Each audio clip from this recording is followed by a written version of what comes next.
taking shots at the enemy. I'm gonna make it to the top, leave a legacy. If I got something to say, you better let me speak. Turn it up a new degree, bitch, you ain't seen anything. I pop off with the new rock, electronic, blow the sonic roof up. I'm too honest when I take a few shots. They're too toxic, need to take the new stuff. You cannot save me, 'cause I don't need saving. It's everything I've been chasing, all here for the taking. Don't wanna test your luck with me, I think I've had enough disease. I'm sick of all the bad thoughts, people who are half-nots. You are not as tough as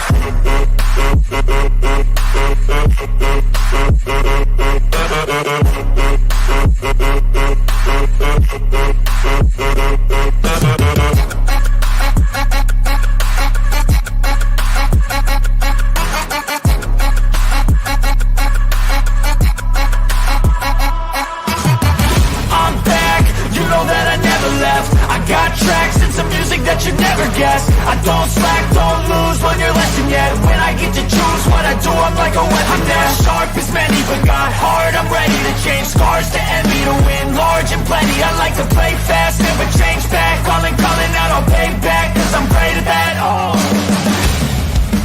you cannot save me, 'cause I don't need saving.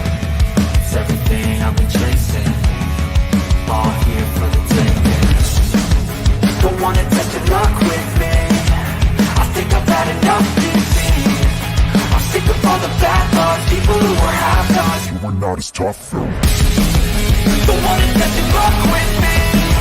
I think I've had enough disease. I'm sick of all the bad thoughts, people who are have-nots, who are not as tough as me. The one that doesn't rock with me. I think I've had enough disease. I'm sick of all the bad thoughts, people who are have-nots, who are not as tough as me.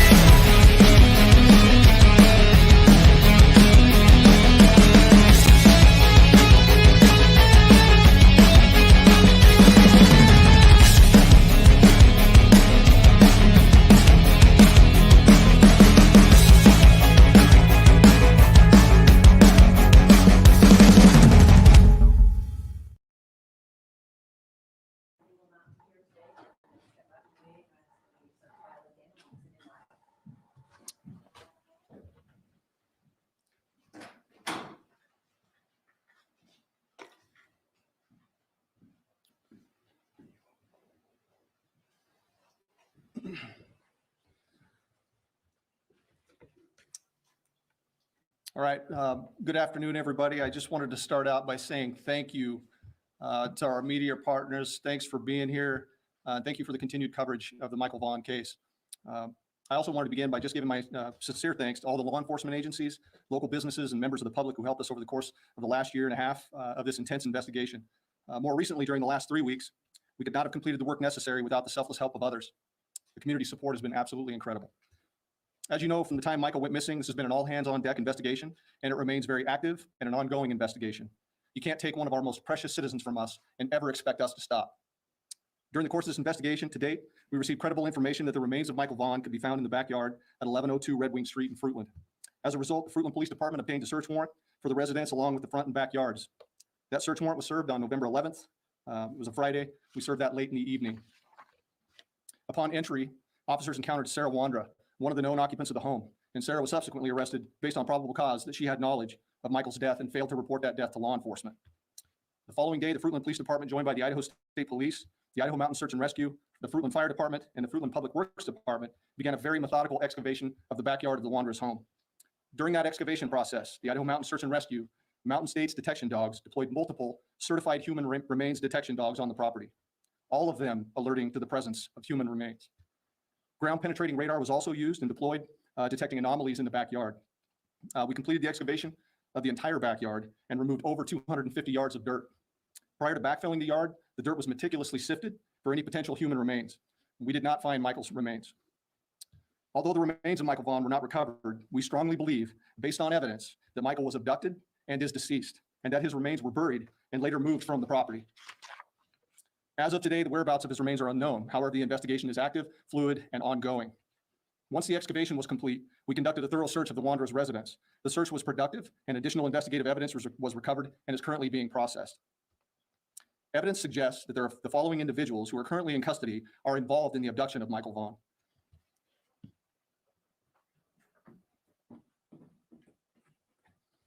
This is Sarah Wandra, 35 years old. Sarah lives at 1102 Red Wing Street in Fruitland and was living there at the time of Michael's disappearance. We believe that Sarah has firsthand knowledge and is involved in Michael's abduction.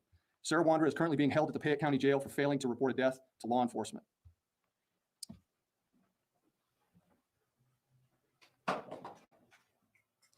This is Sarah's husband, Stacey Wandra, 30 years old, a male. Stacey was also living at 1102 Red Wing Street in Fruitland and was living there at the time of Michael's disappearance. We believe that Stacey has firsthand knowledge and is involved in the abduction of Michael Vaughn. Stacey is currently being held in the Washington County Jail on unrelated charges. Now, the next individuals I'm going to introduce you to, let's go at the bottom there. This is Brandon Shurtleff, 30 years old, of Kuna, Idaho. Brandon was living with Sarah and Stacey Wandra at 1102 Red Wing Street at the time of Michael's disappearance, and we believe Brandon has firsthand knowledge of Michael's abduction. Brandon is currently believed to be in North Dakota.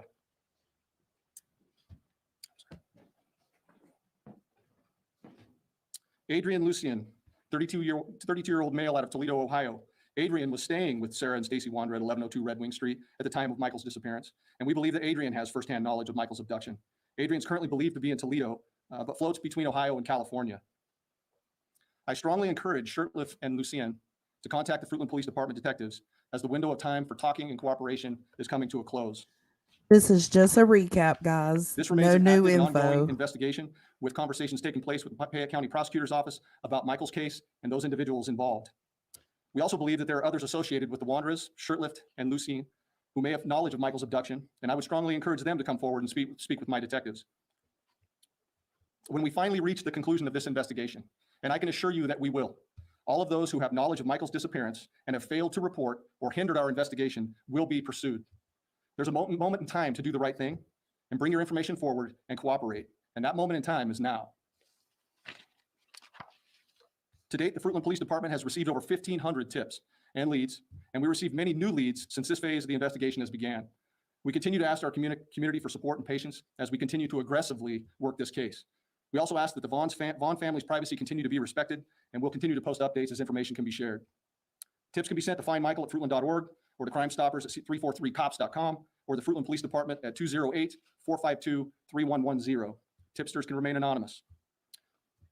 So before I open it up for questions, I just want to make it clear that this is a very active and ongoing investigation. It's super important that we maintain the integrity of this investigation. So I'd ask you that you'd please tailor your questions accordingly. With that, I'll stand for a few questions. Alex? So if Michael's names are not found, will Sarah have to be released, or do you think that she will remain in jail once you locate the other people that you involved? It is my belief that she will remain in custody. But again, we're in talks with the Fayette County prosecutor, and those talks are ongoing as far as charging. And you can't speak to any additional evidence that was found in the house, like you said, you can't. I cannot. Again, I just don't want to jeopardize the integrity of this investigation. Leslie? Lady Wandra is listed as an inmate in Washington County Jail, but is not on Idaho court records because it's currently with federal hold. Are there any other charges aside from hers that have been filed in relation to this? Not that I'm aware of. Not at this point. Go ahead. What was different about the tip you received in this case after 1,500 tips over the last almost year and a half? What led to your investment in search? Can you share any more about what led you to that home? I don't want to get into the details on that, but I can assure you For that the those tip that we received joining, was credible. this is just I a also recap. released that in an earlier statement that it came from one of the occupants of the home, which led to that. Yes. I'm sure that you guys in your investigation are following social media pages, which a lot of us have looked at, and one of them indicates a trip out of state taken within the time frame. I mean, without hampering the investigation, you guys are at least aware of that trip taken to get a job. We are currently aware of a lot. And so I would tell you that you just need to trust us and trust in this investigation. We're making tremendous progress. We're comfortable with where we're at. I appreciate that question. So Sarah Wandra didn't pass her mental evaluation for when they were in the hearing and things. Do you think this affects the investigation at all, considering that to be the case? I do not at this point. There have been mentions of a neighbor's yard. Has that been searched in any way or taken into consideration in this investigation? Yes, as a matter of fact, we'll be deploying ground penetrating radar in the neighbor's yard tomorrow. So we haven't done that yet, but we will. That's on the agenda for tomorrow. So thank you. Aside from just living with the Wandras, do you know what the relationship with the men you named were? How are they connected with Wandras? This is ongoing. I'm not going to get into the semantics and dynamics of the relationship there. Alex? A lot of neighbors spoke about Stuart that maybe you guys were looking for. Can you speak to anything about like you had found Stuart, if that was related, or that's something that you were possibly looking for at the Washington residence at all? Again, that's evidentiary in nature, and I'm not going to speak to that at this point. So. This is just a recap, guys. Starting to be searched tomorrow. Are there warrants for any other properties besides that that have been allowed? Not at this point, but through the course of this investigation, I believe that there are other locations that we will definitely be searching. So there is no warrant for the search that we're going to do tomorrow. It's all consensual. So I appreciate that. Was the warrant that was executed in CUNA in recent weeks related to Brandon Shirtlift? We did not have a warrant for any home in CUNA. But was there search related to his home? Yes, there was. You said that you believe that one of them is in North Dakota. You haven't located him yet. Is that what you're saying? That's what I'm saying. Do you mind spelling their last name for us? I'm sorry. Sure, I can. You obviously have the Wanderer's last name, correct? Okay. Last of Shirtliff is Shurtliff. Last of Lucien is Lucienne. Okay, all right. Well, if we don't have any other questions, I'm going to conclude this press conference. Karen, one more. One more. If neither of these individuals do come forward with information, could they face any charges related to hampering an investigation or anything like that? I would tell you that, I'm not going to discuss our investigative strategies at this point, but it is my belief that charges are forthcoming. One last question. I know you're very proud of your team. That's really done an amazing job so far. Can you talk more about that and about how they're doing? It's got to be tough. It is tough. We've lived this case from the time that it began, and but I'm telling you, I've got a very strong, committed group of people here, and they come in here every day, and we're in this grind, and they are committed to finding Michael. And we're just not going to stop. Everybody should know that. We are not going to stop until we uncover the truth in its entirety, I would say. So thank you. All right. Thank you, everybody.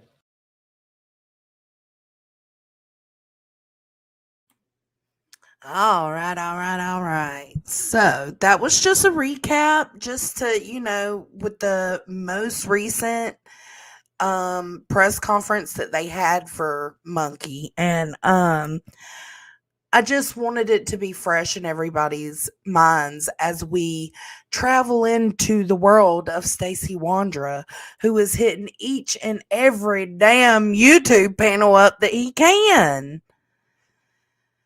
Yes, Granny. Not too long ago, they said they're closing in, and Brandy has mentioned, she hasn't mentioned what, but that there is new details that they know. So that's great. But right now, what I'm feeling is anger and aggravation for Brandy with him running the streets the way he is right now. Me too, honey bunny. Me too. Hello. Okay, so now that we did the press conference, let me do some housekeeping. Hello, everybody. Hello, hello, hello, hello. Happy Monday. Oh, I love seeing you guys. I know I haven't done an evening live, like a planned live. Like I'm in my studio and everything. Hello. Hello. Thank y'all for all being here. Okie, thank you so much for gifting 5 memberships. And if you got one of those memberships, make sure you thank Okie. Welcome to the Hippie Hut, man. Let's vibe. Okay, and with that being said, and thanking Okie for her memberships, let me put this banner up. Okay. So, one of our hippies, yep, is getting ready to go in for surgery for some health things that need to be taken care of. And hers got those 3 little babies. And just like, I just want, if you were planning on sending me a super chat, instead send it to Yep for tonight.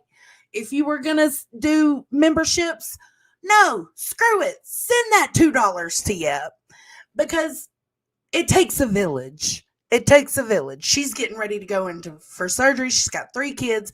She's going to have to be ordering food and, like buying easy stuff for her little girl to cook. Like, I'm just saying, let's just pass it along. And I have no doubt in my mind that Yep will pay it forward when she's in a position to do so.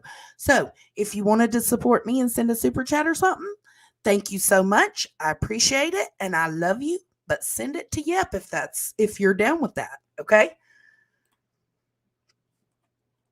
All right. Let's see.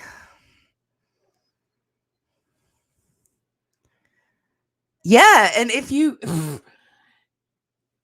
wasn't trying to do super chats or cash app or not, just pray, baby.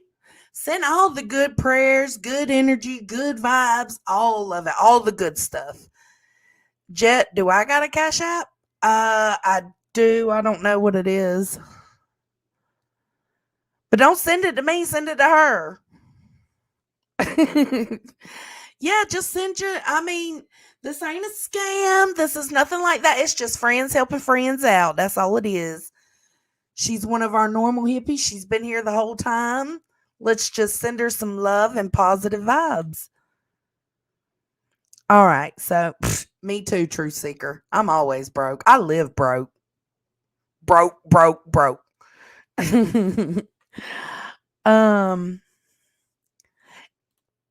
I believe you got it from Okie. I can't tell on this end, but I believe that's who you got it from. Oh, yeah, just you can Venmo me and I'll send it over to her. Thank you, Grandma.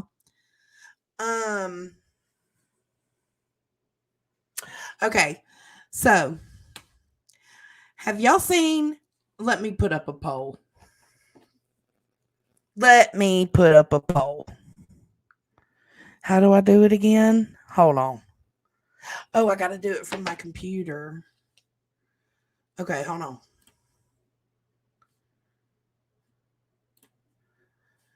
While I am doing that, hold on. Let me share this little flyer for Monkey.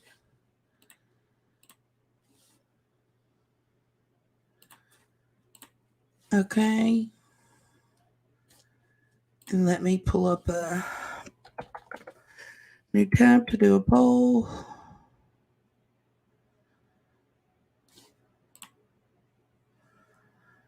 Your channel. There's my love. Okay. So now I need to, got it. Add, start a poll. All right.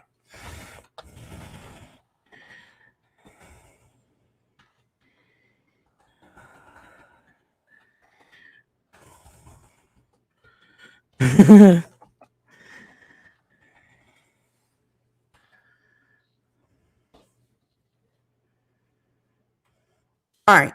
Have you seen any of Stacy Wandra's interviews? If anybody puts, so put one for yes or no. I think it says yes or no on it, don't it? Yes, it does. Okay. If anybody said, what? There's some no's? What? How have y'all not seen Stacy Wandra running his ass around here?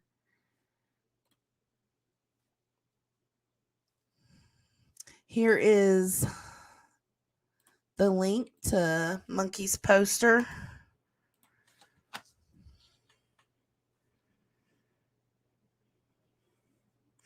I just saw him on Dolly's just now. Did he already do it? Or you're saying from last night? Because that's the one we're going to go over.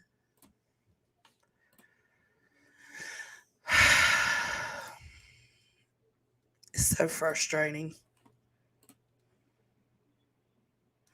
He was a slob on Dolly's. Well, he went on Justice for All's panel. Look at the description of this live and look at how many panels I've found him on so far. And he has 2 more tonight, 2 upcoming, one with Dolly and one with a part 2 with Justin. Now, this is like, this is exactly how the Summer Wells started. The sideshow for Summer Wells. Like, he's going panel to panel, YouTube to YouTube, and you got everybody watching these, who are really deep into the Monkey Vaughn case. You got all of these people watching this interview and that interview and trying to compare. Oh, my kid's riding around on his hoverboard. He hadn't been on that thing in a year. Good luck. Trying to compare the things he's saying. And there are a few inconsistencies. Not any major ones, but there are some inconsistencies. He backed out. Oh, wow. Jones and Per, another creator, effective today. Good. Fucking good. I can't even be mad at everybody who's done the interviews with him. It seems like he's reaching out to them. Maybe some of them have reached out to him. I mean, as a YouTuber who is into true crime and this is your day to day, this is what you do for a career. Though I don't, there are YouTubers that do. So I can understand wanting to reach out and talk to this guy. But can y'all imagine how hard that is on Brandy and the family? The only way I would have him on my motherfucking panel was if I had Brandy's ass up here to chomp him off. That is it. That is the only way he would have been able to be on my panel. The fuck? All right, let's check the. I cannot believe y'all, so many of y'all have not seen his interviews. Okay. What we'll do, we'll take a tour. Y'all want to take a tour? We'll take a tour. I don't care. Let's take a tour. Fuck it. YOLO. All right, let me share screen.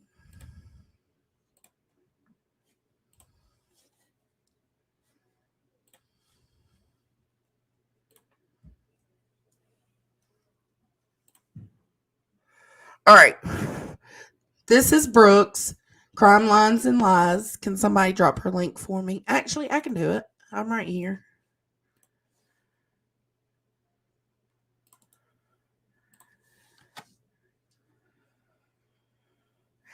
Yeah, look, the most recent interview he did was done on Sweet Misery, and it was terrible.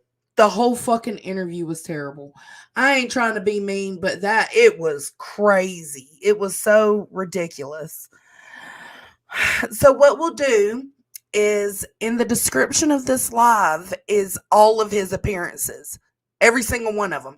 I almost got them in order. I think I might have got one or two out of order. But YOLO, it's the same. I mean, it's still the same amount of people. Hey, Be Real. Welcome. Yeah, this is the beginning. Oh my God. I need Granny's bus. Honk, honk. This is the beginning of Stacy Wandra's press tour. Okay. Now keep in mind, this is still a suspect. He's not a person of interest. He's a fucking suspect. Like, oh my God. All right, let's see.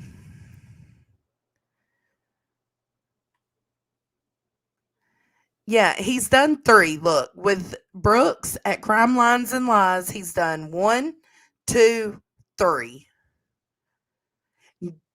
And this one was cut short, I think. Something happened, and this one was cut short. Okay, we'll go through this one a little bit.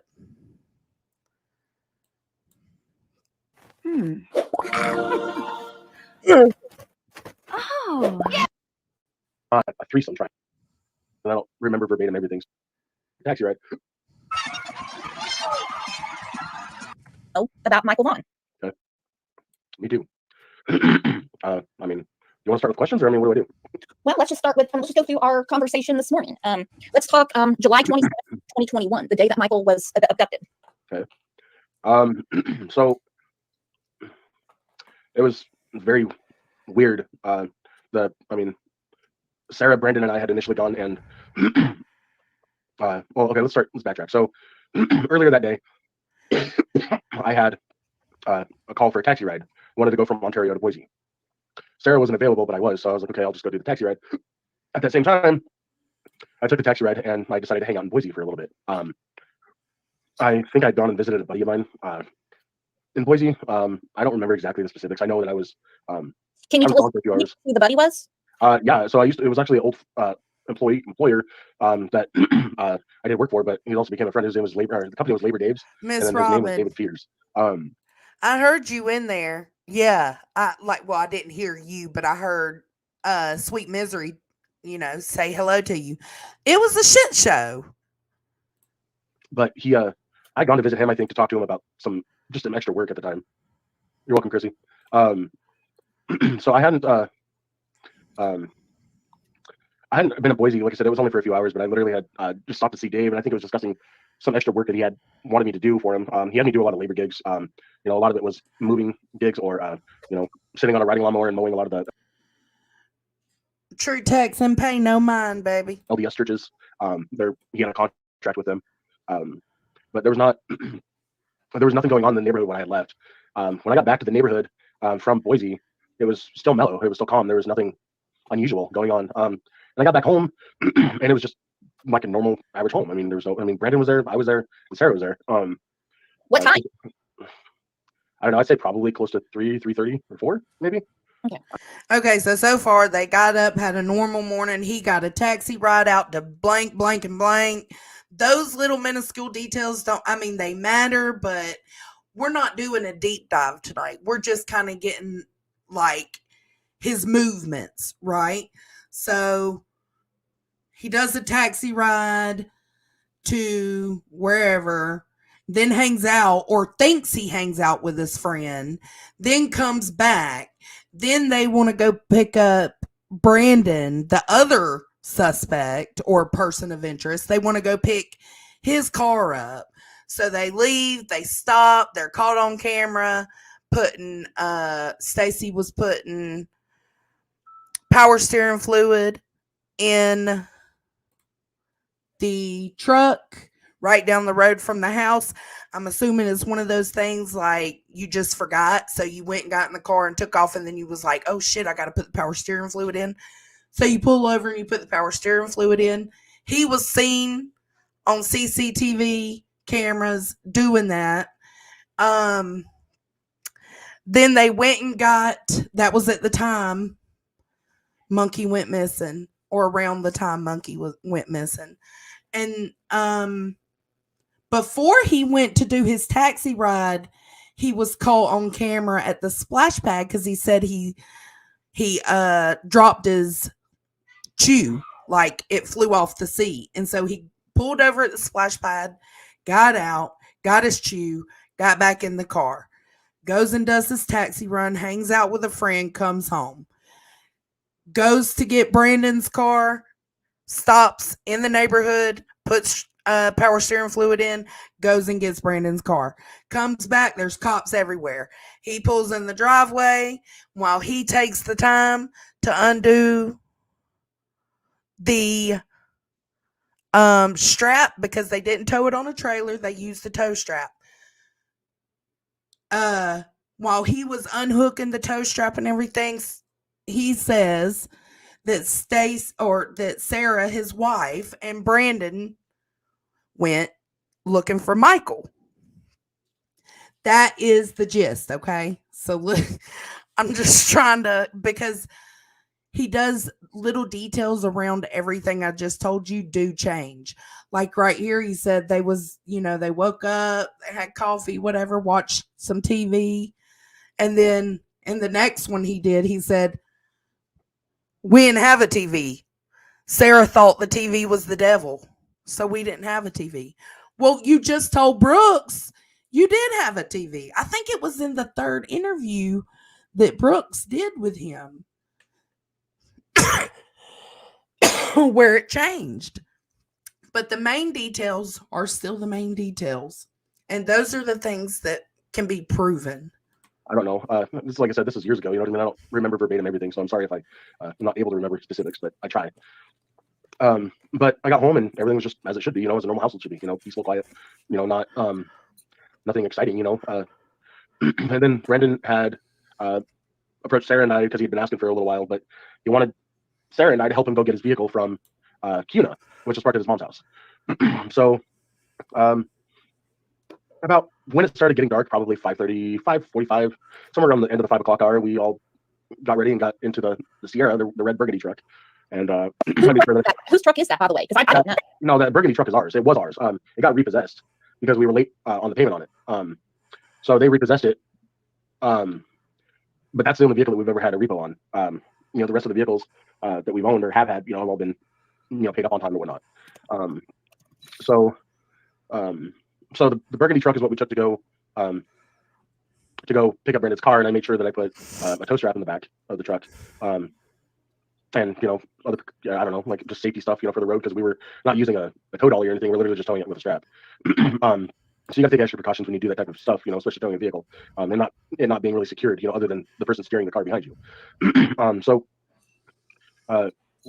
we had gone to his house, picked up his car. Sarah was driving the truck. I was in the passenger seat, and Brandon was in the back seat. I preferred Sarah to drive most places just because, I don't know, I was a bigger guy, and it was uncomfortable for me to sit behind a wheel all the time, and I had literally driven all I drove earlier that day and it was hurting me. So, but Now, what time are we talking about? Don't get confused by the chat, because I mean, we'll get to questions in a second. I can't even see the chat. Just saying you look great. One question, a lot of people have it. Let's start from the beginning of the day, July 27th. Not when you got the taxi call. Beginning of the day was, as you said, the usual. Woke up from, I was just sleeping. Woke up, had some coffee. Kind of laid around the house, with Sarah and Brandon, and that was literally the highlight of the morning. I mean, we watched some TV, I think, or a movie, or I don't remember exactly, but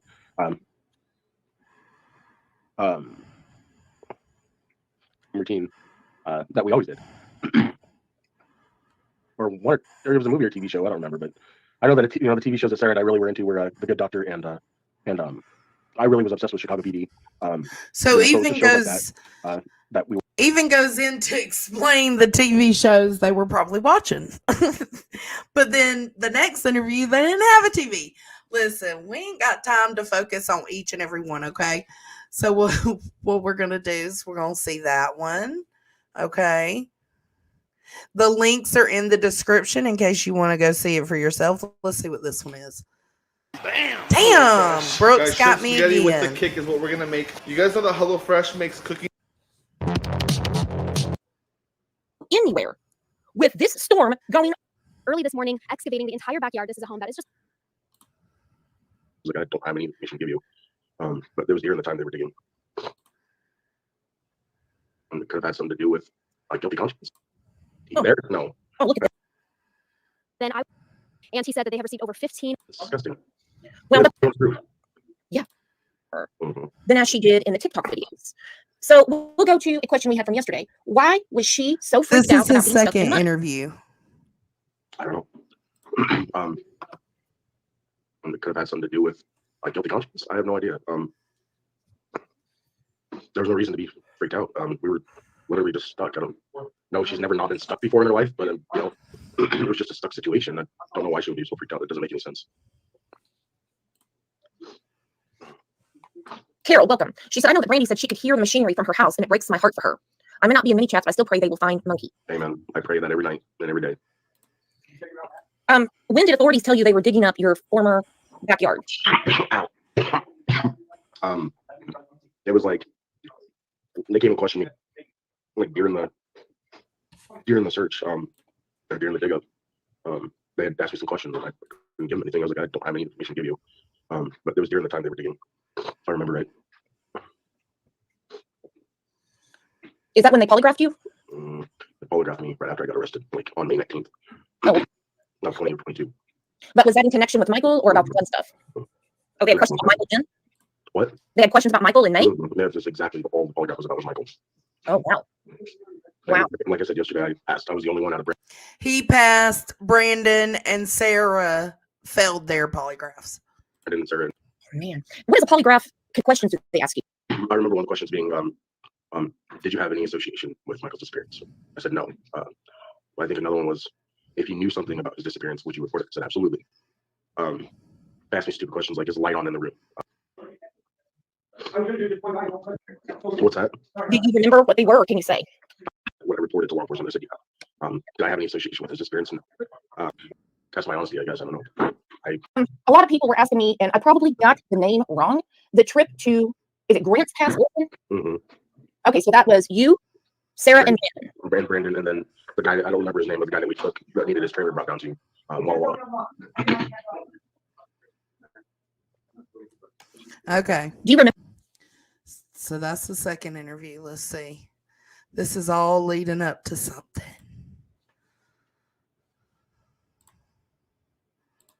Hey, that monkey car. Damn it, Brooks. I got to get my subscription back on. And so if they do charge you and you go to trial, he said you're going to win it. Correct. Okay. Did Sarah ever ask you to sell? Out of or the PA's assistant out of Freeland. I mean, they were the ones that relayed the information to him saying that. No, Tess is not blocked. And so if they do charge you and you go to trial, he said you're going to win it. Correct. Okay. Did Sarah ever ask you to take the child you saw? Did she ever try to make you do anything against your will? No. Okay. But Sarah. Okay, so in the first interview, he explains that Sarah and Brandon were hooking up because Sarah wanted a baby and Stacy couldn't give her one. So she did want a baby. Stacy says he did see a child when he was putting the power steering fluid in his car. Listen, the way he's told the timeline, it's either he's off on his time or Brandy and them are off on their time. And I highly, highly, highly doubt Brandy and them are off on their time. I think maybe the way things happened and the order in which they happened for them, like him getting up and going to do the taxi ride and then hanging out with his friend who is dead and cannot verify this, right? Cannot be a witness to that. Hanging out with his friend, coming home, then going to pick up Brandon's car, towing it back to a neighborhood full of cops and searchers. I think that may have happened that way, but I don't think it's necessarily on the time frame, the timeline he's saying it is.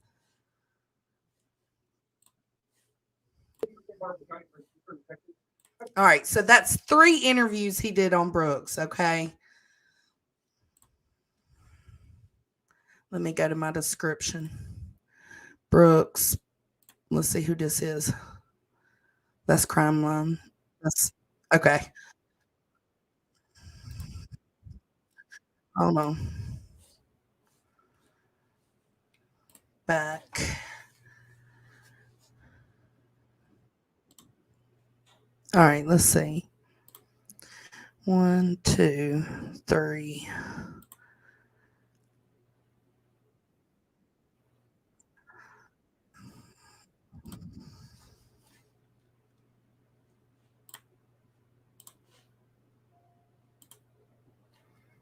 Okay. 1, 2, 3, 4. Okay.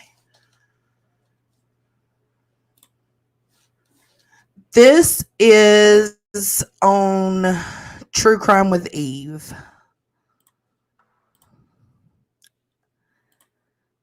Review this interview. So before we start and before I can check in with Stacy to make sure everything's good, our host,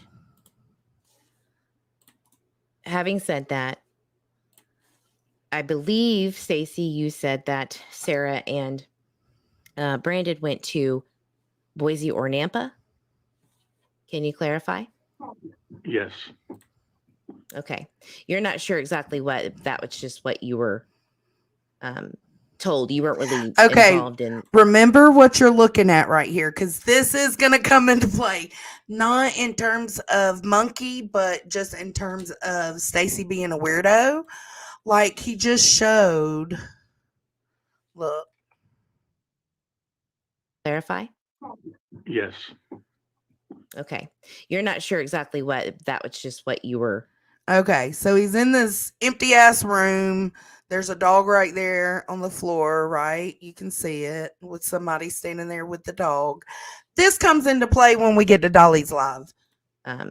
Told you weren't really involved in what they were doing that morning? Correct. Okay. Stacy says that he got a call for his taxi business around 11 o'clock. Is that right? Yeah, 11 o'clock. Okay. And he was taking a man from Ontario, Oregon to Boise Airport, which I looked it up. It takes about an hour and 20 minutes roughly to get from Ontario. Hour and 15 with traffic, yeah. Okay. So you bare minimum were driving time 3 hours. Mm-hmm. And you say that you had left at about 12:30 to 1, maybe 1:30. And you had stopped at the splash pad because your snuff had slid to the other side. Correct. And that took what, a minute tops to get that? Yep. Get that figured out? So you walked around your car, you parked at the splash pad, walked around, grabbed your snuff, and then got back in and headed out. Is that right? Correct. Okay. So then you went and did your taxi business and then went to your friend Labor Days, which is David Fierce. He's a general contractor, labor guy, jack of all trades, it seems. I do Dad. Like he does kind of the LDS landscape, the LDS church landscaping and mowing and stuff too. And that's kind of what you were helping with as well, right? Mm-hmm. See, guys, I know a lot about Stacey Wandra. He didn't even know what I know about him. It's kind of weird. So I've done some research. Then he returns, says about 4 o'clock or so. Maybe it's a little bit later, depending on the exact times. But can you tell everybody the exact time they have you on camera at the splash pad when you're getting your stuff? 1:15. 1:15? No, sorry, 1:30. 1:30. Okay, yeah, that's what I remember you telling me. So, Yeah. so could you go into any information as to them? Do they show you this footage sheet at any point? It was literally just a direct image of the Lexus parked in the parking spot that I parked in. And that was it. And recording me walking around the vehicle to get my shoe, and that was it. I see. They're talking about, hold on, I think I got that picture. Okay, so let me fix my screen. Sorry. So when you returned about, let's just say after 4, what did Or who, she might what did you do show next after that? Sat around for about an hour, 15 minutes, waited for, and then Brandon asked us about going to get his vehicle. And then that was when you went to go tow, right? Left about 5:30 in the afternoon. Okay, I'm trying to save time because everybody already has probably. So left about 5:30 in the afternoon. So when he was seen putting the power steering fluid down the road from his house, it was around 5:30. Seen the interviews. If not, you should, so that you can get caught up. Because if you're not caught up, you're gonna get lost, and there's gonna be questions that don't need to be repeated. This is an advanced channel, guys. Okay, just kidding. I'm a little bit ahead. So, Crystal says, do you have to pass the splash pad like in and out of the neighborhood? Right. Yeah. It's on Southwest 8th Street, right when you enter in from. Yep, to the right. If you're coming off of Whitley Drive, take a left or right, depending on where you're coming from, on Highway 95, which is also Whitley Drive. And then you take whatever way you come on East Street. There's only one way, and at least you're dead end on East Street. But you will pull into off of 8th Street, and then on the right hand side, like probably maybe 1,000 feet. It's only right hand side of the road. Right. So let's jump forward to when you're coming back into the neighborhood in tow. You're not driving. Sarah is. You're in the passenger seat. Brandon was in the back seat when you were on the way to Kakuna, to Brandon's mother's house to grab the car. Mm-hmm. Did you stop anywhere on the way there? No. Did you stop anywhere on the way back? No. Okay. It was a straight tow. So Brandon, we did stop off of Eagle Road when because we took the old highway back to Payette, and we went through Payette back home. Just because we're trying to avoid the highway, obviously. You know what I mean? Like, you don't want to drive a towing vehicle on the interstate. No, that's dangerous. To take safety precautions, we took the old highway, Black Canyon Highway, I believe is what it's called. Right. It goes past Clay Peak, Clanfield, or whatever. Mm-hmm. Would that be like kind of where Killebrew and the highway meet? That kind of area? Okay, awesome. I have a super chat. Thank you, Jeep Girl. Let's see what she says. When was the last time FPD, Fruitland PD, spoke to you? Have they talked to you since this has been released? They talked to me, they questioned me in November of 2022. So they questioned him November 2022. I think he's been out of jail for 2 months. He's recently released. This is one of the cars. I think this is his car, wasn't it? Yeah, because this is the splash pad over here.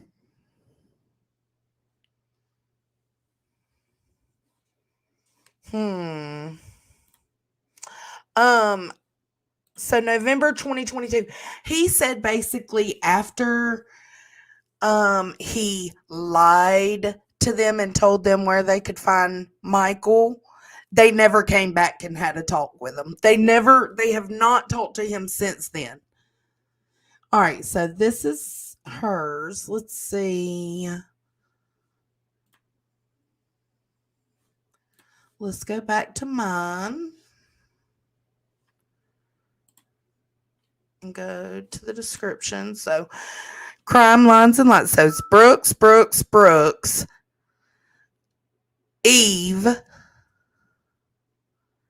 Who is this? Well, let's see. Oh, no, we're not going to play this one yet. No. No, we're not going to play this one yet. No. Okay, not that one yet. So 1, 2, 3, 4, 5, 6. Williams is the host of Dollyville. How did your day start that day, and what was going on that day? Anything different than any other day? Not at all, nothing different. I mean, it's I'm pretty sure it was a sunny day. There was, the routine started the same as every other day. Got up out of bed, get some coffee, had some breakfast. Now, when you woke up that morning, who was at your house that morning that you woke up? Brandon, Adrian, and Sarah. So, you're married to Sarah, right? Are you still married to her? No, getting the and asked me if I wanted to go do it. It was from Ontario to Boise Airport. It was, it was good money for us. It was $150 one way. One way. Okay. Hmm. So do you remember about what time of day that you took that first cab ride? I left about 1 o'clock. So you left.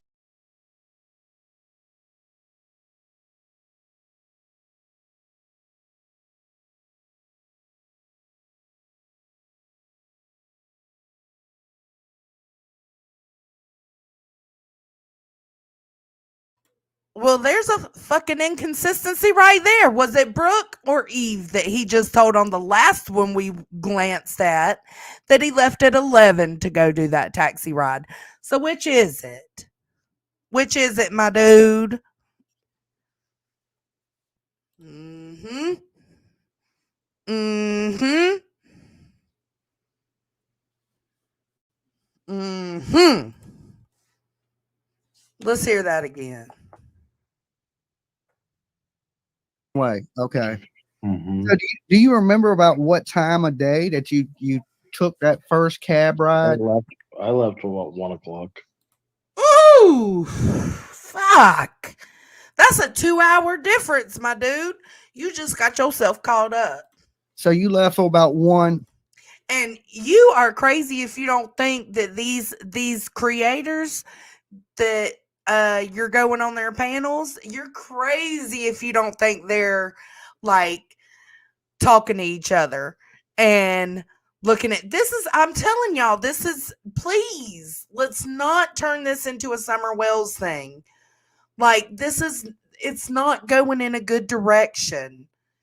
Of course they're talking to each other about the interactions they've had with this shady motherfucker. Innocent until proven guilty. Okay, fine, but he's still a fucking suspect. And he's out here taking a tour around the YouTube block, asking or getting people to drop his Cash App. The fuck? And you were gone for how long do you think you was gone for on that first cab ride that morning?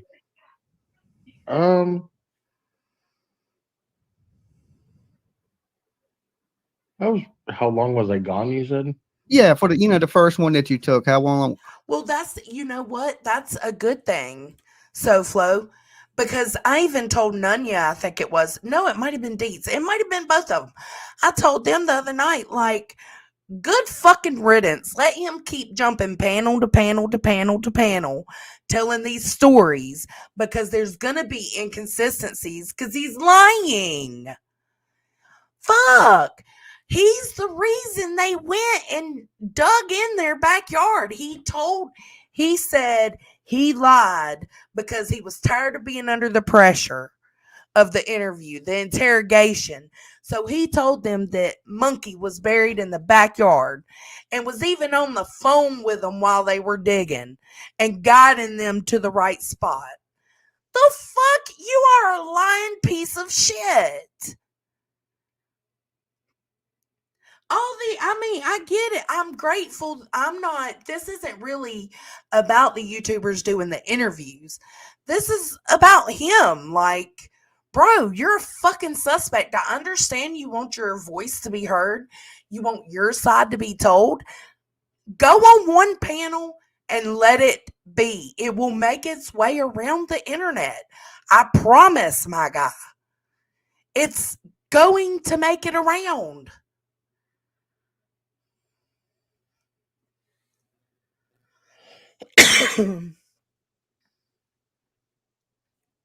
Like, I'm so worried that the way he was bouncing from all of these panels, that it was going to be another circus situation. Like, and then somebody was asking him today on his most recent panel on Sweet Misery, they were asking him, why won't he talk to Brandy? And it's like, no, he don't need to talk to Brandy. Brandy don't need to fucking talk to this guy.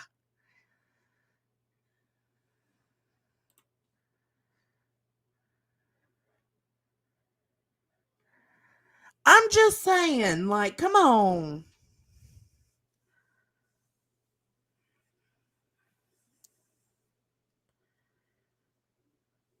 Yeah, okay.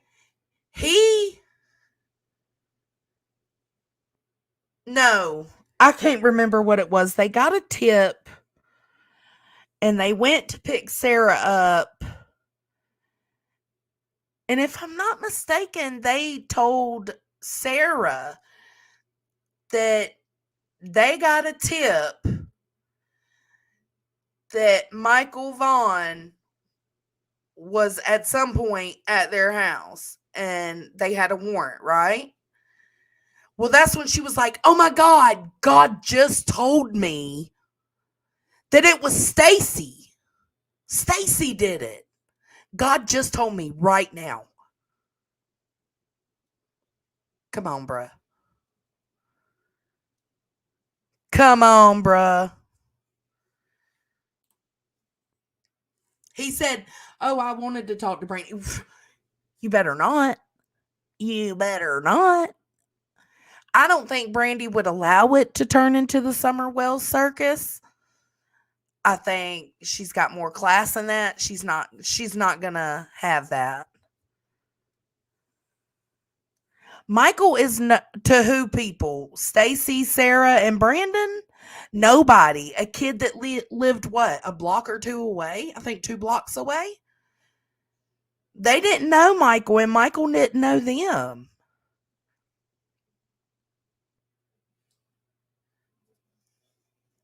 Dad was changing baby's diaper, had just ordered a pizza. Michael went out playing and never came back.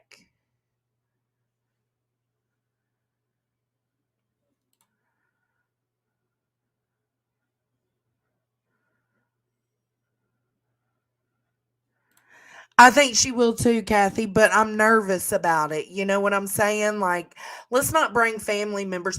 But you know what? And another reason this went across my mind is because the live we're going to go over, which fuck it, let's just go to it. If y'all want to see his interviews, they're in the description. They're too long to sit here and go through for tonight because shit, I got a life to live. I'm just kidding. Okay, let's see. Let's go back. Just kidding. Why did it take me back to mine? Let's go back to Dolly.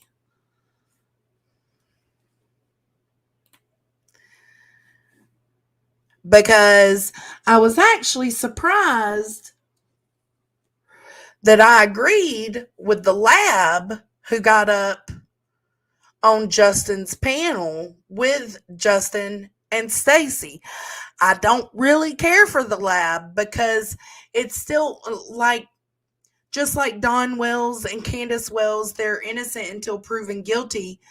They're not even labeled persons of interest or suspects. That's not the case with this dude. This dude is labeled, like jotted down as a motherfucking suspect.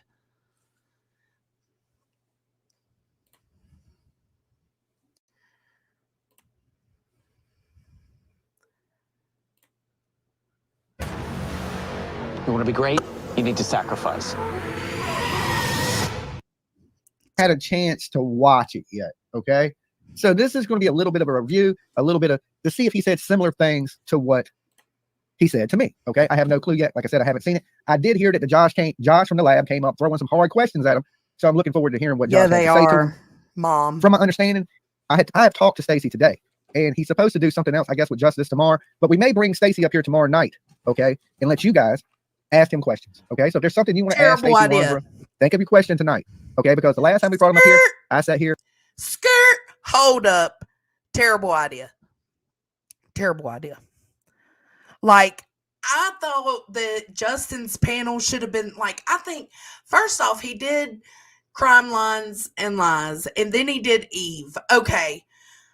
Nothing against Dolly, because Dolly's interview was good, but he just kept racking up the interviews, right? He should have stopped at one.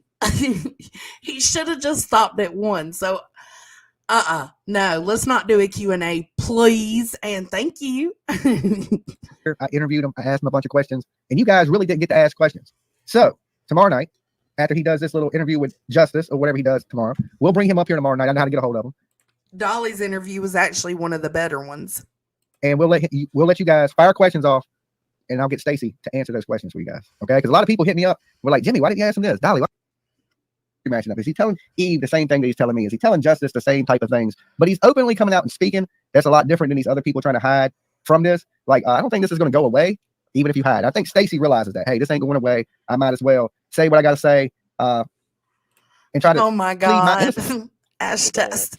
Topic of your life for sure since July 2021, and you've I've saw some interviews. Now I am going to prepare you. This is going to be a slow interview, okay? A slow interview, okay? I'm just picking on Justice. I'm just picking. He does talk a little slow. It's like watching paint dry, my dude. On the news locally there, and you say you want to be honest and clear your name, and that's great. I appreciate. I'll tell you what we're going to do. We're going to speed Justice up just a little bit. Okay, what do we got at 1.5? Let's see, playback speed. Normal. Is it up? Down. Let's see. Does that make him faster? No. Tell me a little bit about who Stacey is. Where did you grow up? How did you grow up? Okay, that's better. There you go. First about that. Briefly, I was born in Merced, California. My biological parents are deceased. My mom died in May 2003. My dad died before I was born of drug overdose. I'm okay. Sure. So I learned something. I didn't even know that. I didn't know his real mom and dad had passed away from drug overdose. I'm sure Ellie is very grateful that he was this fucking ignorant. And again, that's no shade to all the YouTubers. That's no shade to them necessarily. It's more shade to his stupid ass. But then again, you gotta kind of wonder, like, should there be shade thrown at the YouTubers? I don't know. I don't think so. But maybe, because y'all know he's a suspect. Listen, I just call it as I see it. Don't hate me for it, baby. I was adopted. My mom got guardianship. I mean, I guess adoption and guardianship are two different things. Can't really explain the two. I'm not sure how to, but I know that I was adopted. I had guardianship. My mom got guardianship of me that I have now. I'm in constant communication with her every day. She supports me the best way she can, mentally, emotionally, And this is your bio mother? No, biological mom died. This is my adopted mom. Okay. And Okay, so he has an adopted mom. so she's your mother. Monkey Vaughn went missing. We don't need to go back to Mom, and were they related of any sort, or was this just a fancy grade. Where were the parents? was it like 23 andme's or family? You might have a lot of siblings out there you not know. Well, Ends you up in Idaho. Okay. Live links. Live links. Okay, so he's on the dating apps. All right, be prepared, ladies. When you're strolling through damn Plenty of Fish, you're gonna pop up on Stacy. Heads up, guys. Okay. Is that still around? Oh yeah. Is it? Okay. I never heard of it. So. Is it like a dating or just a social? Heads up, you little sleuths. Right. Okay. Y'all better be watching for Stacy. Gotcha. Yeah, So it's a hookup site. So he's getting up on these hookup sites, Stacy. We're gonna talk about that. All right, we're gonna talk about that. Is Sarah from Idaho? You grew up in Portland. Nobody cares. Okay, how was school growing up? Like, Nobody cares. and did you graduate? No. Like the Kansas City people. That's exactly what happened in Kansas City right there with Stacy. I just want to go over some of it. Okay. If he gets to the good, you know what I'm saying? Transferred to another group home in Chose the park with y'all. Hey, we're here. We woke up. I was Brandon, Sarah, Adrian, and I were at the house. Woke up quick. Woke At up, about noon. Just thought that morning, again. Talk to him soon. Got up, had breakfast, had coffee. Just talking, socializing. Wake up. Adrian It's the had first wanted to of see the his kids. Was in the neighborhood with him. I'm not month. exactly sure. When did Adrian come in the picture? How long was he at your place? A couple months. A couple months. Okay. Now. Bam! HelloFresh. Guys, Holy. shrimp spaghetti with the kick is what we're gonna make. You guys know that HelloFresh makes cooking. Fucking tired of y'all greedy Brandon, she said that YouTubers. she thought, Adrian was there like a week and a half or 2 weeks. No. Okay. So there's a discrepancy. Yeah, definitely. Okay. And he flew in from California. I don't know where he was picked up. My wife picked him up in Caldwell's. Maybe he's in DC. Okay. Taking pictures. Maybe. Okay. Well, definitely. No, he's definitely in DC. Now, did he come from DC? And here's one thing I want to clear up, guys. I know When Stacey was up Captain here, Avi. he said that, the police I told know. this man that this dude was a known person for trafficking. Okay. Yes, that is false. Dolly's about to correct that. That's what he had told Brooks, that one of the dudes that was staying with him was shit, let's just let Dolly explain it. And he made it sound like it was. Now, did he come from DC? And here's one thing I want to clear up, guys. When Stacy was up here, he said that, the police told this man that this dude was a known person for trafficking. Okay. And he. That's right, trafficking drugs, not humans. But he made it seem like humans. Made it sound like it was kids, but it wasn't. You know, Dolly does the research. We do our digging. Adrian was arrested for trafficking narcotics, not kids. Okay, not kids. Now, is he responsible for something to do with this? He's definitely a suspect named by the police. But I think Stacy's information was a little wrong there, unless there's something he's been accused of that he's not been charged with, but he has been charged with Absolutely, trafficking. Mom. The trafficking of a controlled substance, not of a child. Okay, that's one thing that when we, I want to clear up with Stacy. I talked to Stacy today too, but hey, Trina. Yeah, I don't know. Maybe we'll dig into that information a little bit more of how he got this information. Okay. She said that, my wife said that he told her that. I know perfectly. Like I said, I know where Adrian's at. I know what his charges were. I got up-to-date photo of him, all that crazy stuff, so. I told her that he was living behind a dumpster in Caldwell. Caldwell? I know, yes. Okay, behind the dumpster. Okay. All right. Okay. All right, so go ahead, continue the story, sir. That morning we got up, did a routine normally, breakfast, coffee, shit shower, whatever, you know what I mean. Then Adrian had Sarah to take him to Nampa or Boise, wherever it was, to go see. Is Justice wearing a short sleeve hoodie? Is that what he's wearing? Is he wearing a short sleeve shirt with a hoodie on it? I think so. And that was about 11 o'clock. They left. I got a phone call from Sarah. No, that was probably 10:30, 10 o'clock, 10:30. They left. So, sorry, so Adrian has a kid. I think he has a couple, but yeah. Okay. It's okay. Sounds like you're on scout. I think so too, Dad. Okay, sorry. Just loud as hell. Sarah took Brandon and Adrian. They all went together. I stayed home. I didn't really wasn't too fond of Adrian, just for the record. Like, I wasn't keen on him. And I told Sarah that when she approached me and asked if we could help him out with a place to live. I'll go into that in a little bit. But so anyway, so they went. She took him to go see his kid. I got a phone call about 11:30 from Sarah because she was the dispatcher. See, that changed a little bit from what he told me. He just said that they took him home. Right? They took Adrian home. He didn't say nothing about it. He was taking him to see his kid. So a little bit different from what he said to me. But he might have just left that out. For a company, and said that there's a taxi ride that needs to go from Ontario to Boise. I was like, okay, it's a $150 run. I'm not going to pass it. And what time was this? I left. That was 11 o'clock. She called me roughly. Okay. Definitely, guys. If you're just tuning in, hit the like button. There's like 900 of you here. So he said 11 o'clock twice and 1 o'clock once. Okay. Hit the like. That way the algorithm has to share this ugly face. Some of y'all think it's pretty. Some of y'all think it's all right. All right. But either way, hit the like button. I left the house about 1 in the afternoon. Do you have any receipts or anything? The call logs or anything? Oh, no, those numbers are long gone. Okay. I'm sure we did. But yeah. There's no way I can pull that. Right. I'm sure. I'd love to. Yeah. Adrian is not the one who went on JLR's. Brandon did. That was Brandon who went on. Okay.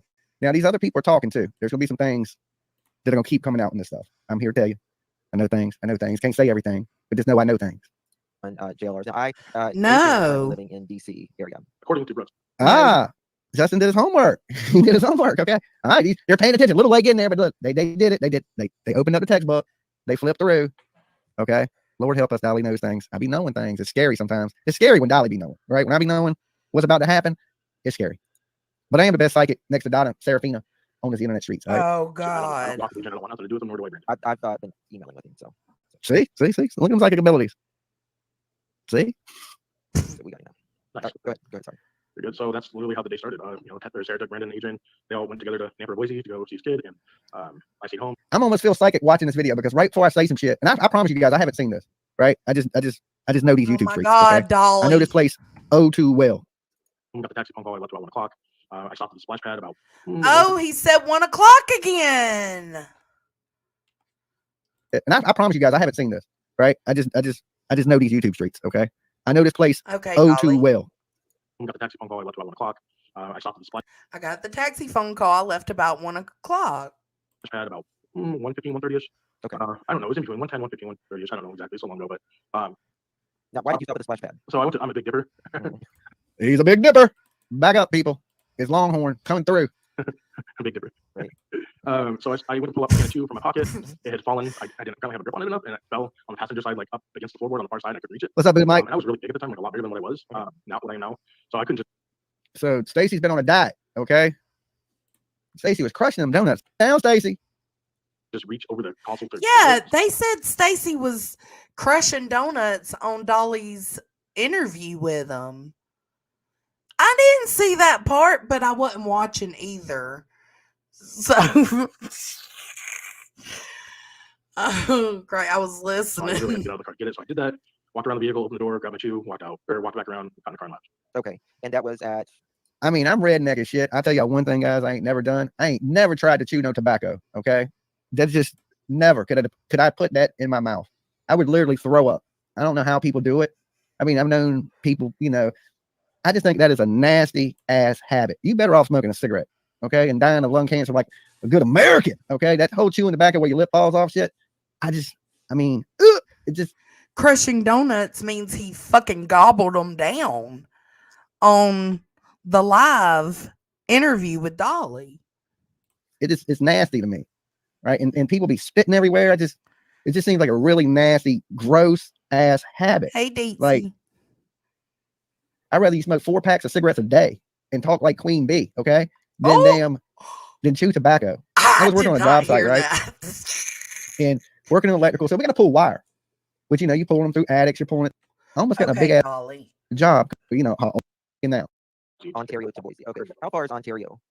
Like 10-minute drive. You just go over the bridge and you're there. Okay. And Boise's what, 30 minutes? 60 miles, about an hour. Give or take. Okay, that All right, changed too. He said he knows it by heart, an hour and a half to the airport. And see, that's like the third inconsistency so far. The TVs,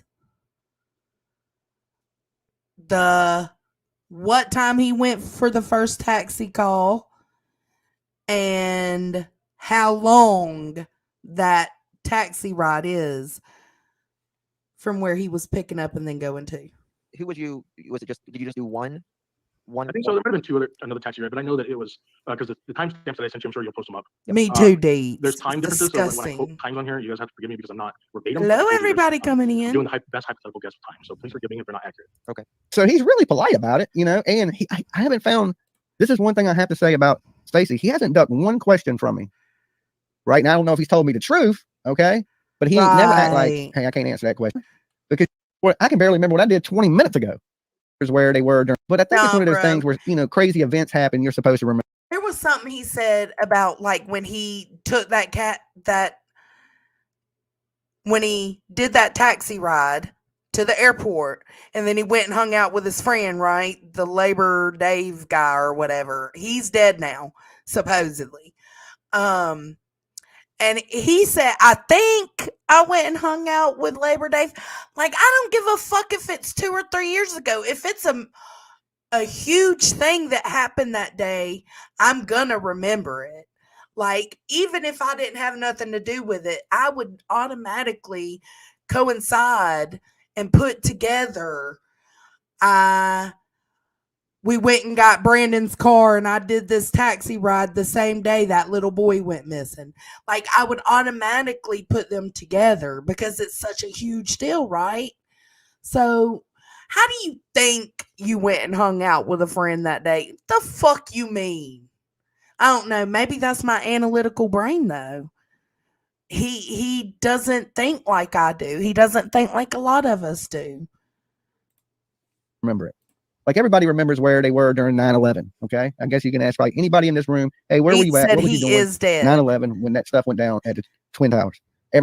Where was I? Exactly. See, Dolly just said it. Where was I when the Twin Towers went down? 7th grade science class with Miss Johnson. Everybody in here can tell you where they're at. Me, I can remember where I was at and a bunch of different when the space shuttle blew up. I can tell you. These key events, like older people can tell you where they were at when John F. Kennedy got killed. It's just these crazy events in your life. Right. And even if that crazy event didn't involve you, it was a crazy event that happened so close to you. You would automatically put those together. You would think back to that and know what you did that day. Life that you're supposed to remember.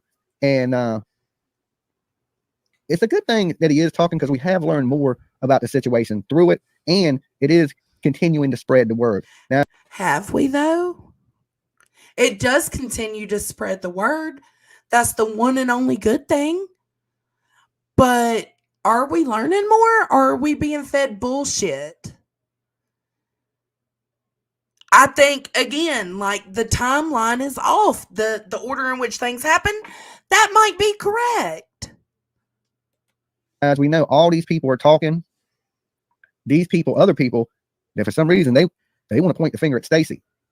I already know what's happened. You can't tell me, right? They're trying to point this finger at them and distance themselves at this point. But a general, Yes. Yes. General, there was probably, I think there was only one taxi call that day for me. Okay. From when I got back, there might have been another one. I'm not sure. Okay. I don't remember. All right, guys. I know for sure there was one that was Ontario to Boise. We got 1,000 people in the room. We got 391 likes. Y'all don't make me hop through this damn. I get that, honey bunny. And I will play an interview with Brandy, but tonight's show was based on the fact that this dude is going from panel to panel to panel to panel and telling a story that's not necessarily the same story all around, and how detrimental that can be. And how if we allow it to keep happening, it will only get worse. And if you don't watch it, we're going to end up in another Summer Wells situation.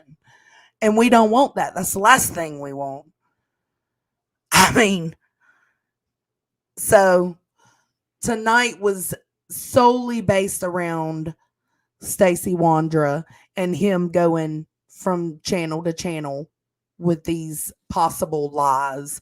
This is a suspect. He's right.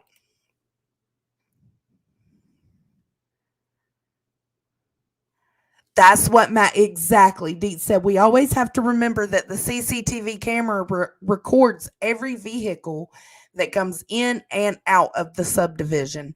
Ellie knows exactly where Stacy was and when. They have the timeline, and that is what matters. That is what matters.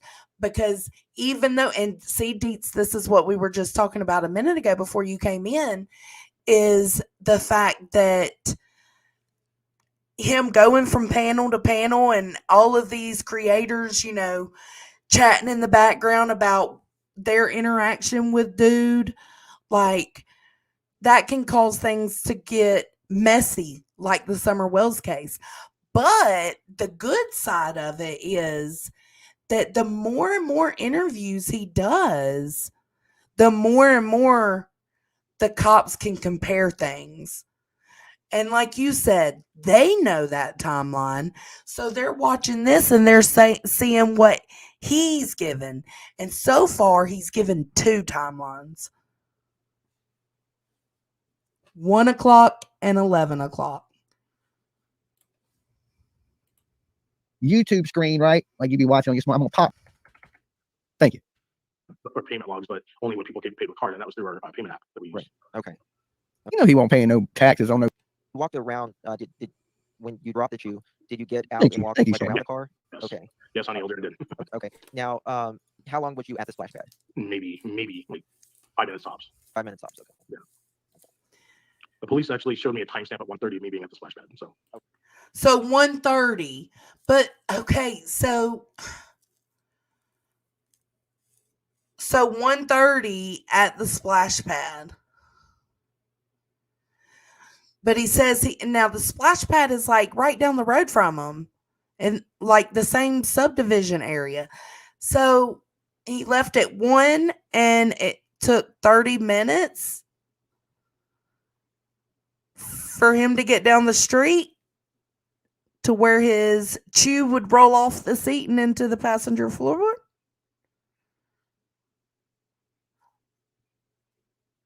And if he's saying that the cops have him time-stamped at 1:30 at the splash pad, why did he say 11 a.m. a minute ago in one of the other interviews? See? Okay. So I'm saying 1:30. I was there for sure. Okay. So they have. Okay, so they have him at the splash pad 1:30ish. Yes, Dee. But that ain't I nowhere would near the love time for you to come and that explain it to me. Absolutely. Because that's what, oh man. I cannot tell y'all. I have went and tried to make a video of this dude's interviews, and I'm getting so turned around that I just give up. I just fucking give up.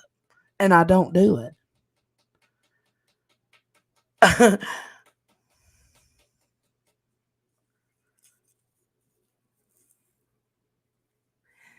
What channel did an interview today? Sweet Misery True Crime, and it was an awful interview. Hey babe. Hello. Help me Okay. understand. So he's explained it a couple different times, and I think it's just kind of gotten convoluted in his message, unfortunately. But to the best of my understanding from listening to all of his interviews, is they received the phone call for the taxi ride, or he did. I don't know if it was him or both of them, but the phone call came in at 11:30. Oh. The request for the taxi ride, and then he didn't leave. He says a couple different times. He says 12:30. He says 1. Then he tells us that he's seen at the splash pad at 1:30ish. So that's what matters, is the fact that there are cameras at the splash pad. It did pick up a bunch of things, and so Ellie has that time, that exact time of when he pulled over to get the chew out of the car or whatever. Yeah, but okay. But if he left at 1, it took 30 minutes to get down the road, Deets? No, that's why I said I think he's wrong on his timeline, like him telling the time. But Okay. whatever Ellie has, that timestamp is obvious. Like, because he only lives maybe 2-3 minute drive from the splash pad. So it wouldn't have took him that long at all. At all. Have you seen this interview? Yeah. Is this tonight's interview Justin? with Justin or last night's No, interview? last night's. He Yeah, I saw that canceled one. tonight's interviews. Oh, didn't he? Yeah, I he just said woke his up. lawyer told him to. Oh. Well, okay, so I don't know. I can't confirm that he has a lawyer, but I can confirm that the lawyer he stated on Crime Lines and Lies is a legit lawyer who does handle a lot of. It does make sense that that's the lawyer that would have helped him with his previous charge, and that lawyer also handles a lot of like pro bono cases for wrongful conviction. So it is a possibility that that person was his lawyer. I can't confirm it, but I can confirm that the name that he gave out is a legitimate lawyer's name. So Well, that's good to take it know. with a grain of salt.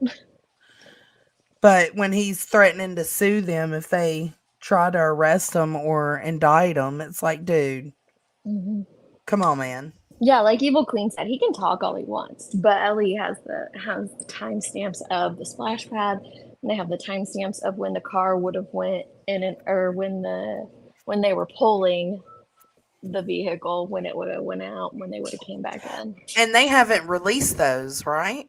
No, they haven't released any of that information. I kind of wish they would. But my question is if his times are accurate. Sorry, I'm sidetracking a little bit here, but if No, his you're times good. are accurate on when he stopped at the splash pad to get his chew, and when they left to go get sorry, I just woke up. What's his face's vehicle? Brandon. Brandon's vehicle. If those times are correct, I want to know why these people were questioned at all. Like, there's something else there. And you can say it's because, oh, well, it was from the tip from inside the house. That's Well, that's what he says. That's what because that's all we know, but there's got to be more. Well, he says he was the one who gave them the tip after they were questioning him already. Well, why did they even question him? So I don't know. There's a lot more to it, and Why did they question him? Yeah. And why did it take? So he claims that they questioned him in May, and he did a polygraph test, and he's the only one who passed the polygraph test out of all of them. But then they don't serve the warrant. They don't go search the property until November of that year, and they didn't even get the other Brandon and Adrian to come in, they didn't even come in. They just came and talked to them after November. So either he's lying about the polygraph or cops are lying to him about the other's polygraphs. But still, the fact remains, why did it take from May to November for something to happen? That's like my big question. That's a big time gap on. That's what, June, to July, sit on August, that tip. September, October. 6 months. Yeah. That is a big gap. There's a lot of other stuff happening in the beginning of 22 also in Monkey's case, so I don't know if any of that plays into it, but It's a possibility. Mom said, "Oh, he really did stop to get his chew." Yeah. Yeah, he did. Well, he stopped. I'm guessing what law enforcement saw was they saw that this man stop at the splash pad, get out of his vehicle, walk around it, and get back in. So of course I'd want to question the guy. But that was way too early, wasn't it? Yeah, that would have been 5.5 hours, 5 to 5.5 hours before Michael went missing. So I don't know. I don't know why they would have went and questioned him.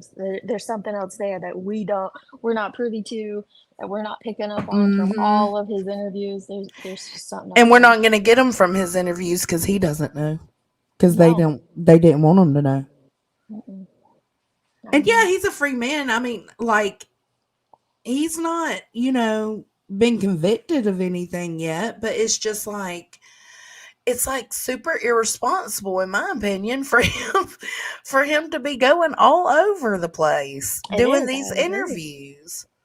But then again, it's kind of like the flip side of that. It's like a catch-22, because the flip side of it is that the officers, law enforcement's getting to see all this. And they get to compare it with what they have. Well, he said, he alleges that they interviewed him for days.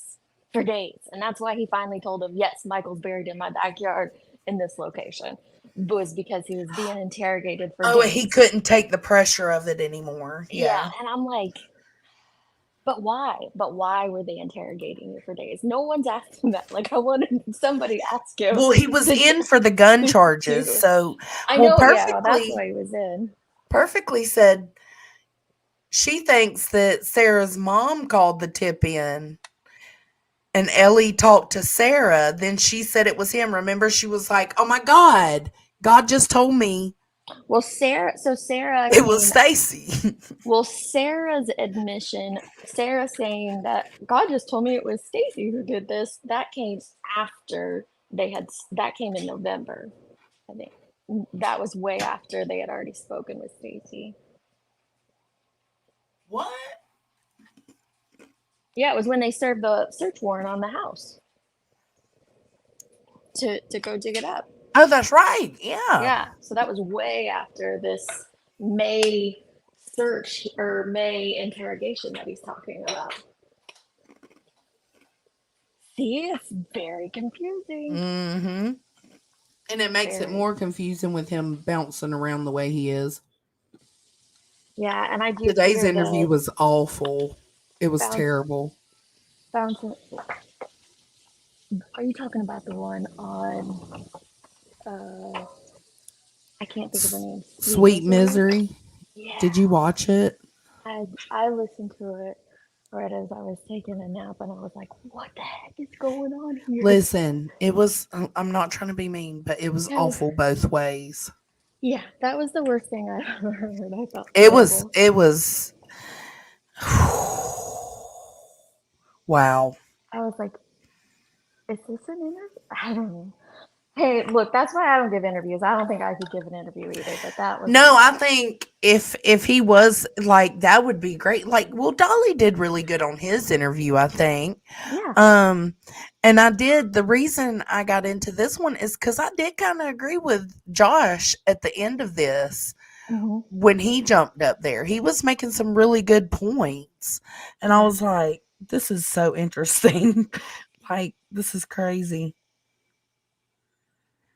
I was just reading the chat. Sorry.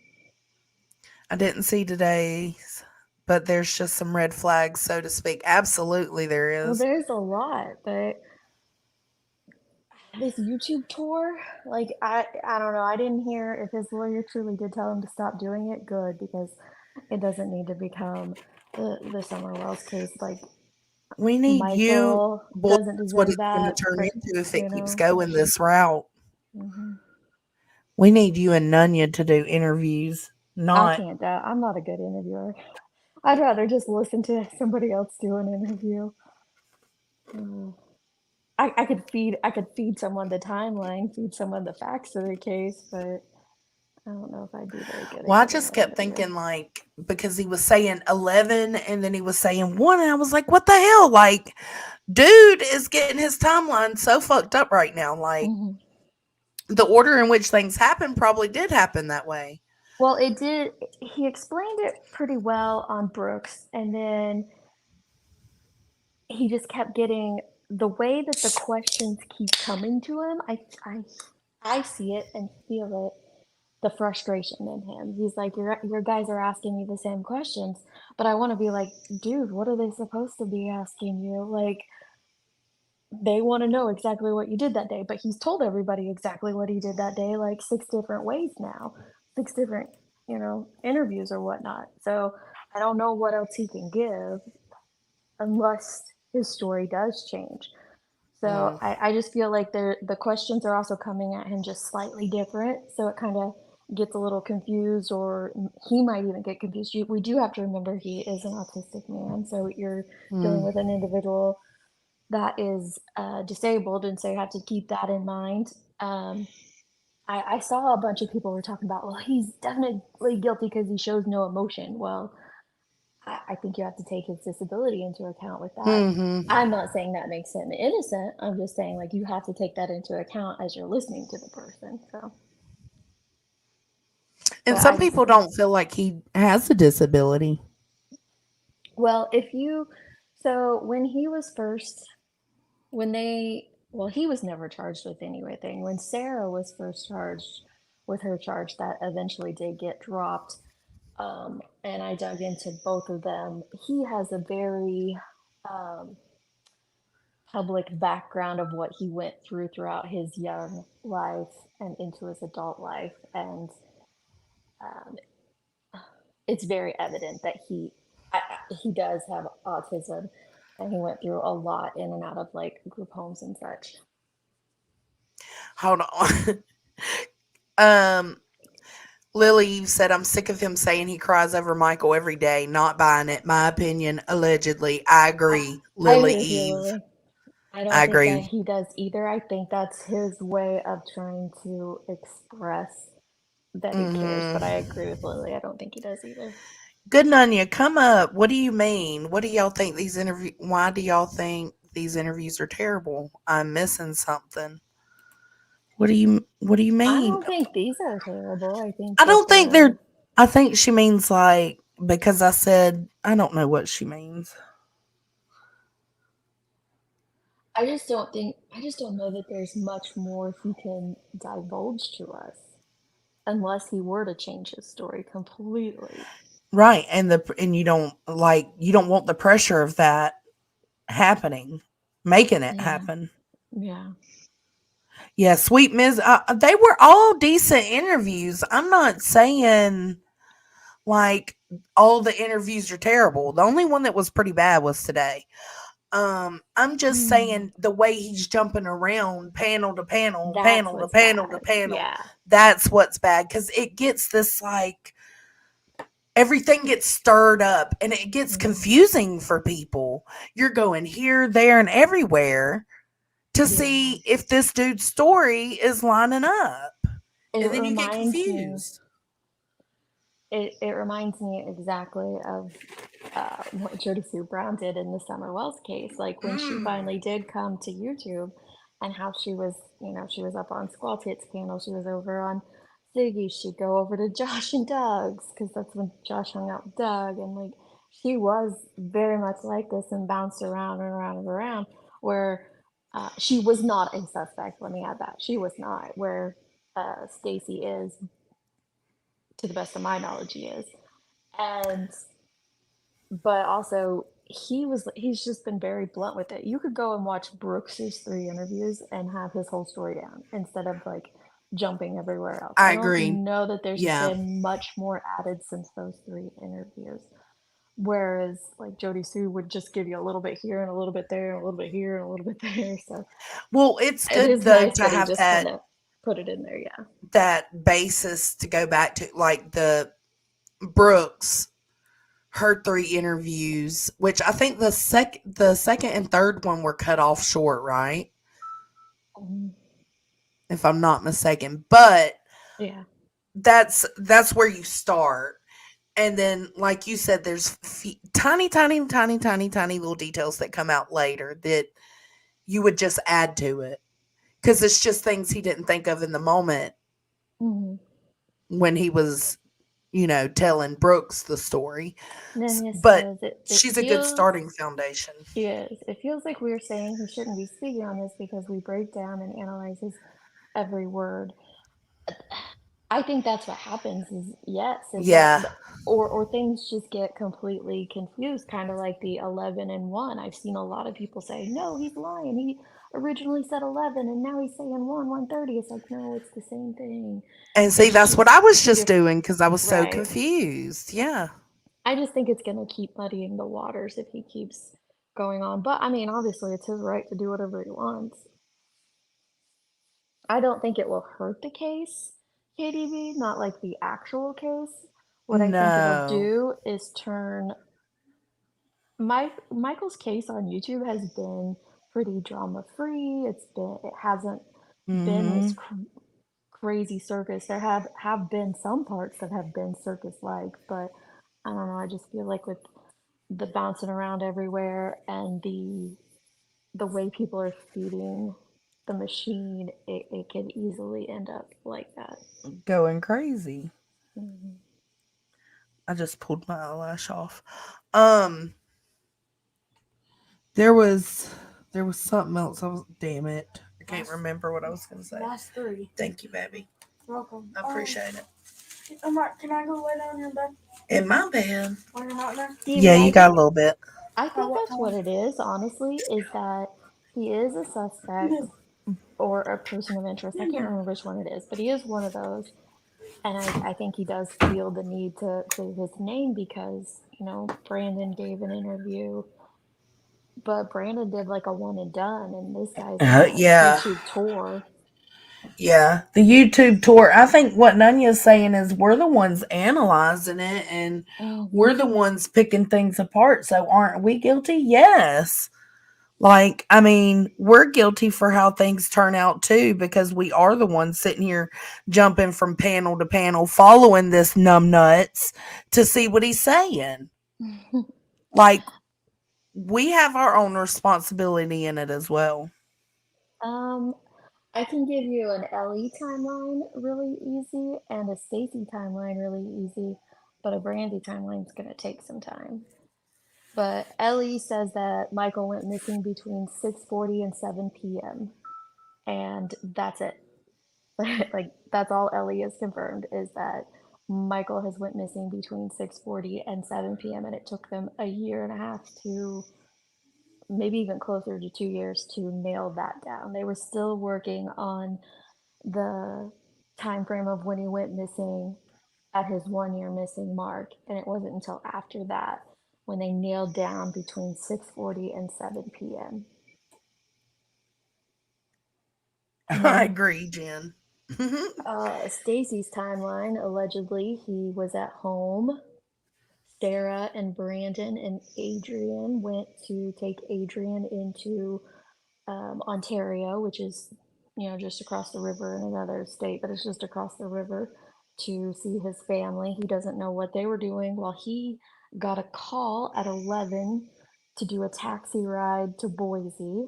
He went and did that taxi ride between 12:30 and 1:30, depending on what that timestamp on that splash pad video is. On his way to the taxi ride, his shoe slides over into the other seat. He stops at the splash pad, which is just a couple blocks from his house, gets out, walks around, gets it, gets back in. Then he goes and picks up the fare, which is up by the airport. Then this is just off the top of my head. I think it might be over in Ontario too. But then he goes to Boise, which is over an hour away. And this is so if he leaves his place at 1:30 and he drives 15 minutes away to pick up the guy, and then over an hour to drop him off, you're looking at 2:45 when he gets to Boise. Then he drives to his friend's house, who is deceased. Now he wasn't then. obviously. Well, he says he thinks he went to his friend. Never mind. Let me He not does interrupt. say he does say he timeline. thinks, and so you know, he would have got there at 3. He says he stays there a couple of hours. That would have been 4 or 5, and then drove back. Then he wouldn't have been getting back to the to Fruitland until 6:30. So I don't believe. I don't know. Something's his timeline is off there. That Unless he yeah, only it's stayed gotta with his be. friend for an hour. He got back somewhere between 5 and 6, and then they left to go to Brandon's mom's house to get Brandon's vehicle. What time did he say that he left to go there? I can't remember now off the top of my head. I have it down, but I can go get my notebook. I thought it was like 5:15, 5:30, something like that. Hang on, let me mute because I gotta walk through. Okay. Brandy's in the chat. She said, Stacy is an absolute liar. We fully trust our Ellie. We will bring Michael home. Absolutely. I agree. 100%. I agree with that too, Brandy. And that's what we were talking about earlier is how she's having to see this dude go from panel to panel to panel, right? interviewing. And her, I know lots of people do feel a lot of different ways about this case, but nobody deserves that. Nobody deserves their child's case to be turned into a circus online. I hate it for the Wells. Even if you think they're guilty, I hate that. Right. You know, Summer's agree. case, because it's not about them; it's about Summer. But they added to it. They added to making it Yeah. into a circus. Brandy, you know, she's held herself at a different in a different regard, a different standard, at a different standard with the whole situation. So it's like even when they're not doing anything to make it a circus, now you got this dude coming out hitting panel, panel, panel, panel, panel, panel, panel. Here. No, I wrote it down here. We love you, Brandy.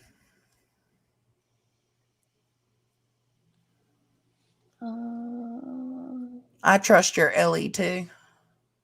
See, okay, my notes come from Brooks's live. That's where I would have taken these notes from because it was the first one he did. And on there, he would have said 12:30 to 1 is when he left. So that's his first statement. When he left to do the taxi. The taxi call, yes. And then I guess I did I not write down when they came When he got back? I mean, I can go to it. Well, he's probably going to explain it in this because he's telling Justin the timeline right now. Okay, go ahead. I'll keep You want me to going. play it while you look? Yeah, I got pages here. Monkey went missing. Okay. They have it from 6:42 or 6:47 to 7 o'clock-ish that he went missing. So him being at the splash pad really don't have nothing to do with Michael being gone unless, you know, he's a creeper. Now, I don't know if he's a creeper, but hey, people do stop and park at that splash park in there at a kid like a hawk. Just trying to get to his parts. So if you pause for 1 second. On video, yeah. And they have you. You know what? It used to let you do the space bar pause. I know. Now you have to like tap the video, like in the middle of the Don't video. let you do the space bar anymore. Okay, go ahead. I do agree with Dolly there. Like him being at the splash pad to get the chew at 1 does not matter because Brandy and Tyler have been very consistent or, you know, have said very similar things about their timeline and when they saw Michael last. So it doesn't matter that Stacy was seen at 1 at the splash pad, in my opinion. I agree Right. with him No, completely. it doesn't matter. Yeah. The splash pad's not the problem. Brandy said Brooks, Justin, Josh, Dolly. He went on Brooks, Justin, Josh, Dolly, Eve, Sweet yeah. Misery. He had 2 more planned for tonight and backed out of them. Hill said he is a liar. Look at what he told that woman he was going. Look, we ain't even got there, Hills. We have not even got there yet.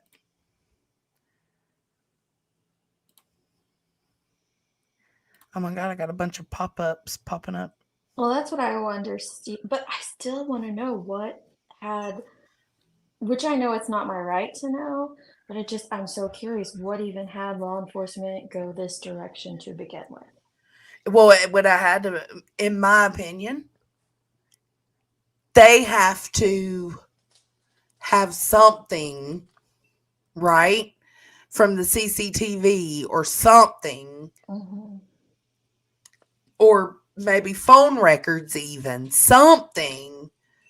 Well, no, because why would they pull their phone? No, it would have to be the cameras. I don't know. I don't know. It's insane. Yeah.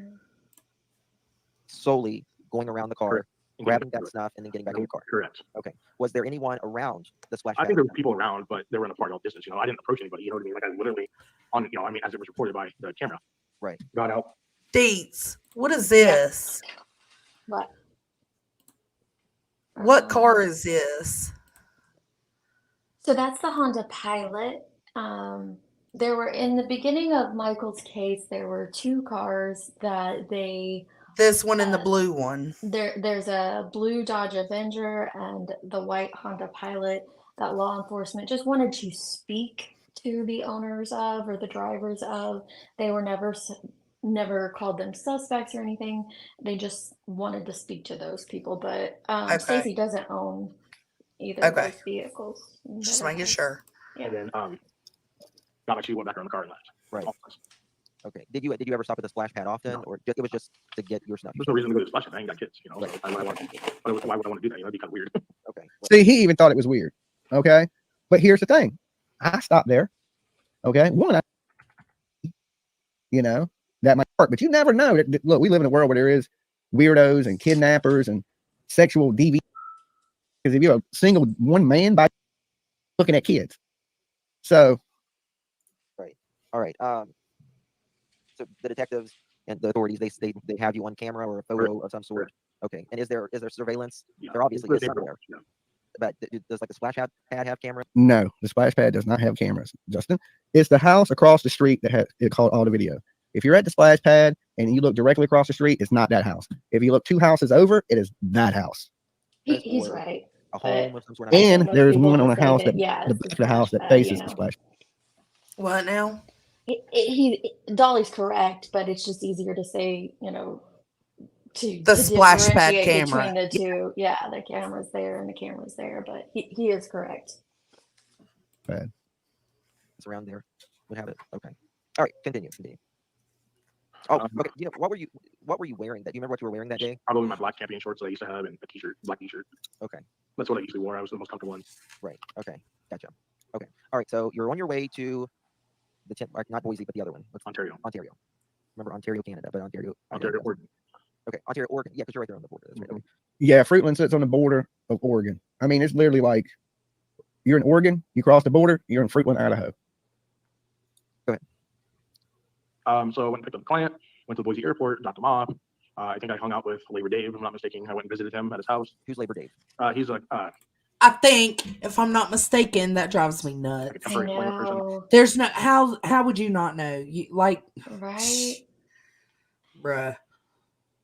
And Labor Day, he's definitely an interesting character, but I don't think that he has anything to do with any of it. But he is definitely an interesting character. So he probably doesn't have anything to do with it, except that Stacy said he went and hung out with him. He thinks. He thinks. Odd jobs for people to do. Christian based. His real name is David Fears. Fears with a P? Fear. F and F. Okay. Now this person is supposed to be deceased. This Labor Dave guy, he no longer is with us. All right. And so he's some of your alibi at that point, which Michael hadn't even went missing yet at this point. So, but still, I'm just saying. Okay. All right. So how long do you hang out with David? No, because Michael wasn't missing at that moment. No, because the last time Michael was seen by his family, it would have been around 6:30. So anything before that happens before 6:30 is kind of irrelevant. Brandy, he was talking about a drone during the excavation. Yeah. Yes, it was drones during that time, not CCTV. But for some reason, he was thinking it was CCTV, but it was drones. Well, he called it like sky cam or something, but he did have cameras, or there were cameras on the house. Like if you go back through the Google Map or Google Earth and Google Maps and stuff and look at the different dates, there was cameras on that house before Michael went missing and after, but that doesn't necessarily mean the cameras were working, that the cameras caught anything, or that the footage, was still good by the time law enforcement caught up. There's so many factors that play into that. So, but I do think he was kind of talking about the drones or something. It was very bizarre how he said it. We use the phone, the Roku app. Sorry. I don't know how to use it. Can you teach me or like give me the app? I don't know how you Set it up. Yeah, there's y'all a bear with me. camera at the front door, but then the neighbor also has had a camera, like I think it's on the side of their house. Was it? I don't know how you. That is testing my memory. Okay, well, can I use yours real quick? Do you need your phone right now? Maybe they were looking for a kid for some time, so showing his habits before his disappearance could be important. Well, see, I don't think it's odd at all that they took the back We roads. don't know. I'm towing so the sorry. car. You're fine, hon. I'm just talking to the chat, but they know it's me. If They're like if you've me. ever No, towed they a don't. vehicle, Yeah, they do. we But- love you. More than you. Okay, so I don't think it's weird at all that they took the back roads, because if you've ever towed a vehicle, especially they didn't have the vehicle on a trailer, they were towing it with tow straps. So if you've ever done that, you don't want to get on the interstate or highways towing something like that. Can y'all hear me? To me, it does make sense. Yeah, can you not hear me? Can you guys oh, hear me? Can the chat hear me, or is it just I hear oh. James?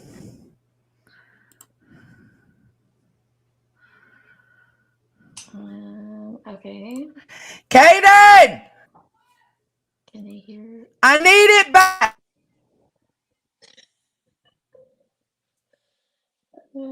Now that part is weird, Opal, that they avoided the mom's ring cam. I agree with you on that. I just don't think it's weird to not go on back roads for towing a vehicle. Okay, let me hop down and come back up. Or wait, I'm the only one up here. Holy shit. I'm in charge now, guys. Look out, mother truckers.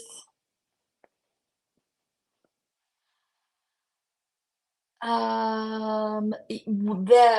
don't know for sure that he towed a vehicle back, but again, law enforcement would know for sure, especially if, the area was covered in law enforcement when they got back, which is what they allege. Plus, with the CCTV footage, they would know if he was towing a vehicle or not.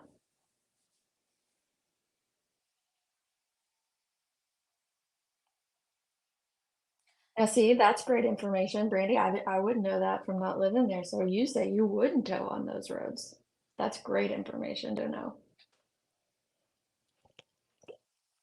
For me, just looking at the maps and just thinking like, I'm not going to tow a vehicle on a highway, but if the back roads are horrible and it would be better to tow on the or on the interstate, then that would make more sense.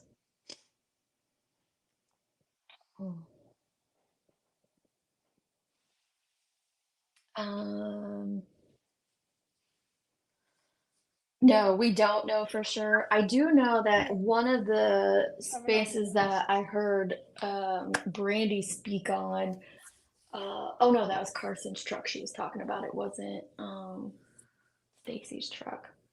But we don't know for sure, you're right, if they towed anything, but law enforcement would know. Absolutely. Sorry, y'all. We had a little hiccup. Can you hear me now? I can hear you. Earlier It you couldn't booted hear me me. talking.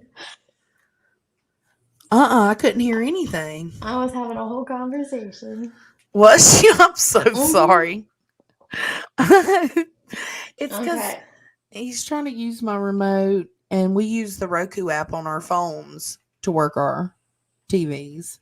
So I was just answering Heels. She had asked, why would you tow on the back roads? And I said, for me, that would make sense to tow on the back roads over the interstate. However, Brandy said, no, those back roads are horrible. She wouldn't tow on those back roads.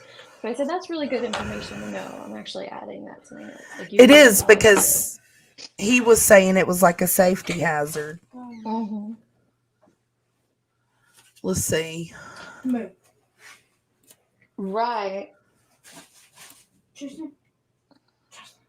But there would be, unless my point is though, if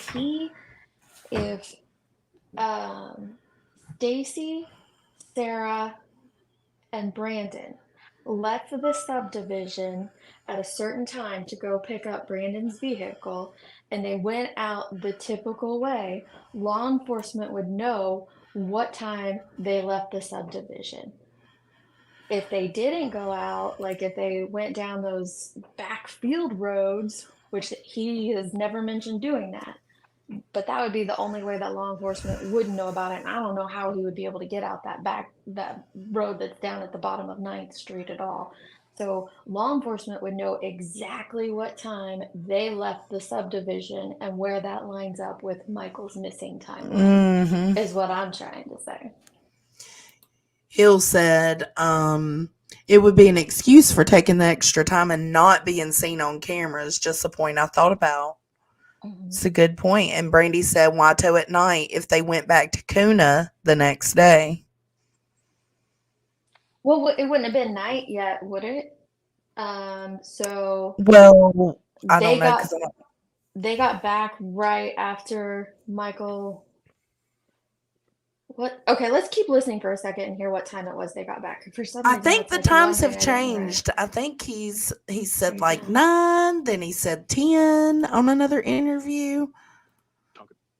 Because it didn't get. Okay. We got to remember though. What, Go babe? ahead. No, go ahead. It didn't get dark until late, right? It would have been Because around. Yeah, it would have been around 9 when it got dark, maybe a little before. Yeah. At this time, Michael hasn't went missing yet. Okay, Michael don't go missing till 6. He goes back home and leaves again before Mikey goes missing. So I think a little bit of this stuff. Yes, Nanya. Yeah. It's just a little before the time frame. Really, what matters is where was you at between 6:30 and 7 o'clock? Okay, where was you at? And you know what he told me is that he stopped, he pulled over, put power steering fluid in the vehicle, where he explained to me, I want to explain to you, it's the street that looks right down to where Michael Monkey Vaughn lives. He said he's seen a child, but it appeared to have dark hair. But how much was he really paying attention? If he says he was just putting power steering fluid in his car, Are you able the kid to had a pull toy in up his hand. maps real quick? Because I think it would be good to show those who aren't familiar with Michael's case the Should fact I that do it on there's- Google? Yeah, either one's fine. That there's only one way in, one way out of this subdivision. Technically, there is like a field farm road, but it's not something anyone could or would want to drive unless they were doing something nefarious, possibly.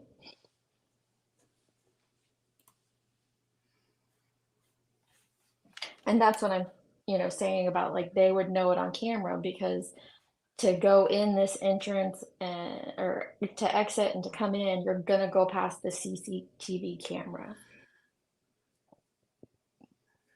Okay, let's see. What is the Just address? put 8th Street, Fruitland, Idaho.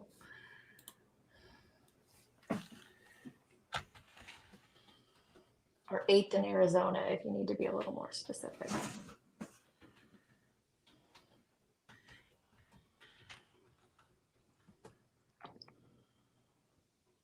Eighth in Arizona, Fruitland.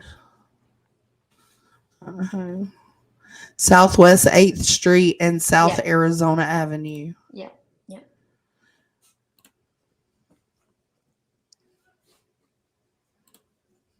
Okay. All right, let me get my bearings here. Where did my little dot go? It was just right there. Well, right here where my mouse is. Okay. So, see the bottom 3 rows of houses, right? 1, 2, 2, 3. 3. Right. Michael lives in that middle row, all the way, the white roof right next to where your pointer is, right there. Okay, so that's where Michael lives. That's where Michael lives. The only way in and out of this subdivision is if you go to the main road that's above your pointer.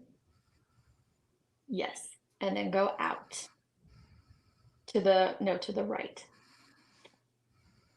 Keep going. Okay, so do I need to get down on the, how do I? I'm just saying, just for like to show right now where the entrance in and out of that Oh, shit. subdivision.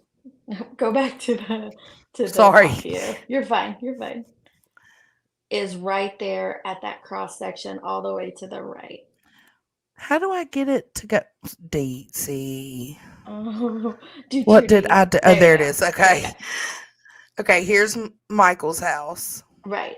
And if you go up to the road above your pointer, Up here. and then go all the way to the right. All the way to the right. Keep Okay. right there is the entrance in and out of the subdivision. Oh. If you zoom all the way out, you can see that's the only way in and the only way out, except for go back towards Michael's house. Which is right here. Right. You see that little field road down to this one? Yeah. And so that's what I'm saying. It's not a road anyone would take. It's a dirt road. It's a dirt road. So and it comes out right here. I mean, it wiggles down, yeah. But you'd be driving in someone's field, someone's yeah, he ain't gonna take that. Someone's their crop, whatever they had planted at that time. So that's why I say it doesn't matter if he tells us now the exact time he left. Law enforcement knows it because that one of those houses right there has the CCTV camera right on here. it and caught it caught everyone coming in and out of the subdivision. I think at one time Brandy even said there's like a vehicle that came in and out like every 30 seconds to a minute at one point is what she was saying. So they know exactly who was coming in and out that day. And then do you want to know where he lives? Well, first tell me, where is this, the splash pad up here? No. Zoom out a little bit. Okay. See where it says Crestview Park? Yeah. Okay. Right there is the splash pad. It's right in there. Right here. Mm-hmm. And so if you go down to, go back to the main road where the main road was. I don't remember the names of these roads. I'm sorry. But the one where I showed you. Right here. There. Okay. Yep. Now go down to the next intersection on the left. Keep going. This one. Okay. Go up into here. In this subdivision is where Stacy and Sarah lived. You see like the inside square there? He lives in the top house, second in from the left. Nope, go down one. Go down one. The first square. Go down. Okay. Up one house. Up one house. Right there. Yep. That was where Stacy and Sarah lived. Okay, so here to here. Oh, wow. He stopped at that corner to put the steering fluid in right there. At this corner? Yep. That's where he alleges he saw a kid playing who was not Michael, he said. Wow. Those are his words, not mine. I don't know what the dude saw. Do you think it was Michael? No, not well. If I believe Brandy and Tyler's timeline, then no, I don't think it was Michael. If I believe his timeline. That's right, because that was earlier. Yeah. Right? No. It would have been. Well, let's keep listening to him. Okay. Let me go back to it. Okay, we know Mikey Mufflebond by the age that he played with what? Toys. Okay, maybe from a distance, he didn't look like he had darker hair, but it was a blonde haired kid. Either way, around that time, there was only one kid outside, and that was Michael Monkey Vaughn. There wasn't no other kids outside at that time. And the kids that live in the house beside them kids are a little bit older, not small toy playing age kids. That is true, but age Stacy range. wasn't. I don't think Stacy was talking about the kids that were on Michael's street. Where he described seeing that kid would have been one street up, and kids were coming and going to the splash pad. So I don't know who he saw. I don't know that there's any way for any of us to know unless he described that right child. here. Yeah, unless he described that child perfectly and they were caught on camera somewhere. I don't know there's any way to confirm who or what he saw. He was putting that power steering fluid in his vehicle. He seen Michael Monkey Vaughn. Now, if he knows it was him or not, that I don't know. Dolly, we don't know that though, bruh. No, we don't. We don't know that. We can't say it so factually. See, right, and that's what I'm afraid of is people throwing things out like that of like, oh, Stacy saw Michael. We don't know that he saw. We don't know. Mm-mm. Oh, but I do truly believe the kid he saw at that time was the kid Monkey. Okay. It wasn't very long. I mean, he had stuff he was doing too, you know. So Do you talk to him often? I don't talk to him anymore. From what I heard, he's deceased. So I don't know if that's true or not. Okay. Hard to talk to someone like that for sure. Thank you guys. All right, so you're there 30 minutes tops. Okay.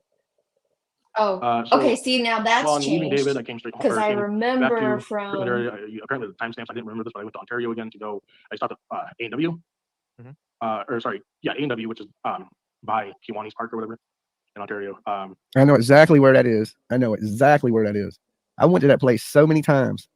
The A&W right there. I know exactly where he's talking about. Went there, got some food, I think, and went back to Fruitland. Okay, so you go from Fruitland, Ontario to Boise, back to Ontario to home. Ontario. so he's added this in Jones, and this is new information. But that was the complete. One thing he did say was Brandon was.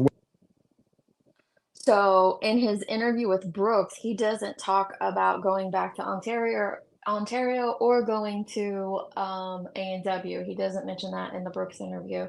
And here he said that he stayed at his buddy's for 30 minutes, where in Brooks's interview, I know he said he stayed for a couple of hours. So that's difference. There's differences. You're muted if you're talking. Oh shit, I was totally talking. Yeah, he did say a couple hours. He did. He did. See? No, he so did. that's, Yeah. He that's didn't an mention getting food inconsistency. during Brooks's either. Nope.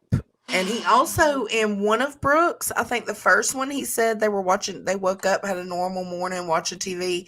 The third one, I think he said they didn't have a TV because Sarah thought it was the devil. Right. I just think that's so silly. Bro. I just think it's an inconsistency that doesn't factor into Michael's case at all, but it does factor into Stacy's character. Yes. Likely. Yeah. And if it's normal for him to just come up with random shit like that. Wearing shorts that day, which is good because the guy caught in the TV was wearing shorts. Now I look at a really. He's talking about this one. Do you think that this is Brandon? What? I don't know who that is. He said on Brooks's interview that he knew who that guy was. Everybody does. It's a guy that walks around the neighborhood a lot. And he also gave us a location of where that picture was taken, because several of us had been wondering, like, what camera is that taken from? Because it's not taken from the same CCTV camera that the vehicle was put out on. And he said that this is actually down by his house. I haven't looked at Google Earth to see if that's true or not, but I don't know who that is.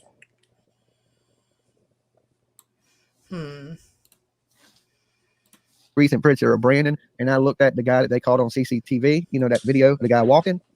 I'm telling you guys, that's him. That picture is Brandon walking. See? Someone was 98% sure that is Brandon. He says things so factual.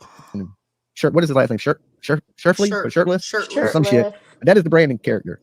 the direction I came back, it was It's on but the it was, it was on A&W on the way, but it was, you could see from the interstate, and it was completely packed. I didn't feel like going inside from what I remember. All right. Where is Sarah?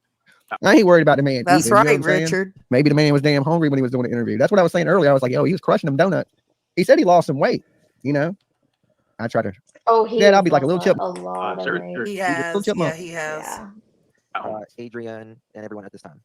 Sarah or Adrian, according to timestamps again, according to what Brooke showed on the photo, again, timing can be off. So apparently, what the timestamp is for something when they took that photo at A&W or the Applebee's.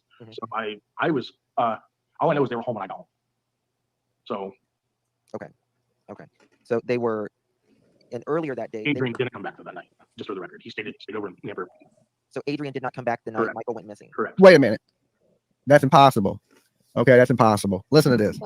If Adrian was at the Applebee's at 4:47, right? How did they get him back to, what is it, Nampa? To drop him off 45 minutes away, get back and beat him to the house. All right, Stacey, we're gonna have to talk about, we're gonna have to really sit down. Okay, I just wrote down. So let's come up. So if he left at, let's say he did leave at 1:30, because that's when he was at this splash pad allegedly. Yeah, it So would he have leaves to be around there. at 1:30. I'm gonna write splash pad. Then he goes to Ontario to pick up the guy. Let's say it's a 15-minute drive. 1:45. He's in Ontario. Then he goes down to Boise. It's about an hour and 15. Let's just say an hour and 15. So now we're at 3 o'clock is when he drops his taxi fare off in Boise. Then he goes over to his friend's house. I don't know how far it is, but if it's in Boise, it's anywhere from 15 to 20-minute drive from where he was. So let's say 3:15 he gets to his friend's house, and he's saying he was there for 30 minutes. So he leaves there at That's so different than the first one. right? He leaves there at 3:45. That's when he leaves for Ontario now. Then he would get back to Ontario at 5 o'clock, and then he's got to eat, like get food at A&W. Right? Oh yeah, because he's saying so- he stopped at A&W. Yeah, he stopped and got food. So another what? 30 minutes? 20, 30 minutes. If the place was packed, so he didn't go in and he just did drive-through, even a packed drive. I don't know, like at least 30 minutes there. And then he has to drive back home, which is going to take anywhere from 10 to 15 minutes, depending on the traffic. So he potentially could have got back to his house anywhere from 5:30 to 5:45 based on this new time. Right. And then they decided to go get Brandon's car. Right. That's just putting him back at the main house. Okay. We'll work with that because that's what he says in this interview. For now, yeah. And work this timeline a little bit. Basically on Sweet Miseries today, he was like, I ain't finna, like, all these questions have been answered. Y'all can go back to Brooks. You can go to Eve. Y'all can go look up yourself. I ain't gonna keep answering the same things. Like, why are you jumping on panel to panel then, dummy? Stop. He's like, I'm not telling my story again. Go listen to it elsewhere. And it's like, but that's what people, I mean, I don't think you should be hopping around anyway, but that's why people are inviting you on their panels. That's what people want to talk about. They're not They wanting to want just hang out, hear bro. The details over and over and over again, and they want to, get deep into the minutia of it all. Like, that's what people are wanting. So I don't know what he thought. He's like, you can ask me questions about the case. Like, wait, that would be the story. Asking you the questions. Yeah. Right?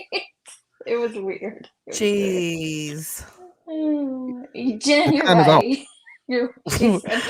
Homeboy ain't moving that fast, so add on 30 minutes to it. Oh my God.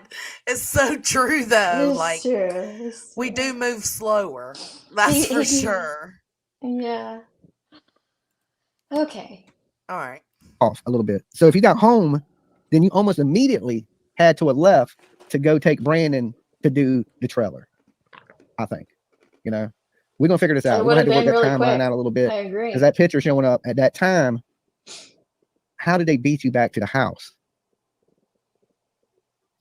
I don't know. It's like they would have been getting back around the same time, actually. Okay. Now, on July 27th, now this is Brandon's. Brandon says he spends the night. Yeah. We Okay. stayed the night alone in our house. Okay. All right. All right. So you come back after you get your A&W and your ride. You did one, maybe two rides. Correct. Which I think is probably the other reason I went to What? Ontario too. Just Maybe 2 rides. I don't know why he said that. I mean, I don't know why Justin said that. Right. And why did Stacy agree? What? Yeah, go back again. Let me just hear that part over He's again. been so adamant that it's been 1 ride. Yeah, he did one fare. All right. All right. So you come back after you get your A&W and your ride. You did one, maybe two rides. correct. Which I think is probably the other reason I went to Ontario too. Just putting that out there.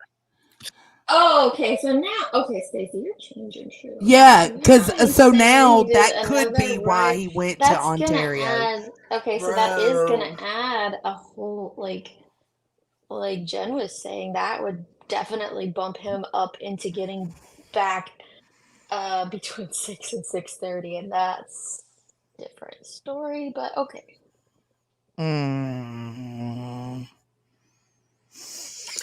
I'm gonna let this play for a second. So, let me know when I get back. I gotta run and grab a drink.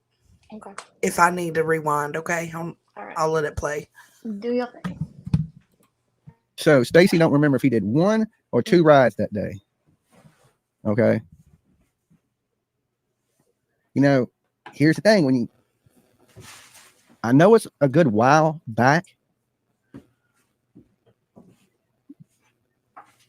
but his time frame is off somewhere. It could be off because of his memory. It could be off because he's not telling the truth. It's either one of those two things, because it has been, like I said, good portion of time, or he's being dishonest, or he's missing something, because there would have been no way really that he could have beat them back in the time frame he's saying he gave, and Adrian still be gone. Say that again. I think maybe the other reason I went to Ontario too wasn't just for food, but it was to go pick up that ride. Okay. So then, okay. Why did you guys always have a bunch of people in your house? Just curious. There wasn't a bunch of people in the house. People make that excessive. They're literally, we had people come in sometimes who were just friends of friends, or friends of ours, or I think one point in time we let Brandon bring his buddy over, his buddy's friend, but there wasn't an excessive amount of traffic that people make it. Okay. We didn't. Well, have if you can hear me when you get back, pause and I'll explain who were trying to this. get on their feet, because that's what, as Christian believers, we try to help people who are in need. So that's what we did. But there wasn't a huge amount of traffic like people say there was. No. I wasn't sure if it was like cheaper labor, or something like that. You're staying at our house. Can you help out? Labor. Okay, so he asked him, was he doing it for cheaper labor? I think there was more of a. I mean, I don't know. His girl seemed like I hate to say it, a super freak. The kind you don't take home to mother. You know what I'm saying? Like, she's sleeping with this dude, the other dude, with her husband in the house.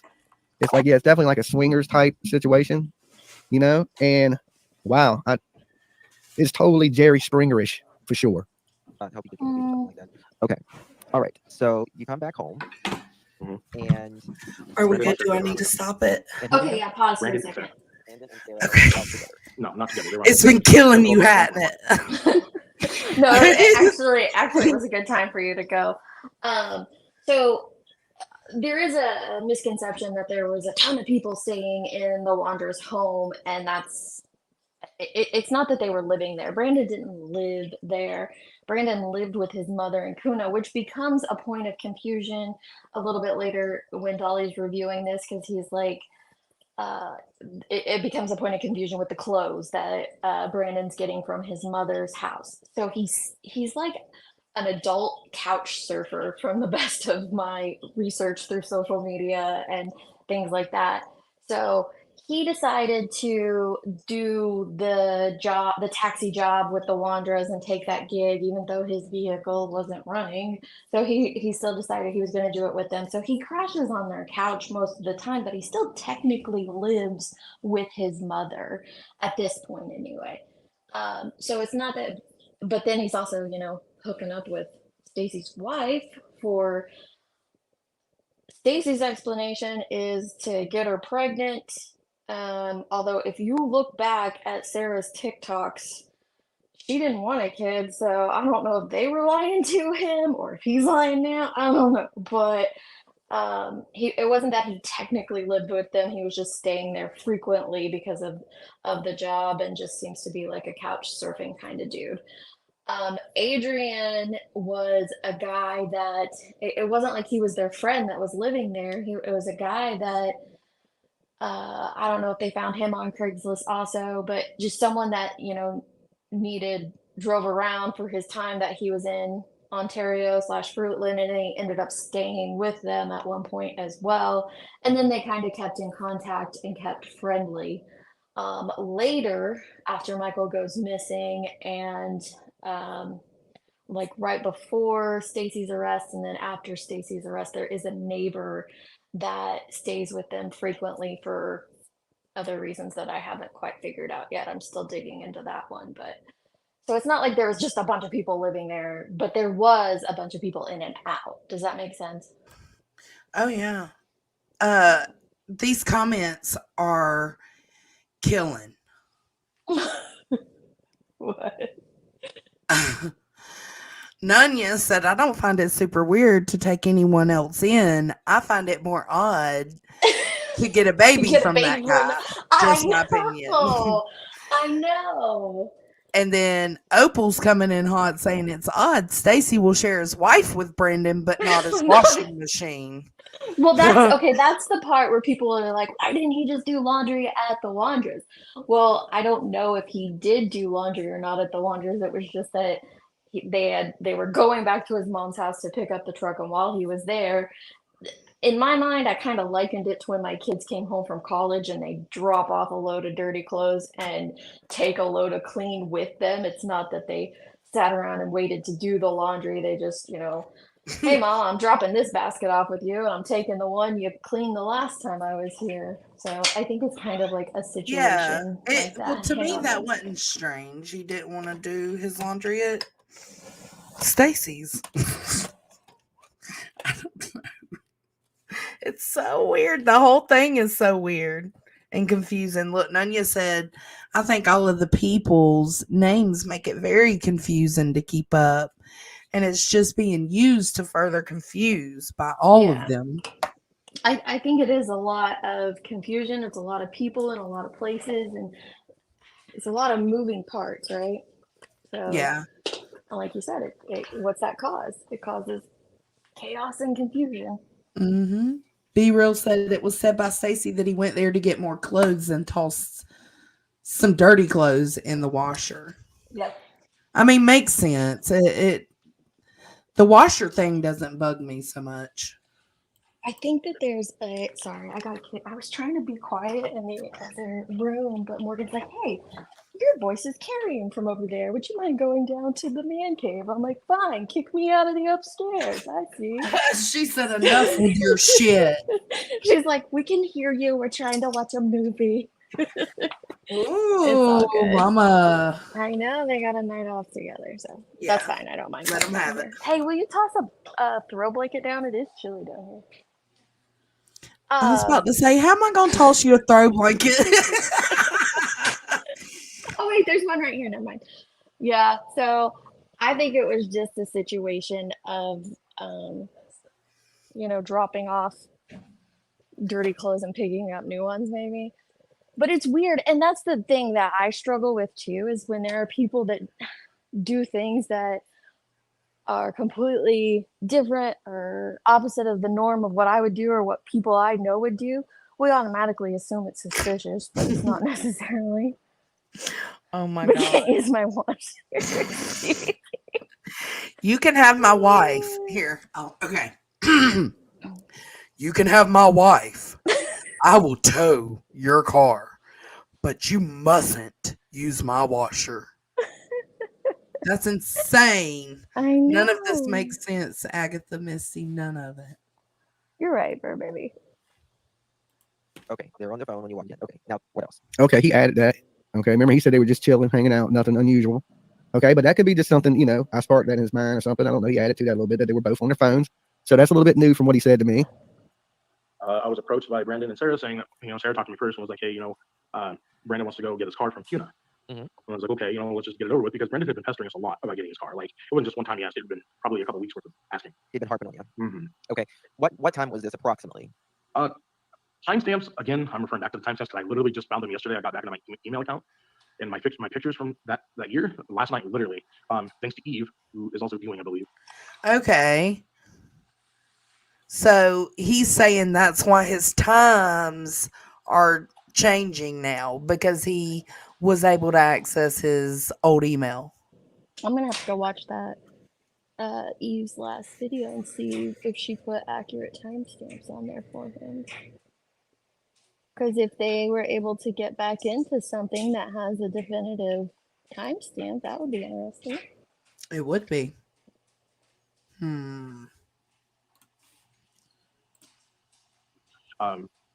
She helped me recover that. So I was able to get into that, and that's how I got those photos that you'll pull up eventually with the timestamp attached. Now, I haven't seen these photos yet, guys, so these photos are going to be new to me. Like I said, I haven't seen Justin's interview. That's why I just decided to watch it with you guys. Like, I ain't going to watch the whole thing. I'm just going to try to get through the... Heads up, they don't show any photos. Where Lab comes up here and goes off. Really? Not on this one, not from what Dolly showed. Maybe there was more to it, but I think I fell asleep before this. Because I asked Stacy, I talked to him just a little while ago, and I said, how did the interview go? And he said it went good. He said then the lab came up there, but he didn't say what the lab said. He was like, then the lab came up there, and it kind of went crazy from there. And I was like, oh, okay. So apparently Josh comes up here at some point. So I'd say, it's going to sound stupid, but going back to the timestamps, I would say 6:30 or 7 is when we left. When you left. Okay. So wait. Josh was point blank with him. Okay, I can understand that. Josh is a. So, according to the timeline that the loose timeline, we're going to call it the loose timeline that he is given tonight, he would have got back to the house between 6:30 and then turned around and left immediately. What do you say, 6:30 to 7? Is when they left? Is that what he just said? 6:30 to 7. Yeah. And that's okay. And that puts them leaving at the time of Michael disappearing. Okay, what I'm seeing on Eve's interview and case review of Stacy Wandra, but I don't see anything put up about his pictures. Hold on. Wow, this proof, Stacy Wandra review, but it shows him in Brooks. Hold on. Dolly says that maybe they took Michael because they wanted a baby. Well, I think that they were completely fine with trying to get a baby through the sleeping around of. I don't know that again. That's weird because if you watch Sarah's TikTok, she didn't want kids, and he says he didn't want kids. So I think that was just a excuse to be sleeping around. Sorry, it's my opinion. Okay. I see stuff, but it's.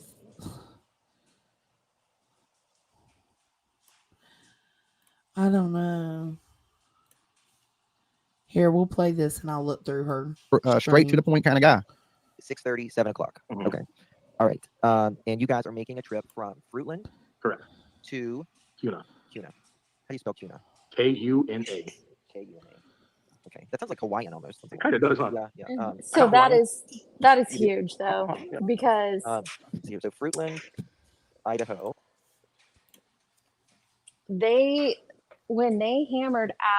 When law enforcement hammered out Michael's timeline and they came out and said that he disappeared between 6:40 and 7, that's what we have to go off of from law enforcement, that he went missing. That's literally the somewhere. only thing we have. From law enforcement, the only confirmation at this time is that he, disappeared between 6:40 and 7, and now he's telling us that they left between 6:30 and 7. That doesn't mean anybody did anything, and please don't harass people. It's just that could definitely pinpoint as to why they even started interrogating Stacy back in May. That alone, if his vehicle was leaving the subdivision in the same time frame that Michael went missing, that could be the reason they even began questioning him at all. Just because of the time match. Yeah. And so they're questioning him, and then And then he says what he says. And what Opal, it is, which is insane. he does. He does have explosive personality disorder, and he can you can see it in a couple of TikToks. Yeah, he can get. Honey Bunny said, "Give me 5 minutes with him. I'll show him what's up." I'll show him explosive personality. Yeah, she does show pictures to match up to the timeline, so we can finish this and go over to it. Yeah. Kuna, Kuna. 45-minute drive usually. Yep. Okay. All right. So Remy says, "I'll take this week's pineapple." Okay. This crazy situation. I know my destination. Taxi driver. So did you? Well, you guys tomorrow night, you will be answering tough questions. He's doing part 2 with. No, he's not.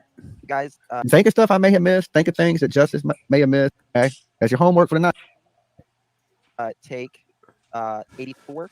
Yes. 84 to exit. I want to say 46 or 48. It was 10 Mile Road. It might have been 42. I know it was 10 Mile exit that we took. 10 exit. You mean like exit number 10? Oh, 10, No, 10 Mile Road. 10 Mile Road. Correct. Gotcha. Okay. There's an exit for 10 Mile Road. Correct. Gotcha. Okay. All right. Yeah, because you can do I-84 East and then South 10 Mile Road. Correct. Where it says you can do I-84 East, Idaho Can 69. I say Justin's doing a good job? But the fastest He is is. I-84 East. All right. Dolly's got him sped up though. Well, that's helpful. And I think I've got Dolly sped up. I do. Dolly's got him on 1.5 or 1.25, and I've got Dolly and him on 1.5. Jesus Christ. Oh my gosh. Correct. Yes. I asked if he snatched Summer Wells. Well, we know, guys, that he didn't snatch no Summer Wells. All right. He's a long ass way away from. That's ignorant. Come on, Right? man. It is. Pointing the finger at. Nobody needs to be surprised by that. You're going to turn onto Whitley Drive. 3.2 Josh miles, is the lab. and then turn left 0.2 miles to I-84 East toward Boise Caldwell. Correct. Merge on I-84 East, and then exit 42, which I don't know where exactly in Kuna you were. Now, why was this? I can give you his address if you want to pinpoint that from our house to his, so you can see. His address was 2518. One second. You got your Well, listen, notepad, Deets? here's the thing about us, you. Snowbell. Yeah. We all have our different styles of doing things. Okay. Oh, Jesus. Sometimes that don't get you the effective. Justin a little bit slower because he talks so damn slow. Okay, he gonna be there. He gonna get there. Dolly said it, not us. Atera is Yeah, an that was all-in-one on IT Dolly. platform that prevents problems before they happen. IT. Snowbell, SNOWBELL, I believe. Road. Snowbell Road. There's a road Snowbell. Is the lab in here? I know where they went. Here. 1102 Red Wing Street in Fruitland. That's where he lives. Okay, I'm gonna see what Josh did. Okay, it's 40 I'm waiting. minutes. Yep. All right, so you're going to do. Here, I'll show you here, just so we can. We're just South Meadows Avenue. Turn immediately onto 8th Street. So then you're going to turn right onto US 95 South. Yep. Turn left on Yes. Okay. Merge. Yep. 38 miles on I-84. Well, why do you have to? You don't have to be nice to anybody, man. You handle your channel the way you handle your channel. You know, that's what I'm saying. Everybody has their own way of doing things. You know, if Josh asks him a tough question, you guys can ask him a tough question. He'll be here tomorrow, and I told him I'll always be into you. Josh, you can even come by. But he's not coming on Dolly's either tonight. The second exit. Supposedly he's not. I don't know. Interesting. Mm-hmm. Okay. All right. Now, is this where he lived at? This is where Brandon's mom. He said, "I'm good." Okay, this is Brandon's mom. Okay. Oh, you must have went in today, Josh. I haven't seen it yet. I haven't seen what. Anybody got timestamp? I don't. Plenty of things. Okay. So, what kind of car were you driving that day? I was driving a 2005 GMC Sierra 1500 HD. It was a burgundy red. Burgundy red. Okay. And you said was what? Just at the end. A 4-door. Okay. Now, you go to the house, and what happens? Josh, you interrogator. Brandon brought a duffel bag full of his clothes, and I can verify that it was literally full of clothes because it was empty when he brought it on the couch from the side of the couch. The lab is the bad cop. You know what I'm saying? You know, you got a good cop. Was a duffel bag, a black one, correct? At your You house. want to know something crazy? How big is the duffel bag? What? My husband owned that exact vehicle at one point. Ooh. A burgundy 1500 No. GMC Sierra. Yeah, it's been about 12 years, but it's just kind of ironic that he put. That is ironic. Oh, it's a medium. What's the disposable thing. It's not big at all. It's not like a huge one. It's literally, it's got the No. handles that Velcro together, and it's got a strap that goes over your shoulder. Okay. All right, and he takes this duffel bag with him on the trip. Okay. Brings the duffel bag in the house. He rides with you yeah. and Sarah there. Right. Do you remember- Sarah was driving. I was in the passenger seat. He was in the seat behind me. Okay. Do you remember the conversation? So we do know that I play a lot of movies. from their TikToks and their videos and stuff that Sarah did drive. Yeah. Yeah. So like 'cause- a lot of his information I do find believable because we can, match it up with the things from her TikTok videos. So yeah, I agree. but some of it, oh my God. I don't. I was stalking their TikTok videos when they first named them. I was all over those videos. I think everybody was. It was insane. And they're weird too. They're weird videos. They are. They are. Do a whole lot of conversing because Yeah, when the lab comes in, I'm gonna be like, hey, write down my answer. Honest truth. Man, am I a notebook in your hand? Sarah wasn't bitching about something. She's bloated. She's gassy. Anything? Nothing. I mean, listen. All right. Listen. So, okay, listen. I understand. Dolly. People think taking notes is good. Okay, that's great. Take notes, right? But why does he have to take notes? Why can't he just go back and replay the video and then write the stuff down? Why does Dolly said taking notes makes him nervous? But I agree there. Like if I was the one giving the interview, I'm taking notes now. I always take notes when I listen to an interview. But this is probably why I couldn't give an interview because I would want to do stupid stuff Make like 'em that, nervous. like take notes. She's taking notes on you, Dolly. he had to do it live while he's talking to the man? See what I'm saying? You gotta do it live. But that would make me fucking encyclopedia. you're on your way, and how long are you? What do you do at the house once you arrive there? You hook up the car, and what else? What else is going on at the house? That's it. Brandon had to go through the side gate entrance on the right side of his house. Oh, he's because writing his down mom had questions from the chat. like a Ring doorbell that has audio video set up. That'll pick up detection. Great job. I'm just saying, look, everybody has their own way. That's just So one of my why nervous. did Brandon want to well, avoid the Ring camera? Yeah, because he said That's he a wanted to avoid it question. and went through the side. Yeah, that's a question I've had since Brooks, and no one's asked him about that, or at least I don't believe they have. I feel like I did hear him say somewhere that it was because he wasn't supposed to be there while his mom wasn't there. Okay. Or Well, something. that's good. I'll put that down. I don't know. Put that as a possibility. I'll put a star next time. Yeah.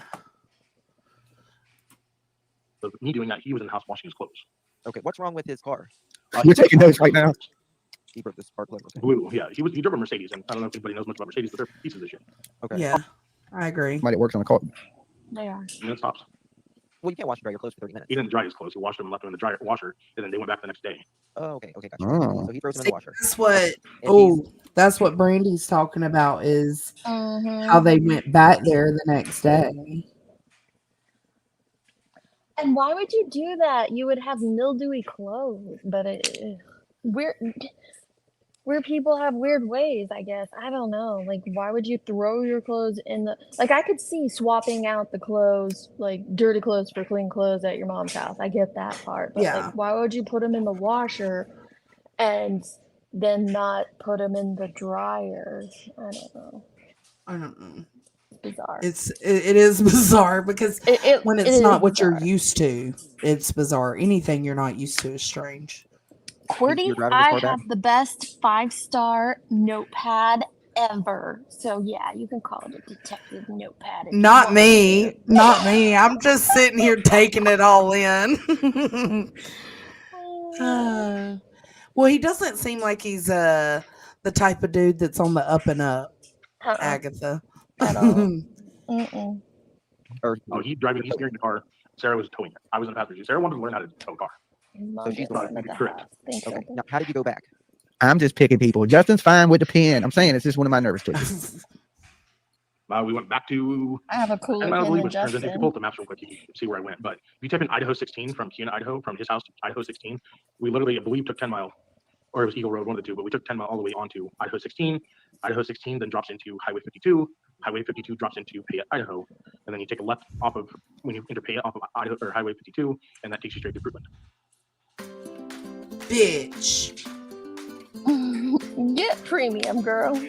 I know. I did have it. Look. Okay, straight to Fruitland. Was it Fruitland ad? That was the same ad. Oh, shit. Whatever.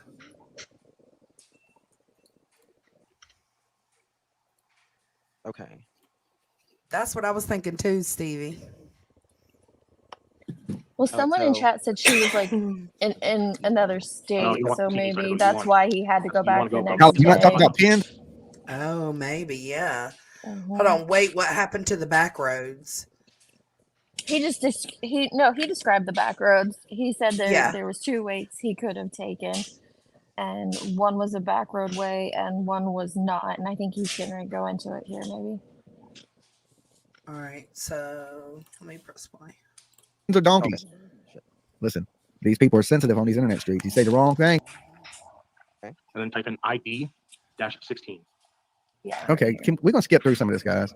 Yep, we're back. House. Correct. Okay, go ahead. So pulling into the neighborhood, I told Sarah to stop to find out what was going on. They, Okay, pause. So that police is officer said that a little boy had gone a missing. timestamp I'm gonna go back and listen to. Like, Dolly, you just skipped through a really important part, bud. I know it doesn't show it though. Hold on, let me see if He skipped through it. He said we're gonna skip through this. I thought that's actually an important part. How he came back. it is, especially for the timeline. Mhm. Okay, so on Justin, I was hoping he would take this comment down so you could see kind of where it is on Justin's. I'll just scroll through and find the map when he brings up the map. Okay. He just said a little boy they told him a little kid was missing. Okay, so that's new. He never. Keep an eye out for him or whatever. So pulling into the neighborhood, I told Sarah to stop to find out what was going on. They at that point, police officer said that a little boy had gone missing. Jonesin, We were like, really? And they're like, What? look at what QWERTY did for you. QWERTY! Thank you. little Oh my turkey. God. Get some premium. I love typing QWERTY's name like when I mention him I on know. the phone because it doesn't automatically tag. So you have to type it in exactly how it is. And I'm like, oh my God, I love that QWERTY just used those top few letters in a row. It's amazing. Now on my phone, I don't even have to like make it caps lock. I can just type it in lowercase and it automatically changes it to caps lock. Does it? Oh my God. Yeah. Thank you, QWERTY. That's very You're kind the of best, you. QWERTY. Twerk that ass. Come on. Twerk that ass. Come on. Twerk that ass. Come on. Twerk that ass. Move that ass. Let the right go work that ass. Twerk that ass. Come on. Twerk that ass. Come on. Thank you, QWERTY. I appreciate that. That was so kind of you. You said Jonesin like I thought I was in trouble. I was like, what I do? Do I need to rewind?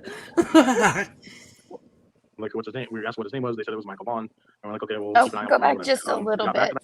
Through some of this, I'm gonna guys. slow it down a little since it's Yeah. Stacy talking more now. Would that be house? Correct. Okay, go ahead. So pulling into the neighborhood, I told Sarah to stop to find out what was going on. They at that point, police officer said that a little boy had gone missing. Okay, pause. We were like, really? So- And they're like, what's his name? We asked what his name was.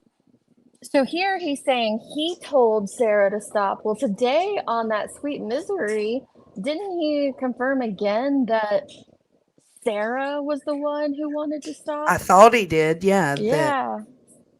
I don't know if it matters, but Why would just Sarah another- be the one? Like, if he said, because then that would mean, hold on, my brain. If he wasn't driving and Sarah was the one driving, okay, so he's basically saying, I wanted Sarah to stop, but in the other one, he said, Sarah wanted to stop. Because Yeah. Sarah was the one in control. If she wanted to stop, she could stop. But maybe she mentioned, hey, let's see what's going on. I don't know. It's just another Never inconsistency. QWERTY. Yep. For baby Stan. What's she say? Oh, no. baby I Stan. know. Keep an eye out for him or whatever. So we got back to the house. Snitch. That's new. He never Yeah. said when I talked to him. They told him the little boy's name. Point, police officer said that a little boy had gone missing. We were like, really? And they're like, what's his name? We asked what his name was. They said it was Michael Vaughn. And we're like, okay, well, we'll keep an eye out for him or whatever. So we got back to the house. That's new. He never said Well- when I talked to him. They told him the little boy's name. He just said a little boy had. They told him. Had been Honestly, that abducted. makes Yeah. that makes sense to I know that was a thing on Brooks because like one day, like his first interview, he said that Michael had been abducted, and then the next interview he came back and said, hey, I misspoke. They didn't tell us at that point he had been abducted. They just said a little boy was missing. He was missing, yeah. If I can just put myself in that situation and someone tells me a child's missing, I'm going to be like, what's their name? I don't think it's weird for anyone to give or ask a name in that situation. I don't either. I think that's especially such a small subdivision. There's a chance that you know each other, or it might be someone things like that. I didn't really find that alarming at all, honestly. The little kid was missing. Okay, so that's new. He never said it was Michael Vaughn before. Not to me, anyway. It's not Adrian. I've got Adrian's contact. It's not Adrian. So if it is Adrian, he can come up, but I assure you it's not Adrian. He's talking about somebody that was in his chat. Oh, okay. And if not, then nobody even. We're back to the house. And Me too, Agatha. it's all good. So we get back to the house and pull around the Mallard Street, took a left on Mallard Street because Mallard Street leads on to Red Wing. Okay. And it was just easiest to go that way because we had a vehicle behind us that we were towing. And so we pulled onto the side of the curb, or the side of the road, which on our house, which there's a curb. All right, here we go. The lab's in the house. This is Josh from the lab. He's not. Josh, how you doing? Good. How are you? Nice to meet you. Nice to meet you, man. So pull out of the house on Red Wing Street. There is literally, there's people walking around everywhere, of course. Sarah and Brandon said they were going to go look for the kid or for Michael. I said, okay, well, I'm going to stay here because I got to get this car unlatched from being in the street because, you can't legally have a car taking up the whole length of the street pretty much. Right. So I went and did that while they went looking for Michael. They came back probably, I don't know, midnight, 12:30, said they had no luck on finding him. Okay, What? Get it together, dude. Oh, fuck. How do you get premium So that was without it just giving like, you an ad? You just get premium on a premium account, and then it won't play any ads. Or is it Dolly's that is playing the ads? Or is it you? That one was me. Okay. Yeah. But you I just don't know upgrade how to to premium. get. How do you upgrade? Let's see. I don't know from looking. Like it's in your account settings somewhere. Okay, I'm not going through all that right now. Okay. All right. What happened? This is Chris McDonough from the interview room. You met Chris? Okay, I'm talking to Chris. I want to play this a little bit. Okay, pause. That was something I learned today on Misery. What Misery? Sorry, was that he claims that he spoke with Chris, and 2 other detectives. So he makes it sound like Chris is one of the guys that interrogated him. He does. I thought the same thing. I was like, because he's part of that, what's it called? The missing. If Heels is still in here, she knows the exact name. I know it's Cold Case Hold Foundation. on. Cold Hold Case on. Foundation. Dogs. Nala.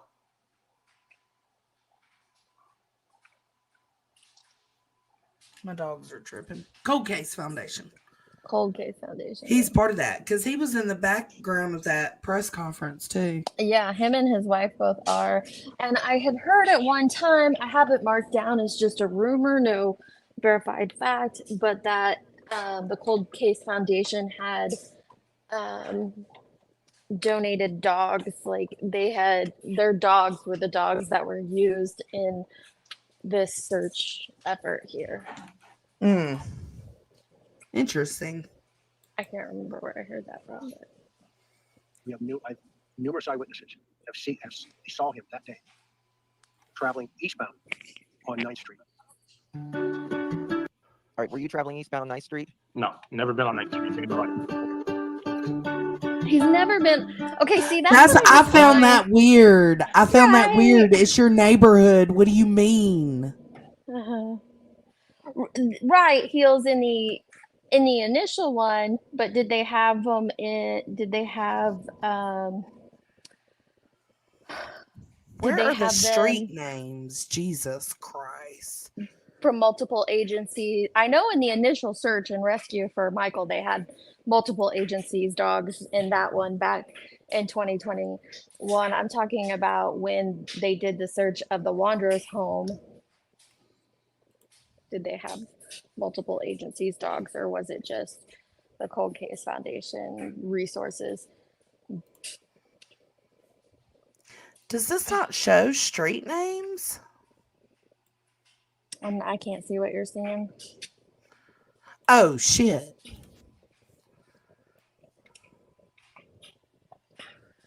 It doesn't show. Oh, this is 9th Street. Yeah. So Brandy lives on 9th Michael, Street. yeah, Michael lives on 9th. 8th is just the main one in and out of the subdivision. That's why I had you look it up earlier. Okay, and he's saying he's never been down one block, which is kind of okay.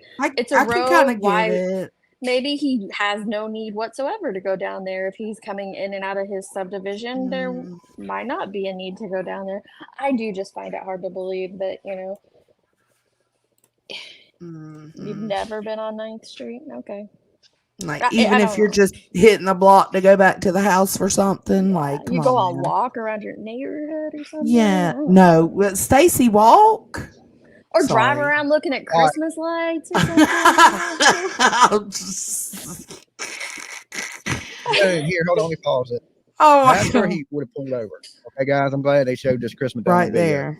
Okay, see, I don't want to dox where anybody lives. So I'm going to tell you pause. that Michael Monkey Pond lives really close to where we're looking. Google Earth to turn. Chris was very involved. Brandy talked about it in an interview that Chris and the Cold Case Foundation was working hand in hand with Huff. We learned that from Brandy long before the search warrant was served, and we knew they were digging in the backyard, and that Chris was working hand in hand with Huff on the case. So that came straight from her, so I tend to believe it. But he said, that's what he said today on Misery, is that he spoke with Chris and 2 other detectives. So I don't think that was an online thing. I haven't seen anything pop up. So I think that was an in-person thing. Looking at right now. Okay. So Stacy, if you're looking at that Southwest 9th Street sign, okay, you go up 1 block, you take a left, that leads you to the neighborhood that Stacy lives in. So when he came out, remember we talked to him in an interview, and he came out and he said, I pulled over to put power steering fluid in the truck. I don't know if y'all can see my cursor on the screen, but this is the little patch of area he is talking about he pulled over in. Now, this is the area, and he's seen a kid somewhere over here. He says it with a toy. All right. I'm assuming by this sign or in this yard right here with the boat, there are kids that live here now. I am going to say that.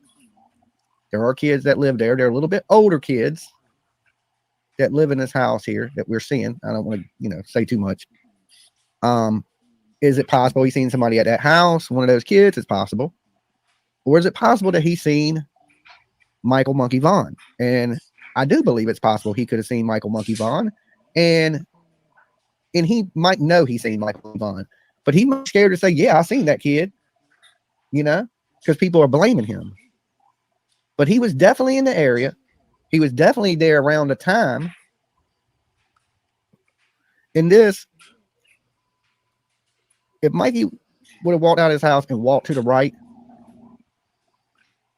just a little ways, he would have been in sight of where these people pulled over, Blue Eyes crying, thank you for becoming a member. That is a great way to keep Dolly alive.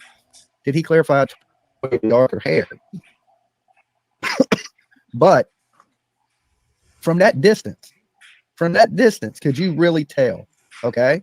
Now we're talking looking at a kid from 1 block away, and we're talking a city, it's a good block. It's not a little tiny block either. It's, you can see the yards. That is the street on the other side. It's not a lot of houses on this road. And when you come down this road, at the end of it is a field, and on the other side of it is a really big field. Okay. Because I've been there, been down this road 100 times. You could see maybe he just mixed up what color the kid's hair was or something of that nature. But I do believe he's seen the only kid out at that time, because from what it is Monkey would go out and look for kids to play with. He liked other kids. He was a social little kid, like any kid, like to play, like to hang, run around nice houses. But look. So you want to explain where you're So at? See the field? pause. Okay. Can you pause for a second? Just So here's something that I can't verify right now offhand, but I could get it for you if I needed to. I would just have to go back and dig. But when Michael first went missing, a lot of people were digging into a lot of different social media accounts and different things. And some girls were able to find a situation. I think I told you about this the other night, Joneson, where there were a couple kids on scooters headed to the splash pad, and they were alone, but their parents, because it was hot as balls out, their parents or mothers or whoever, the adults watching them, were in a vehicle on the road following behind them. So is it possible that he saw one of those kids? I just think it's kind of irresponsible to say that there were no other kids out. There were, maybe not on Michael's street. He didn't encounter any other kids on his street, 9th Street. Right. But a lot of people are assuming that Stacy saw down towards that dirt road. He mentioned a sidewalk when he was on Brooks, and I kind of wondered if he was talking about 8th Street, if the kid was on 8th Street that he saw. But either way, there were other kids out and about up near the splash pad up on 8th Street. So it's just not fair to say that there was nobody else out in that whole subdivision. This is the splash pad, Courtney. It's just like a concrete pad where like a water fountain comes out of. It's a place to cool off. So this right here. Right, Jen, me too. I'd be like, it's too hot. I'm gonna follow y'all. You can take the scooters.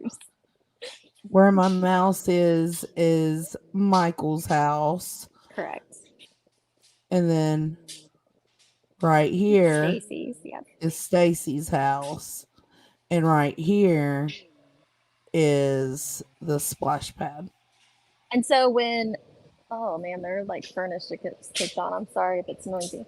It's okay. So if you go back to that real quick, when Michael went missing, Tyler took off and went down to the splash pad. So he goes, I don't know which way he goes, if he goes down there and then up, which would make the most sense, down 9th Street and then up.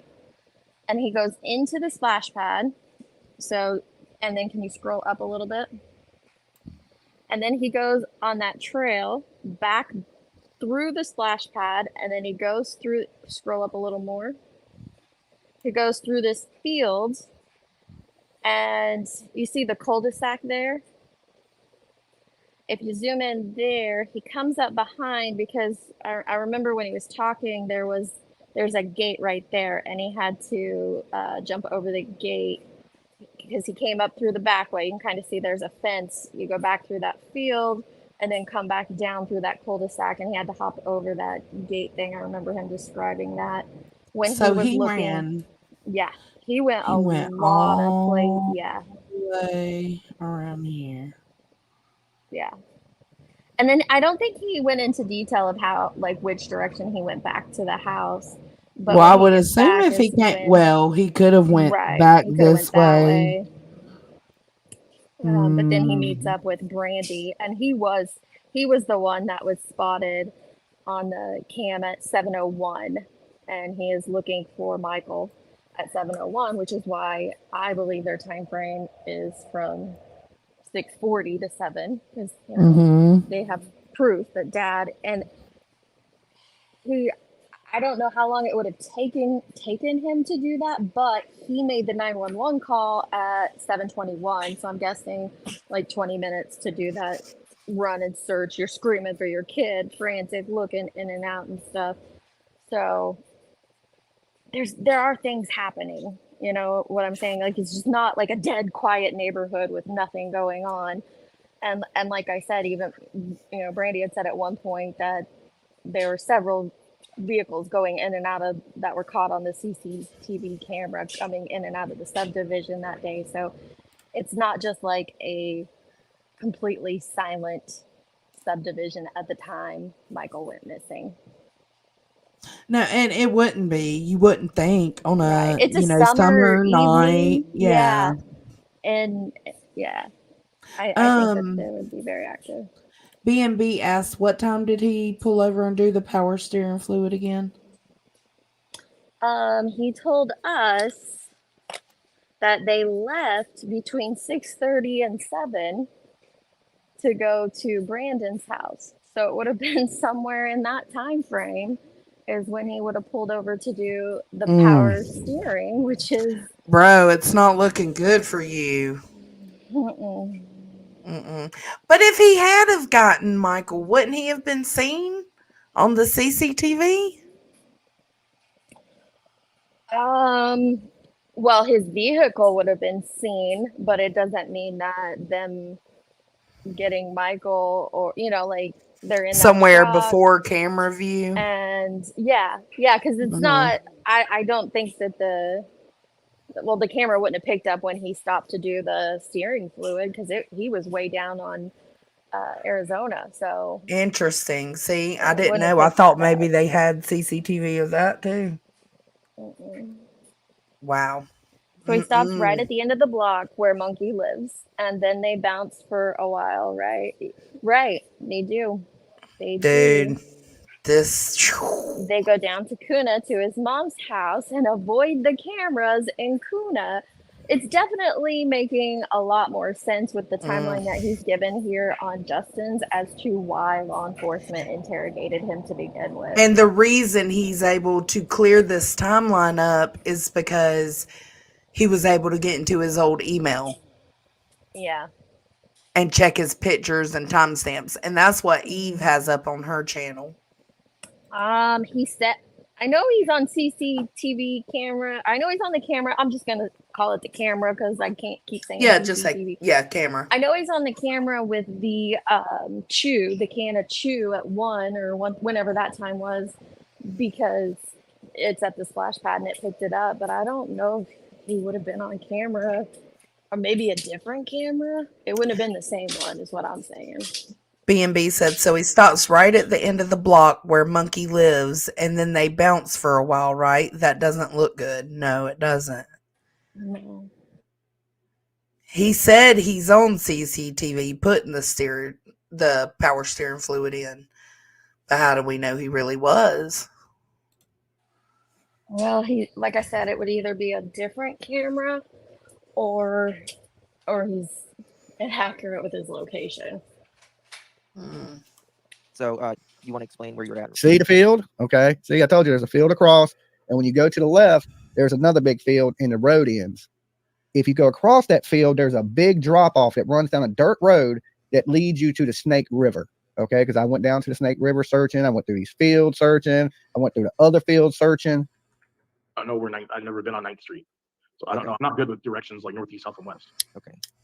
We're at home here. Okay.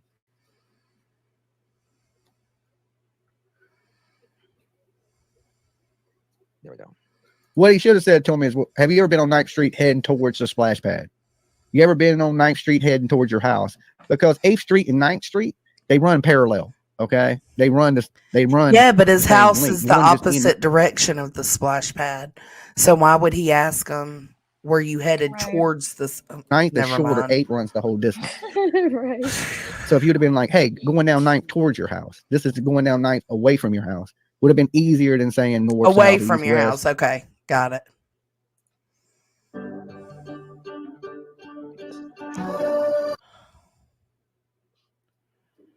Seems like a lovely neighborhood. That's what I said. It is. Now, you guys live in two It's different pretty. neighborhoods. about what 3 minutes. No, that is not true. Y'all do not live in two different neighborhoods, Stacy. Y'all live in one big one area. That neighborhood has 3 cul-de-sacs kind of thing. Colder sacks? Is that what he said? Colder sacks. 3 colder sacks. This is what he's talking about. Yeah. There's one here, which is the one Brandy and them live in. Right. There's this section, and then there's this section.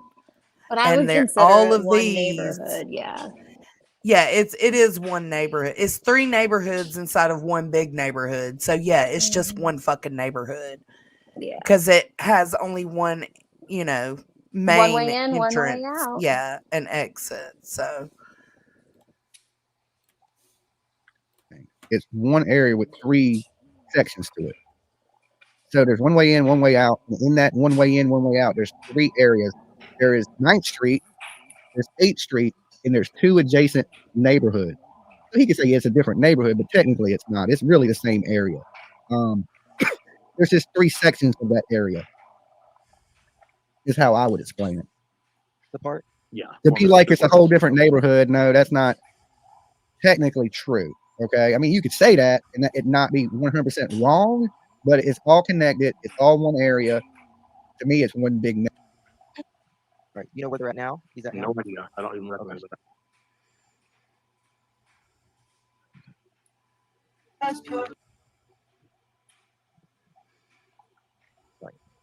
Here we go. This is what it's all about right there. Hi, I'm Nicole Hoffman. Okay, we've got commercials. that's not me. That's Dolly. Dolly, get premium. Cordy just sent you $500. Get premium, bitch. How are you? Living the dream, brother. Living the dream. Sorry, guys. Question do you want to ask, Josh? Well, I Here we go. Here. Did you get to the interrogation part? No. I've just been getting the story pretty much. That's about it. Yeah. Of that day. And the fact that Josh is more concerned about the interrogation part makes me think that Chris McDonough may have been part of the interrogation. Questioning, yeah. I mean, maybe we don't call it interrogation because that's harsh, but yeah, part of the questioning. questioning. And it doesn't even mean that he asked anything. He could have just been present. He could have just been sitting there twiddling his Yeah. thumbs. Well, I doubt it. It's I don't know. Chris. He definitely would have had to have been invited to do so because being retired, they would have had to. Huff would have had to have brought him in on that. Huff is one fine-looking man. He is a silver fox, isn't he? It's something about these older cops, man. Good looking, but I wouldn't kick him out of bed for eating crackers. That's for sure. Oh, Tony's gonna pop in and say sleuts. So we're gonna go live again tomorrow. How long are we planning on doing this one today for? Because I literally just had to go back to the shelter. Okay. So I'm literally trying to get settled in, and they're getting ready to serve dinner here, probably in about 10 minutes. Okay, we can. So if that's okay, I'm obviously you see I'm committed. No, I have Cordy. not running, so okay. I just don't want to make it seem bad to people, but like I said, I'm trying to get settled in. I've never been to this place before, so. Can you do another 15 minutes today? Yeah. He was not. Okay. All right. So question here. Let me find this right here. This is an interesting thing that Stacy said, and I wanted your comment on it. If I can pull it up. I got so many screens pulled up. Let me show you how we do stuff around here. Actually, Is that my me? department uses Monday.com. So That one's I'm good. me. Sorry. Okay. All right. No, Cordy, that's a lab. I was talking about is, Detective Huff. Y'all think the lab scared him? Maybe. I mean, I don't know. You know. He did seem nervous. Maybe he feels boxed. He did seem nervous. Now, I don't agree. Like I said, I don't agree with a lot of stuff Josh does, and has done with the Summer Wells case. But I don't have an issue with him, yeah. well, I think my issue comes in because they're not suspects. Don and Candace are not even persons of interest anymore, right? I don't know if they are or not. Law enforcement have never said. All law enforcement has said in Summer's case is that everybody's a suspect or everybody's a person of interest, which, as you know, being a cop's daughter, that's a very blanket, generic statement of we don't have anyone. Yeah. So everyone is So one. for me, it was like all the chaos in the circus around them, and the way he's so adamant that Don did something. It's like, yeah, but we don't know that. And it's the same way for Stacy. We don't know it, but the fact is, he is put down as a suspect. He Now is a Stacy suspect. is is technically labeled a suspect, and they came out and confirmed that since Stacy did that news report. I don't know if it was Huff or someone else confirmed with the news station, and she put it on Twitter that he still is a suspect. And that was or a just the person of other interest. day, right? Yeah. Yeah. See? Then I don't know. From I forget what news. I'm sorry, I don't got the source on me right now, but But I think that's the difference for me, is that he is actually labeled a suspect. So I can understand a little bit more the line of questioning that Josh gives him. You know what I'm saying? I didn't hear. Is he like aggressive or something? I don't think he's really. No, I don't really think he's aggressive. Okay. I don't know. according Let's to see. documents, police forced entry into Wandra's home around 9:30 p.m. Friday, where they found Sarah Wandra in the living room. She was detained and read a copy of a search warrant. Quote, when I got to the portion that read murder, she said, quote, Yes, he's staying in a shelter. Now, listen, I've talked to about all this media and the news. He was things like that, and didn't think it was. did you just say murder multiple times? End quote. A Fruitland police officer wrote in the affidavit, she also said, quote, I have never murdered anyone, end quote. Officials said Sarah Wandra maintained that she, quote, definitely did not kill that boy, end quote. That's her quote, not mine. And said, quote, Okay, the lady he was staying with is in here. Is she? Okay, should we listen to that phone call or no? Because it's not really pertinent to the situation. If it's not pertinent, then no. It's just, she gave him a place to stay, and he didn't tell her who he was and that kind of thing. And she got upset about it. That's where it kind of feels like it's I think, I don't know, the craziness starts to happen, right? That's what I said. That's the reason I chose to go over this, is because those types of things are what turns it into a circus. Because she called in. Did you not hear it? No. Oh, I think fuck. I fell asleep long before this. Gee. All right, who is the person he was staying with? Maybe we can bring you. His screen name was her. Staying. So then Kelly calls in. oh, wow, the Most High God just told me that Stacy was the one who killed him and buried him in the backyard, end quote, the neighbor's house. When she asked later to show police where the boy was buried, according to the affidavit, she told police of a spot near the entry of the residence and said Stacy had buried him in the backyard, quote, in the backyard of the shed, end quote. Police said at that point they began to digging a portion of the Wandra's yard based upon information, quote, received from Stacy, who had not yet been arrested or charged by Monday afternoon. So Stacy says he's the one that gave the tip. He's the one that said that the baby was in the backyard. So why would Sarah say that the baby was in the backyard? A lot of people believe that But Brandon Sarah says, if you read that correctly, Sarah says that he buried it. Oh, I hate saying this, but what she says is that Stacy was the one who killed him and buried him in the yard of the neighbor's house. I think they're both just like pointing fingers at each other and throwing crap out there, and it's so strange. I understand law enforcement's frustration here, but this, you have to remember, this comes 6 months after 6 months after Stacy was interrogated. So did they talk about it? Did Sarah and Stacy have a phone conversation about this at all? Like, I have questions. That's what that would be one thing to ask if anybody ever has them on an interview again, is, after your initial interview in May, did you and Stacy talk about this at all on the phone? They would know if they had, right? Yeah, they would. Adrian have something to do with this, and why he was in jail. They have moved this baby. It wasn't clear when or why police had spoken. She's asking if she can call. Yes, give me 1 second. All right, let me I gotta pull up my Lord. Don't call me. Leave the line open. 766. Let's hear what she, like most Oh, it's sorry. It's my dryer for a baby. in question It's hard not about it. bothering me. There's a couple little other questions of things of that nature. So he's so great I and don't fruit. leave my clothes in the washer overnight like Brandon. No. Meet America's new favorite chicken sandwich. Order at Got Freddy's.com or on your Freddy's app. I'll mute when I'm not talking. You want to be great? You need to sacrifice. Sam Spade. With Stacey Wandra. Do you know why? Okay, you're calling now. She, All right, don't be trolling me now. Yeah, but I don't think he big section. I'm sure he knows. Okay, I just refreshed the. Hello, it's Kelly Miller. I kept dialing 6649. Oh, you were dialing the wrong number. The last two numbers were wrong. I had to keep going. I had to keep going back to the screen and look at your numbers and then jump back to the phone, and I wasn't doing it right. Okay, so you were a friend of Stacy's. What is that correct? I am not a friend of Stacy's. So last week I posted an ad on Craigslist advertising that I have a room for rent for $700 a month. And you can even go look it up. It's on there under rooms and shared. Now I have unlisted my phone number from it. He answered the ad. He said all the right things. He had all the right answers. Very mellow, very calm, very nice guy, And he said he was going to find a ride over.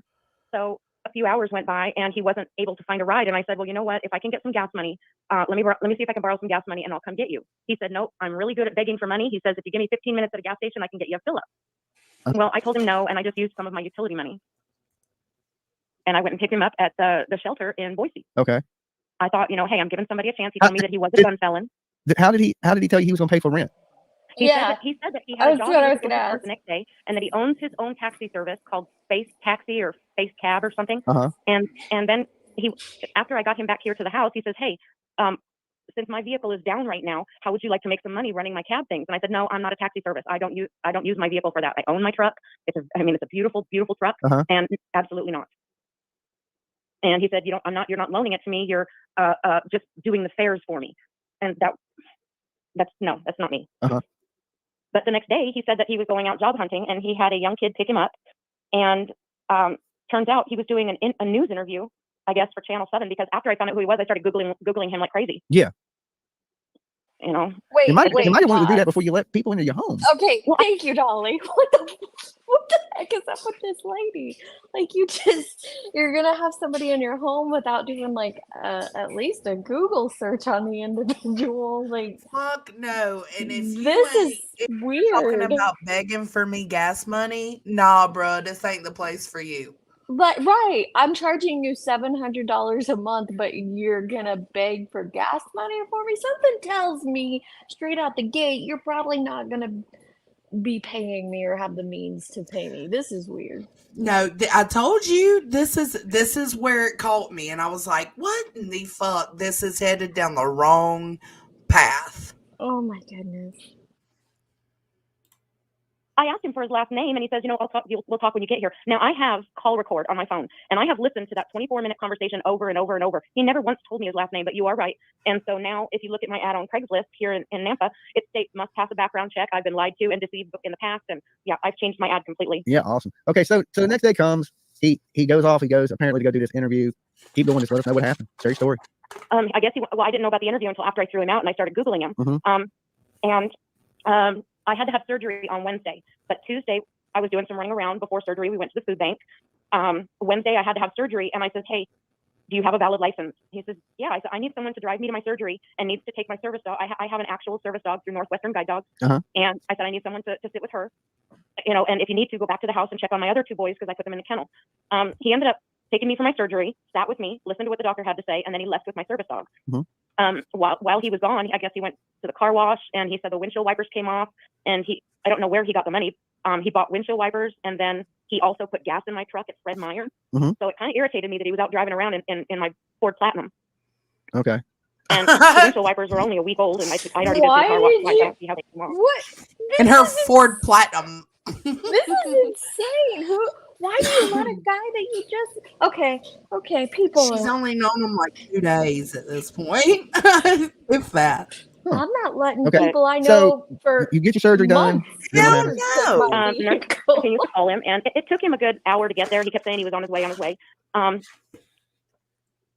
That night, or that afternoon, after we got home and I got all comfortable on the couch and set everything up, my knitting and all this stuff for me to just sit here, he says, hey, my girlfriend, her appointment got canceled. Can her medical transport bring her here? I said, well, when is her appointment? How long is she going to be here? Oh, just overnight. So he had a girlfriend that he wanted to come stay at your house? Yes, her name is Marissa. She lives in Christmas Valley, Oregon. Oh, okay. She has 40 So now we've added another one. acres and 34 dogs or something. She even brought a small dog with her that looks exactly like a dog he had or something. Why don't he stay with her?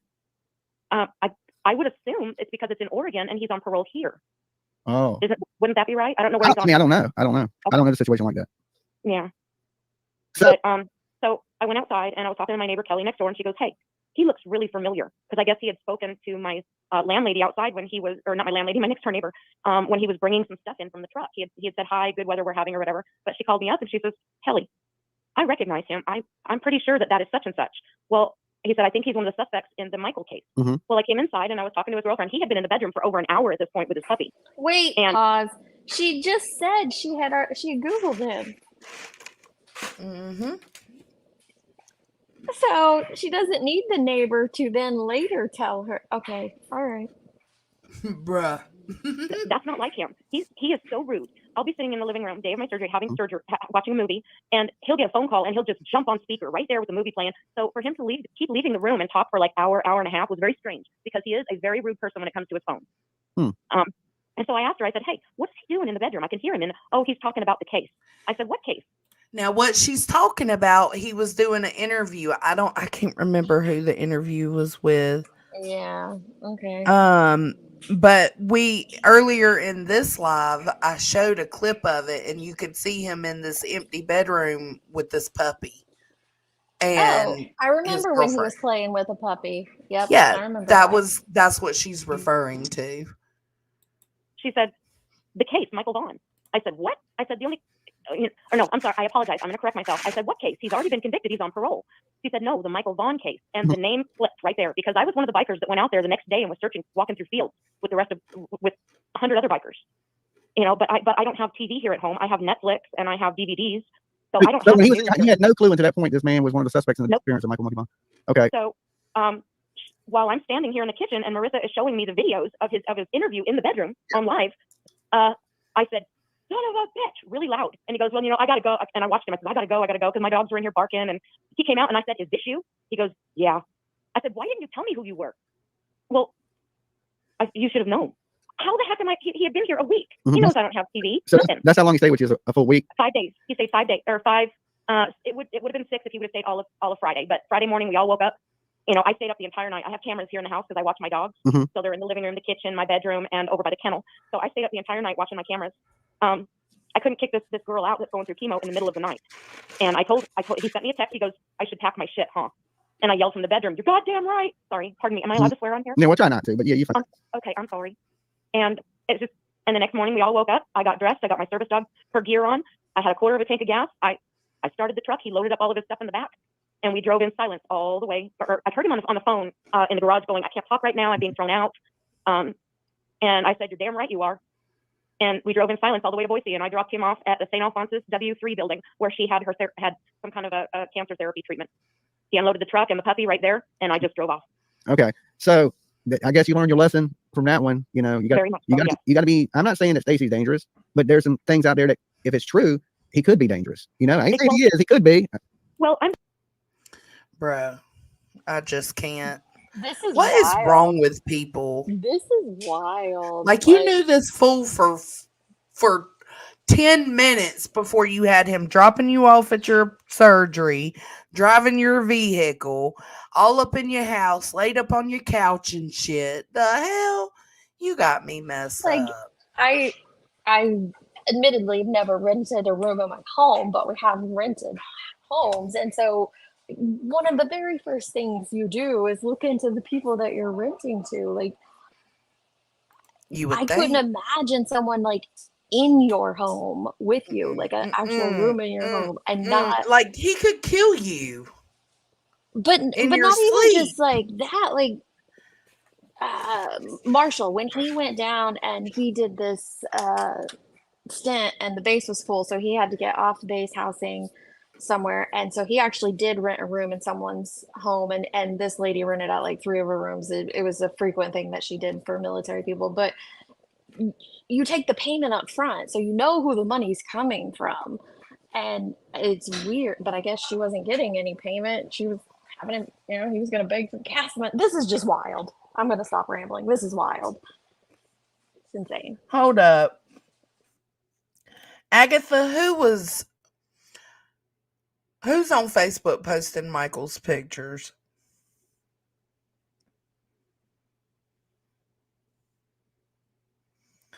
Oh, the caller. Oh, okay. Got it. Well, a lot of people did after Michael went That's missing. what she was saying. Yeah, she was that's part of the how. search team and everything. That's how Stacy even shared his picture, because a lot of people were sharing it around. Now Stacy made it his profile picture, which was a bit odd, but he's an odd duck.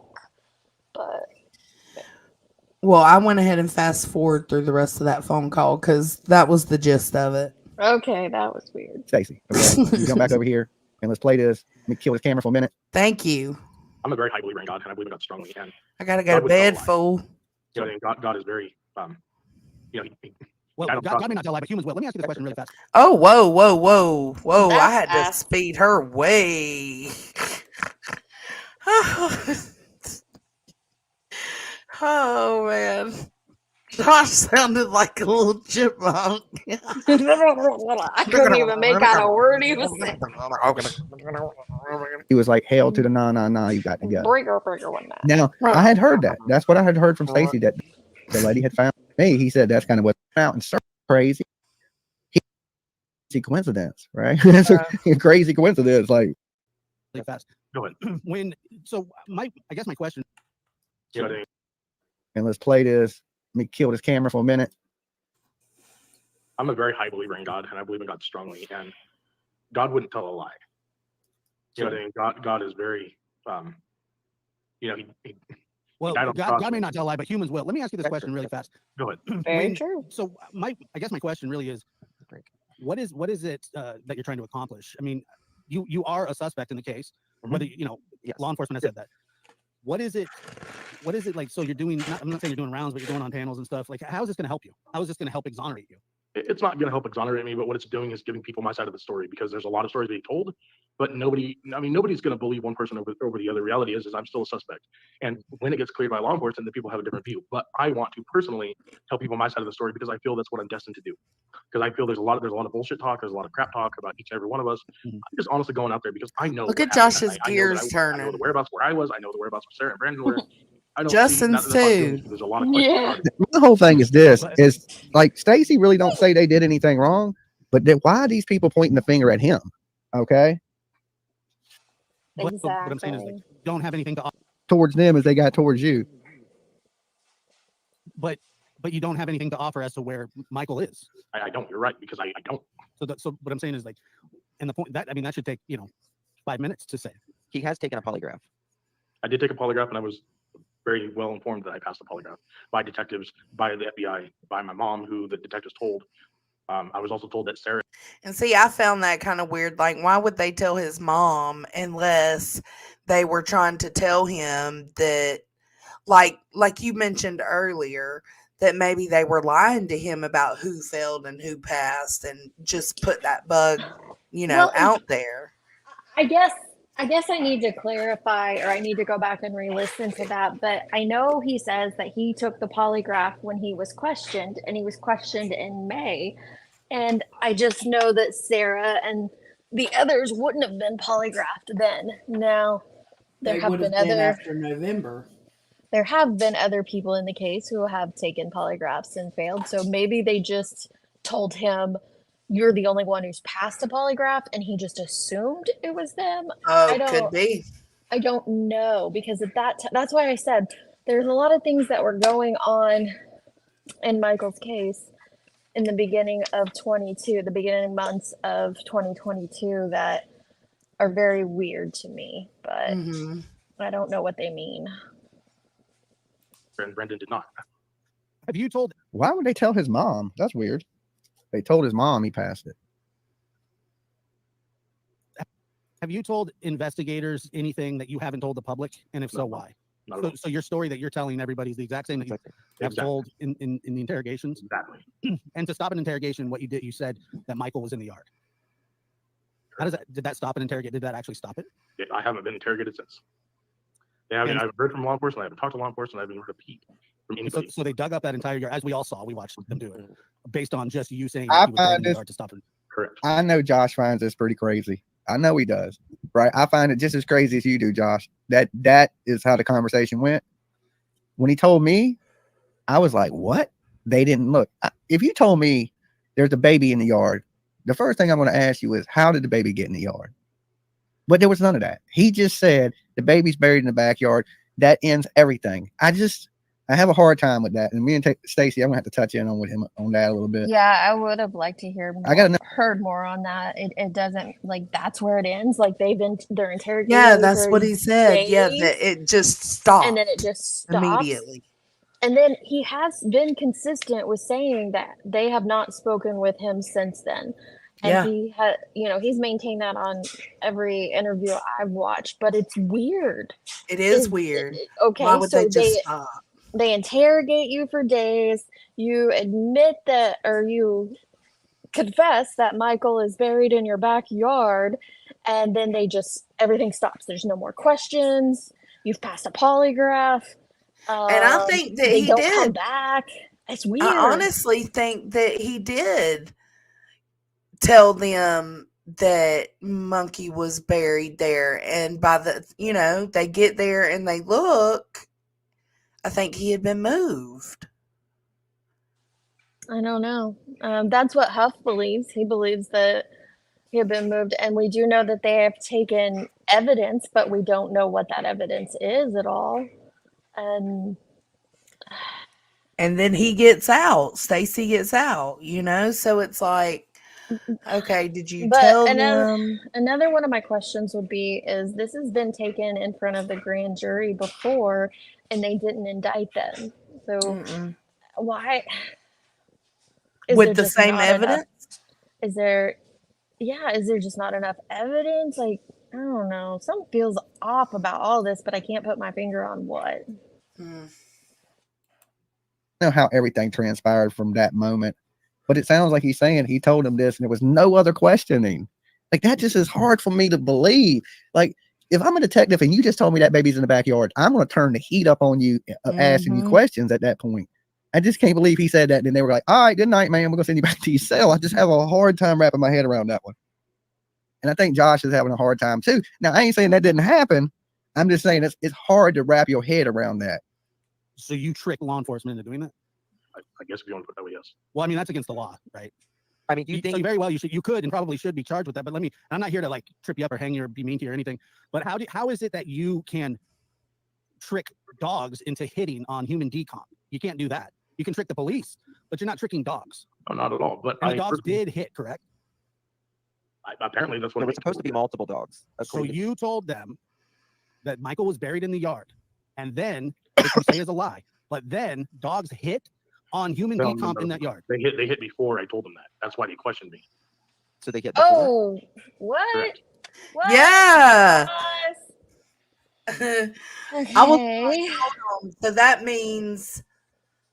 But they didn't hit back during the initial searches at all. The only place that a dog hit was right there on the corner, down the street on 9th Street, and they lost Michael's scent.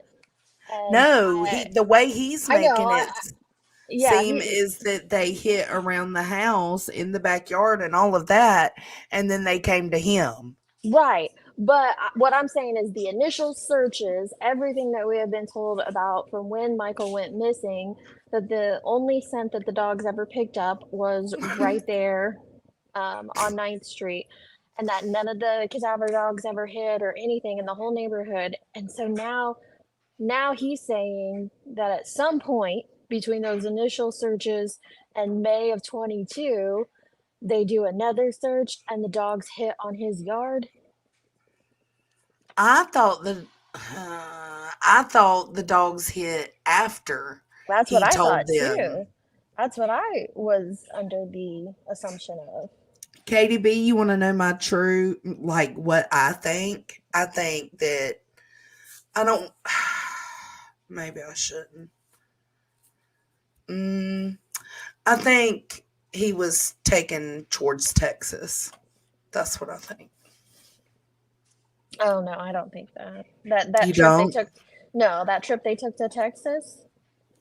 Yeah. No, I don't think so. Well, what do you think? I don't know. I just don't think that that's what happened. I don't know. This Maybe is one day we'll find out so we can find them. so he's claiming the dogs hit on his property before they questioned him. Yeah, I'll rewind it just a bit to hear that again. Who told them that Michael was buried in the yard? Dogs. No, not at all. But And the dogs did hit, correct? Apparently that's what There it were was supposed to be multiple dogs. That's So what he you told them that Michael was buried in the yard, and then Look, I can't help it. Somebody said, look at Justin's face. I can't remember who said it in the chat. It might still be on the... Oh, no, it's gone. Somebody said, look at Justin's face, and he looks constipated the whole time. Josh is... He looks annoyed. He looks annoyed with it. It is a lie. But then dogs hit on human decomp in that yard. They hit before I told them that. That's why they questioned me. So they hit before? Correct. Look, everybody stomped. Well, because it's completely opposite of everything that we've It heard sure since is. November of 20, of when the press conference that Huff gave. No, because I think he's lying right here. I think Yeah. he's pretending that the dogs hit before. Look at his face. I don't know. That just don't look like a truth teller right now. Like, I don't know. Yeah. There's some deceit there. So did Oh, the plot thickens. The plot thickens. Okay, so dogs hit, then they go to him. Like, here's my thing about them dogs. We know. Dogs walk right these dogs. You get them dogs hooked on drugs. That's put too much faith in them dogs. Wait, I did just he just say get dogs hooked They on get them dogs hooked Have y'all not heard? and grab a bone. Think about that. Laundry. How many dogs found Brian Laundry? All right. How many dogs were out there looking? How many dogs walked right past his body? Okay. Brian Laundrie's a different situation though, because he was underwater for a good portion. I agree with dogs are not perfect. There's several cases and instances I could point to where dogs fail, where dogs Absolutely. have been within 100 feet of an individual and not found them. Like they're a nice tool, they're a great asset, but it's kind of like a polygraph thing too. It's just It is. not It is. perfect. Same. Yeah. But Dolly's about to tell us how they train these dogs. how they get addicted to drugs. Okay, let's Yep. do this. And then even grab a bone. Think about that. Think about that when you say something about these dogs. Okay. They know how to smell drugs because the dogs are drug addicts. They get them dogs hooked on drugs. That's how they're able to sniff the drugs out. They're fiending. They're like, ooh, I smell it. I smell it. And they go crazy. That's how they teach these dogs. And I don't put too much faith in them dogs. I just don't. After the whole Brian Laundry thing, they were strolling by him. You know what I'm saying? They probably kicked the leg up on him and kept moving. I just don't trust all them dogs. I'm just not to say they didn't hit. I don't have much faith. Myself, I could be completely wrong. These dogs could be the greatest fucking dogs in the world. I just don't trust that they're going to find you. But to prove Oh, my point that that ain't there was it. nothing He back there, keeps that's why on I had them go later. dig it up. I knew there was nothing back there. I simply was very much so under pressure. I was being interrogated to the point of tears. I mean, for hours a day, for like 3 or 4 days. And honestly, I could not take it. It was Yeah, they are. But I thought you said you gave them the tip. I did give. They put what they want them to search in their toy. You ever notice when the K9 gets out his vehicle, He has a toy. It's a dog's toy. That toy is what they want to teach the dog to sniff out. And then they put it inside that. And then they hide it and teach the dog to find it. And then when the dog, you're like, get your toy, get your toy, get your toy. It goes to the car thinking the toy's in it. And it's trying to find its toy because it's hooked on Colombian Bam Bam like all them damn canine dogs. That's why they bite this shit out of you. You ever seen a dog that aggressive? Like, give a regular German Shepherd. The dogs are hooked on Colombian. I got so tickled when I was listening to this morning. I highly recommend going and listening to canine experts over this. He said addicted to Colombian Bam Bam. And then when the dog, you're like, get your toy, get your toy, get your toy. It goes to the car thinking the toy's in it. And it's trying to find its toy because it's hooked on Colombian Bam Bam like all them damn canine dogs. That's why they bite this shit out of you. I can't. You ever seen a dog that aggressive? Oh my Like, goodness. you know, German Shepherd ain't hooked on drugs. They don't be attacking you like that. Dolly, stop it. Them dogs ain't they need to be in rehab, okay? They need to be in rehab. Put all them damn canines in rehab. Did you say the dogs need to be in rehab? Yep, he sure did. Oh, geez. Now I'm getting kicked out of the man cave. Oh my God. Earlier, they would. Why? Who's kicking you out of man cave? Dylan, I guess Morgan went to bed, so now he's coming down here to play hang video out. games. So now Yeah. I'm going back upstairs. They've just dug it up. Yeah, that's the thing. If that's what I'm trying to understand. That's what I'm saying. here. Like, so obviously, I mean, they wouldn't notice. They wouldn't have known to search your house if they hadn't if you hadn't given the tip. That's what I'm saying. I told them. you told them, and then the dogs hit. Correct? See, he looks like he's lying. Because the right dog, if they hit, That's how they hit before. That's at least what I'm being told. That's what. See, here's the thing I didn't understand either. He was already in jail and they brought them in for questioning beforehand. Somebody tipped them off and it wasn't him. There's another tip. No. Okay. That's what I kept asking him. Did you think Adrian told on you? Who do you think told on you? Did this tip come from Brandon? This tip came from somebody because they had them beforehand. He See, I wasn't the thought the first person same to tell thing. him. I still think it's Stacy. Well, I thought the same thing, and well, something sent them to Stacy prior to Stacy saying that Michael was in the backyard, and I kind of agreed with Dolly beforehand, like what sent him to Stacy. But looking at the timeline that he's given tonight, it could be something as simple as his vehicle was leaving the subdivision In the area, at the yeah. time that Michael went missing. Could be. In trouble. I don't know who's calling. Hold on. Who the fuck? Hi, Dolly. Hey, How are you? I'm doing pretty good. Who's this? Where are you calling from? What is this? It's Dot. I have From no South idea. Hey, Doc from South Dakota. What's going on with you tonight? Hey, Doc. Not so much. Not you know, so much? Is that what she I think that Stacy is really innocent of all. Oh, Lord. Yeah, Is it just me, or does she Uh-huh. have her bedroom where voice? they had went to Texas. What? Is it just me, or does she have a bedroom voice right now? Or a bedroom voice. Oh, yeah. I mean, Hi, right Dolly. after Maybe she likes Dolly. he was still running Dolly, You got Dolly. with those two other guys. Oh, the plot thickens. Okay, yeah, shoot that over to me. You got my email? Yeah. Just to get a dog. Oh. I thought he said he got paid $1,400 to go to Texas to get a dog. She went to Texas with those two other guys. Oh, the plot So thickens. this caller says that Stacy did not go He on the trip to did. Texas. He did go on See? a trip to Texas. See? It's in the TikToks, as well as the fact that Stacy went to the hospital on that trip, and he Yep. left AMA, and he has paperwork of leaving AMA. But this just shows you, like, Yep. how quickly things can be turned into something they're not. Okay, yeah, shoot that over to me. You got my email? I do have your. Oh my goodness. Bye. All right, peace. Online. Hear what I mean, that's what detectives. Well, they would dig it up though. They would have dug it up if dogs would have hit. Just not so they did. They dug it up because you said Michael was buried in the yard. Correct. Okay. Then they bring the dogs out there to confirm that, hey, there is human there is they're hitting out here. Pause. So then Pause. I'll tell you, it's So just that like let's Josh is saying they dug it up because Stacy told them that's where he was. Mm-hmm. But he's also saying that they would have dug it up because a dog hit. So is he saying that that's not where that a dog didn't hit? Like, I'm confused with what Josh is saying there. All right, let's see. try to get through. I want to hear what Josh was saying. All right. Me too, because I gotta go to bed.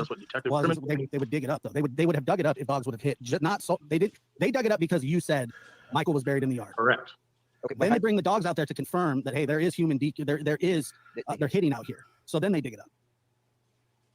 All I know is I told them that fable. That's what I told them. I don't know anything further than that. Oh. And you can see how that's gonna be hard for people So to understand. Josh is saying, let's listen to that one more time. I know he's kind of talking out of both sides of his mouth. I'm not following it. I think he's saying, I don't know. Hold on. Dig it up though. They would have dug it up. I want to hear what Josh was saying. All right. All right. Law enforcement told me that's what detective. Well, they would dig it up though. They would have dug it up if dogs would have hit. Just not so they didn't. Okay, so he's saying that the reason they took the dogs out there was because Stacy said he was buried out there and that the dogs hit, and that's why they said, okay, Stacy's telling the truth, and decided to dig it up. That's what I'm getting from it.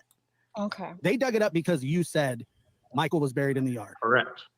Okay. Then they bring the dogs out there to confirm that, hey, there is human So he told them that Michael was buried in the yard, which led them to dig him up because they brought the dog, or to dig the yard up because they brought the dogs out and the dogs hit. He worded it totally wrong. Weird. Yeah. Yeah, he did. So Josh is trying to say, and maybe Josh is trying to remind him of, no, the dogs didn't hit beforehand. He might have some insider knowledge, if you know. And so maybe he's trying to say the dog didn't hit beforehand. It hit after you sent them there. Yeah, but before they started digging. Right. Yeah. There is they're hitting out here. So then they dig it up. Yeah, see, know this is why I wish he would have. Now I've been saying this whole time he doesn't need to be doing interviews, but now it's like I want clarification on this. I know, right? That's what I'm saying. It's a catch-22. Like there's good and bad to it. I told them that fable. Again, the good is that LE is seeing all of this. Yeah, for sure. That's what I told them. I don't know anything further than that. And you can see how that's going to be hard for people to understand. I do, absolutely. Because I mean, that's a lot to tell. I mean, to get an interrogation and stuff, all you would need to do is say, "Hey, I want to talk to my lawyer." And I did that. My lawyer was present with me. Wait, whoa. Yeah, and he still chose to tell them. Yeah. Okay, Yeah. so He cracked under pressure and told the truth is what happened. I don't think his lawyer was there. I don't know if he, you know what I mean? Because what Josh is saying, that all you have to tell anyone So you during think an his lawyer wasn't interrogation there? is that lawyer, I want my lawyer, and then the questioning does not continue, or if you agree to have a lawyer present, your lawyer would shut it down or something. Like, I don't know. I don't. So you think he's lying that I he think didn't he's have his lying. lawyer there? Well, he does still have a deceitful face right here. So just saying, like, you got to watch people's faces, their mannerisms. I've got the clip where JD Huff said, we have multiple dogs hit, and we've got all of this based on evidence, it says. It does say that, I mean, but and that's just what. But the evidence in the testimony could simply be the dog hit and Stacy telling them that Michael was there, or it could be a lot more that we're completely unaware of. That we just don't know. Yeah. Yeah. That's what I'm really wondering is, because, like I said, this is just what I think. I think that you plan on being indicted, like everybody else that was up there on those poster boards. I agree. And you're trying to get ahead of this thing, kind of get your story out there, which I don't blame you, but it's going to come back to bite you in the ass. I know it is. I agree with that. What you're going to do is, So since there's 4 different people involved, what's going to end up happening is you guys are all going to start throwing each other under the bus. You're kind of Brandon was the first one. Then it's you because you're out of jail now. And Adrian eventually at trial or whatever is happening here. But what I'm saying is I don't understand why anybody would tell the police that there's a kid buried in the yard to stop an interrogation. What good does that do? Did that help you in some way? Pause. We do know that it is crazy for anyone to say that to stop an interrogation. However, we know false confessions happen all the time, and we know that law We enforcement do. We are do. very good at pushing out false confessions as well. So, I mean, there's 2 sides But to if that. he had his lawyer there like he says he did, he wouldn't have given a false confession. Right. So Right, you're Heels, probably right. it would not get an indictment, which is why I wonder if they have more than that since they haven't been able to get an indictment yet. The problem Because why you wouldn't tell him that unless he was actually buried in that yard. Did you see his reaction? What good does that do? No. Did that help you buried in the yard to stop an interrogation? What good does that do? Did that help you in some way? The problem because why you wouldn't tell him that unless he was actually buried in that yard. He wasn't. He wasn't when they went back, but he was at one point, according to the dogs. I'm just saying he's feeling the heat with Josh. He is, but Josh is wrong there. It's the dog. It's not according to the dogs. The dogs alerted to some form of decomp. We have no way of knowing who or what it was. Oh man. But you have a man saying that, I don't know. That's messy. Messy. Yeah, he messy, can't. Stacey. I think Josh is struggling because he can't fathom why he would tell them that. Well, as most people would. I can't imagine why anyone would do it. I just know from, But case again, knowledge, he's it not. happens. He is disabled. Yeah. There's He that is too. handicapped, mentally handicapped. So there's a lot of things he may do that we just can't wrap our heads around. Yeah. Problem is how is he not, how is he not found? He obviously was in that yard at some point. Investigators and dogs and everyone picked it up.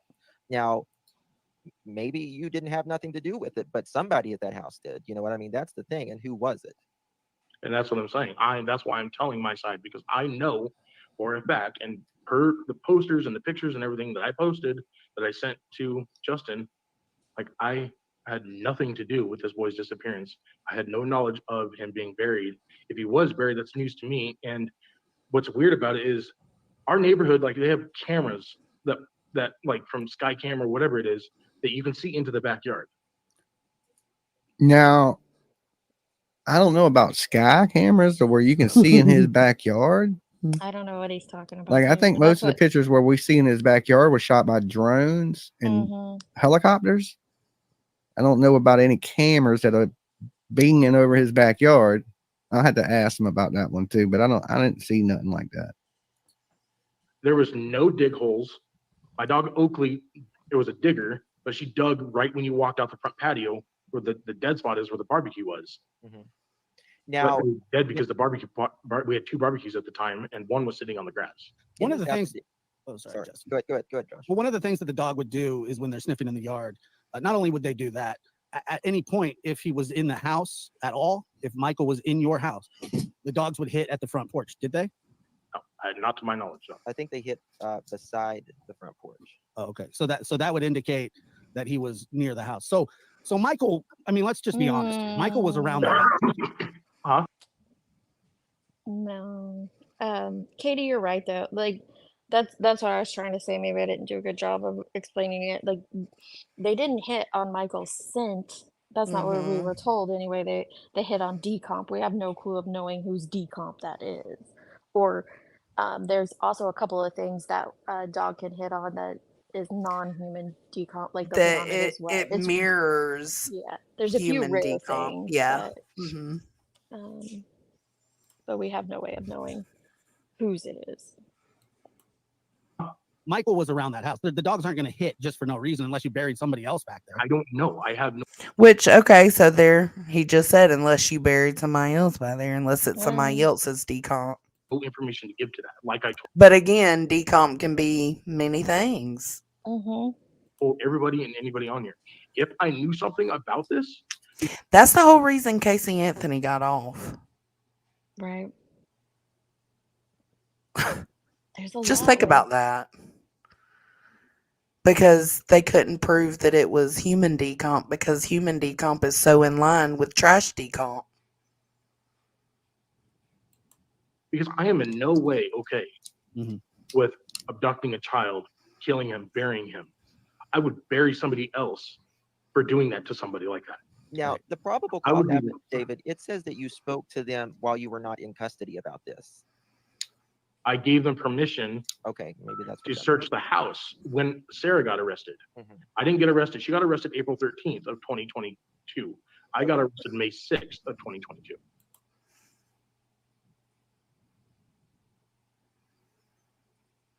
Why did I always feel like Stacy got arrested first? He did.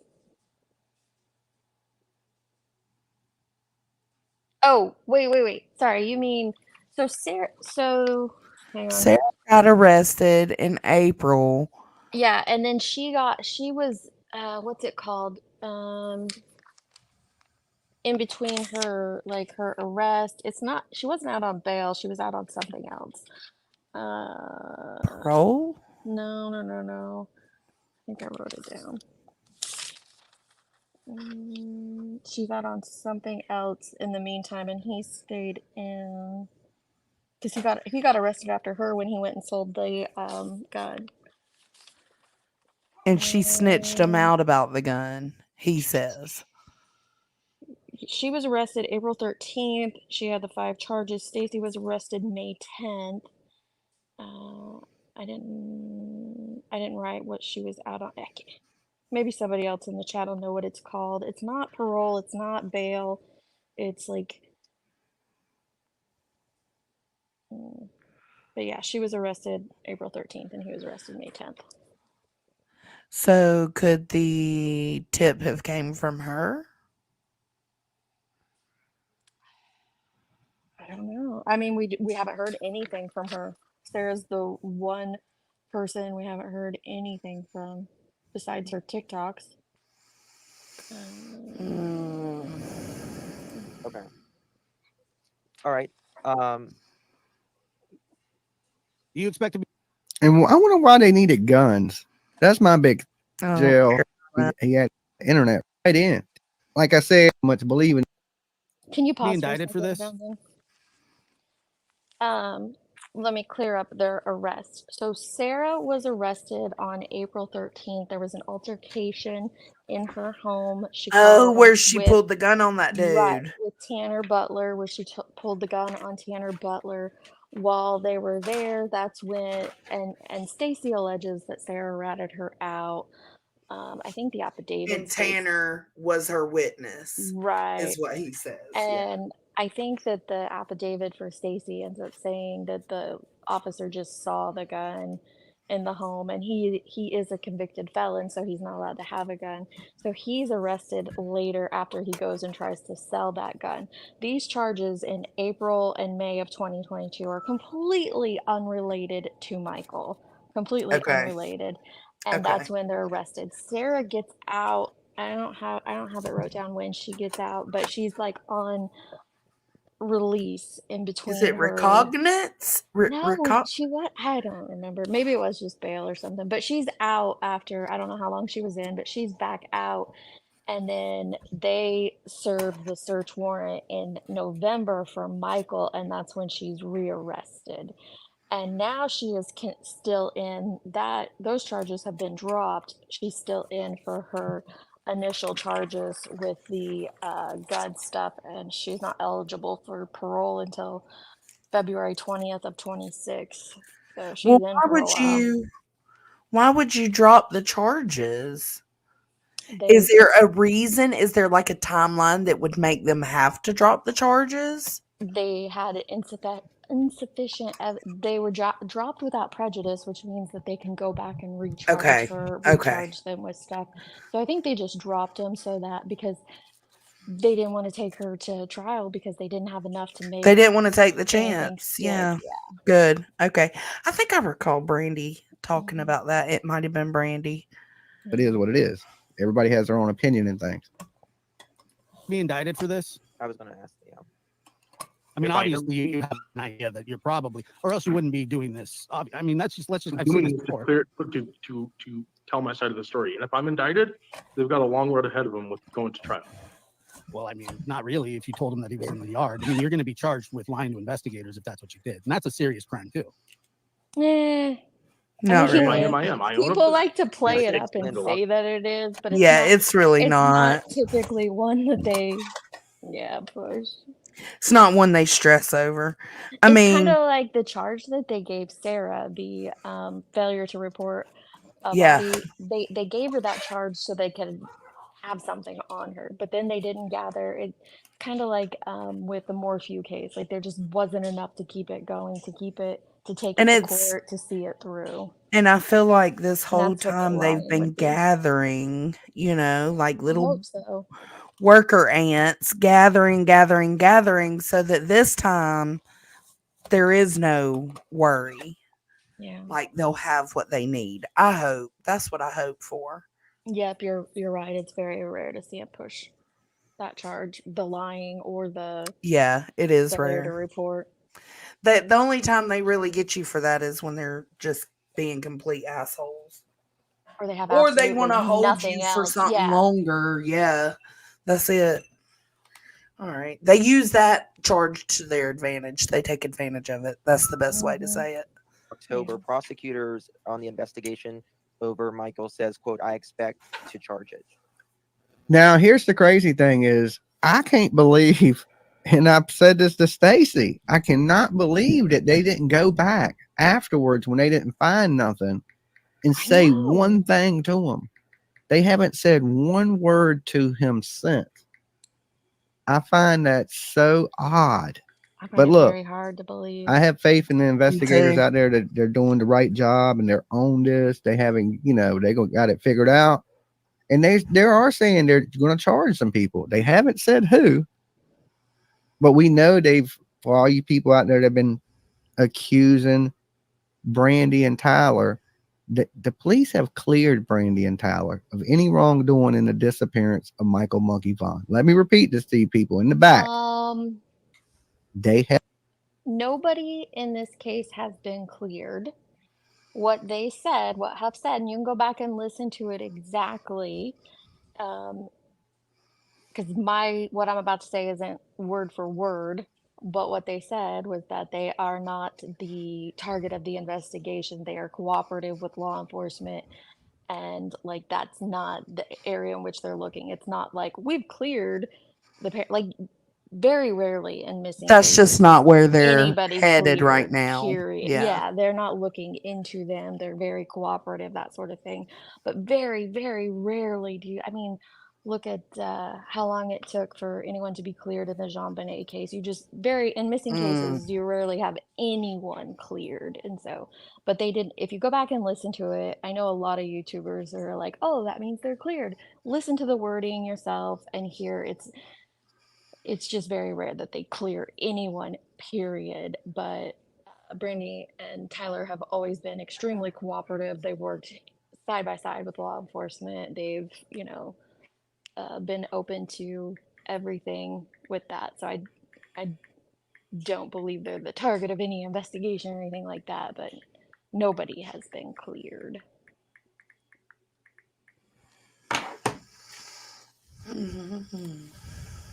Have cleared Brandy and Tyler of something that the police are saying this, all you're doing that.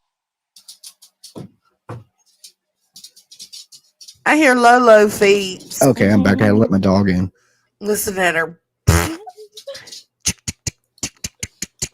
Yeah, I mean, they put 4 posters up of people, and I'm not saying you don't have the right to defend yourself. You absolutely do. And if you have nothing to do with this, all that should come out eventually. But I don't know. I'm not really sure why. I just don't. I can't get past like how you would just say, hey, yeah, he's in the yard. I literally made that up. And There was then no dogs there's literally nothing hit behind on human decom.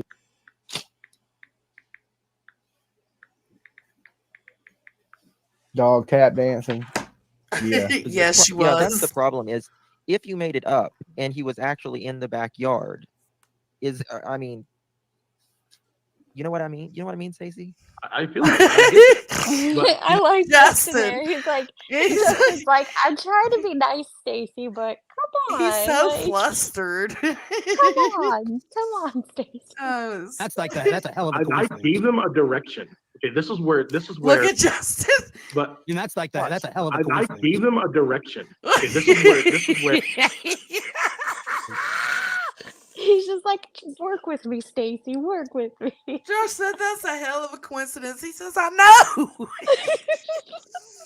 Look at that stupid face. I feel you, and I get that.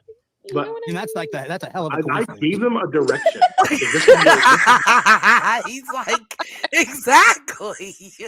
Thank you, Josh. Josh is like, well, that's a hell of a coincidence. Oh, shit. where this is where I know that it was a lie, because that dog may have hit in the backyard, but Where the he knows direction it's a and lie. area that I pointed to him, the dogs did not hit around at that house in the backyard. I told them he was literally buried directly across from the patio. That's awful do you direct now. That is awful direct. I know Adrian has, according to detectives and what I've been told by them, that Adrian has a huge history of human trafficking. Not I wouldn't put it past no, it's not. The matter of the fact is when Josh. how he would get away with doing something. Josh. I don't know if he does. He's not. That's not true. He has been arrested for trafficking, but it's trafficking scheduled narcotics. It's drug trafficking. Different type of trafficking. Okay, we drug got to remember, dealer. Stacy. You know, he has a little bit of a disability here.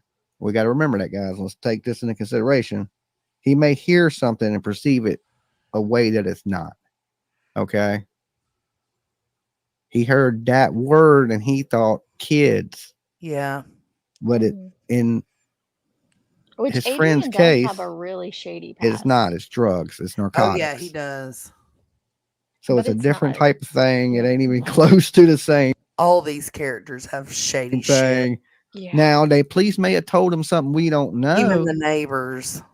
But far as his criminal record, no. Okay, and he's not too far. Hey, darling. You know what he's saying? Because I have no knowledge of any of this. Okay. All right. Let me just play this. And this was what they said. Everybody, I just wanted to start out by saying thank you. Let me. And it remains very active and an ongoing investigation.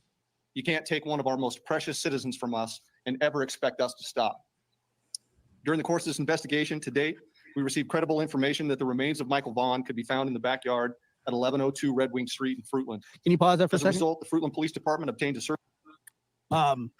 Why it says that they received credible information. So that's based on your tip alone, yeah? Correct. Okay. All right. Okay. I'll just check that. Search warrant for the residence along with the front and backyards. That search warrant was served on November 11th. It was a Friday. We served that late in the evening. Upon entry, See, the tip we officers don't, encountered Sarah Wandra, one of the known occupants. the tip we don't know is what led them to them in the first place. Justin's doing a good interview. I like Justin's interview. I think they both did good. It's almost like watching good cop, bad cop kind of thing going on here. Like Justin's being real nice to him. The lab's coming in like, you gonna tell us, bitch? You know, like that, you know? So, I mean, it's good to watch. Now, is he gonna, already he's told things that he hasn't said, you know, before. So every time he talks, the plot thickens just a little bit. But it also gets muddier. And It does. Again, there's that catch-22. Like, there's good things and bad things. Why did it take him from May to November to go Look, there's your question, D. follow through on his tips? I don't know. I don't know. I honestly don't know. I think we're missing a couple pieces. He's leaving some information out because, you know, the whole interrogation didn't go, I didn't do this. The baby's dead in the yard. It didn't happen like that. He's leaving things out. Okay, for sure. To the home. So too. And Sarah He was has to subsequently be. arrested based on probable Mhm. cause that she had knowledge of Michael's death and failed to report that death to law enforcement. What would the probable cause be? Him. Following day, He said him. Him. It's so different watching it because I was just listening to it this morning and actually watching it and seeing his face. Oh my God. Jeez. Him. Him. Following day, the Fruitland Police Department, joined by the Idaho State Police, the Idaho Mountain Search and Rescue, the Fruitland Fire Department, and the Fruitland Public Works Department, began a very methodical excavation of the backyard of the Wandra's home. During that excavation process, the Idaho Mountain Search and Rescue, Mountain States detection dogs deployed multiple certified human remains detection dogs on the property.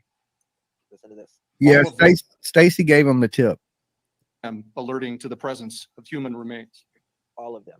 So Ground that's where the problem, Right. you know, that's where the story really starts to fall apart for you. Is you're saying that I made this up, but then you have multiple dogs. Every dog that was there hit.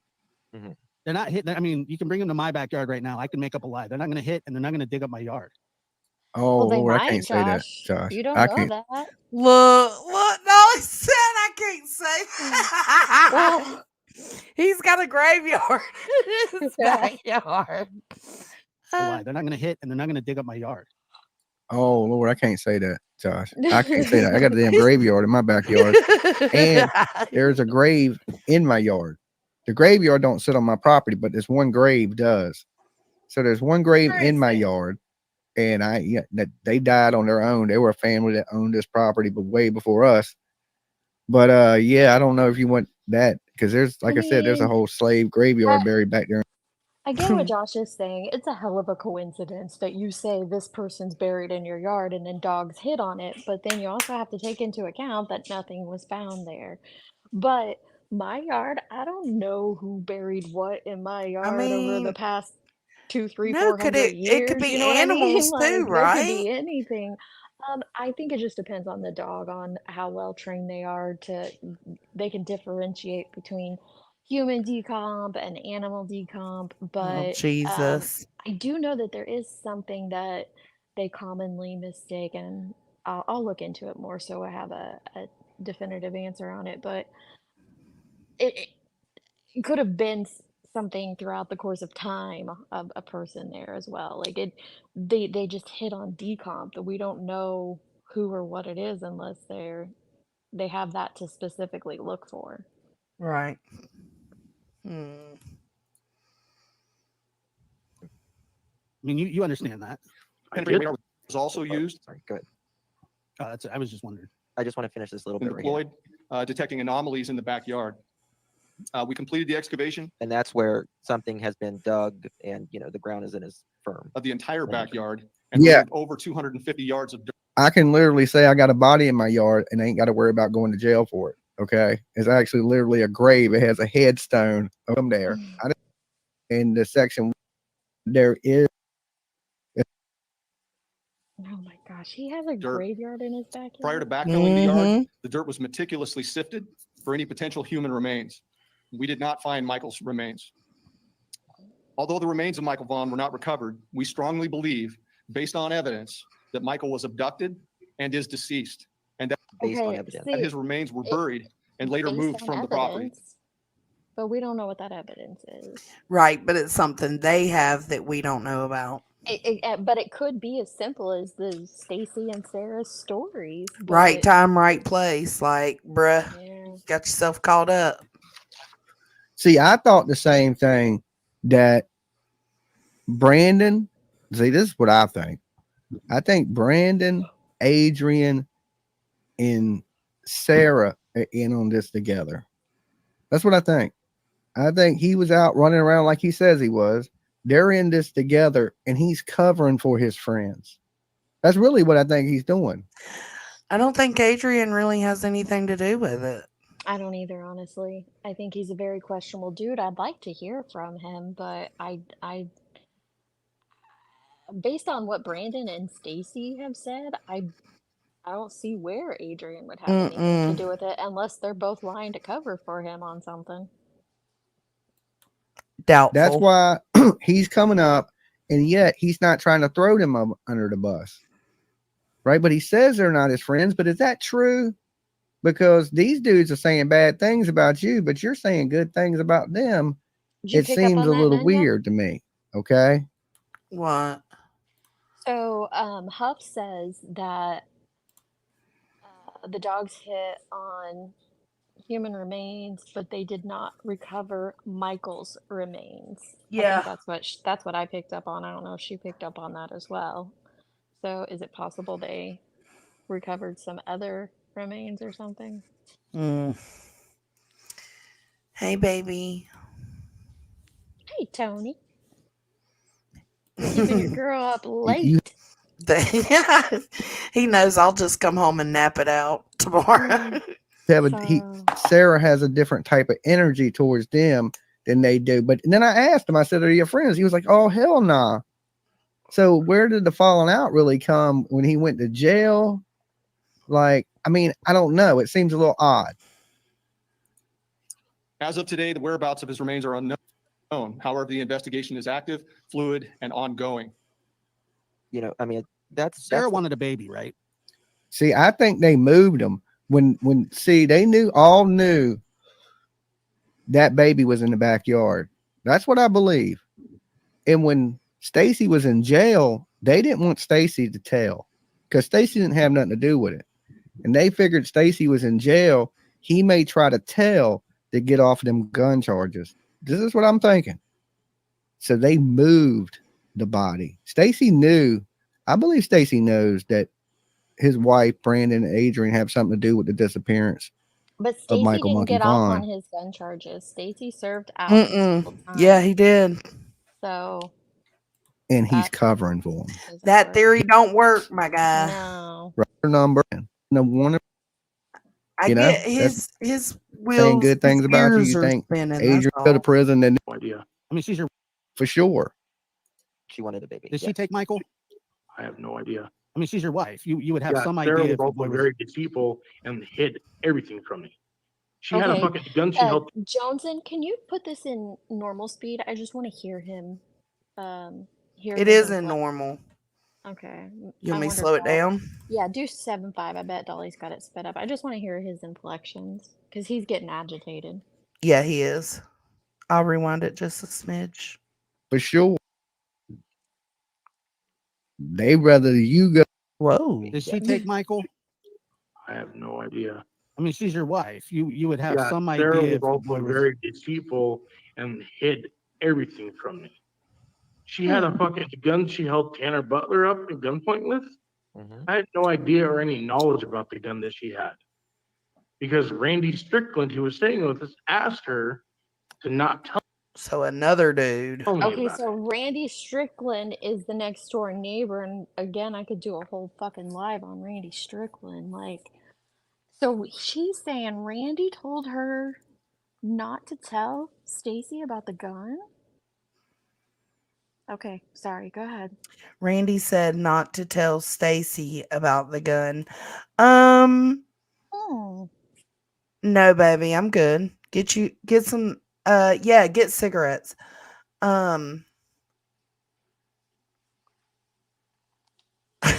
Cordy. Aw, Tony, you better show Cordy some love. I'm not ignoring you, baby. I'm sorry. I was on the other screen. So Sarah had a gun and she held it up to Tanner. But Randy told Sarah not to tell Stacy about her gun. Is that what I'm getting? Yeah. Randy is the neighbor. Randy Strickland is the next door neighbor. He's I think that there were a couple of people that did lives on Randy. I think I'm pretty he's sure got a bad JLR past, covered right? it. Yeah, he's the one who has that. Yeah. Sketchy. It would take forever. Because Okay. We got me and damn Stacy. We gotta sit down, Stacy. Stacy. Dolly I sounds asked drunk. you direct He does. questions who the roommates were. You acted like you didn't know. Randy's not a roommate. We gotta talk, Stacy. Stacy, we're gonna have to talk tomorrow. When we get up here, we're gonna have a talk now because I clearly asked you. I said, who were the roommates staying other than them? And you're like, oh no, it was nobody. It was blah blah blah. Now there's Randy Strickland. There's these other people. No, they were The plot beforehand, thickens. right? The plot Yeah, and it's thickens. Randy's Okay. girlfriend. Randy's girlfriend would stay with them on occasion. That's in Sarah's TikTok. So like, Yeah. That's probably why I don't know when he asked him about roommates. Maybe Stacy was confused because he probably wouldn't consider Randy Them and roommate, yeah. yeah. Because next door. Mm-hmm. Now, if these other people, if they're around, it just seems like all that people. This is the. I was a felon. Mm-hmm. Because I was a felon. Mm-hmm. Is that what you got in trouble for? Huh? Is I that got what you? for having my own gun. Right. Well, the Were main you thing offered that- a deal, like a cooperation deal?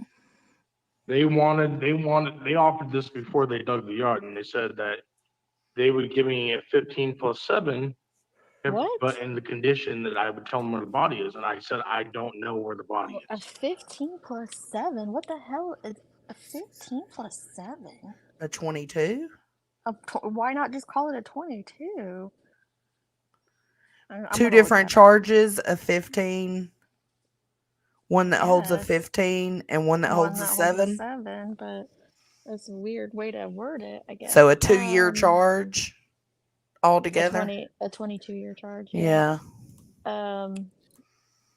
If he would give up the location, but he claims he doesn't know the. Okay, this is new. I haven't heard him say this before. Yes, Steph. Yep, that's the one, Steph. Currently, or you did in A 15 plus 7.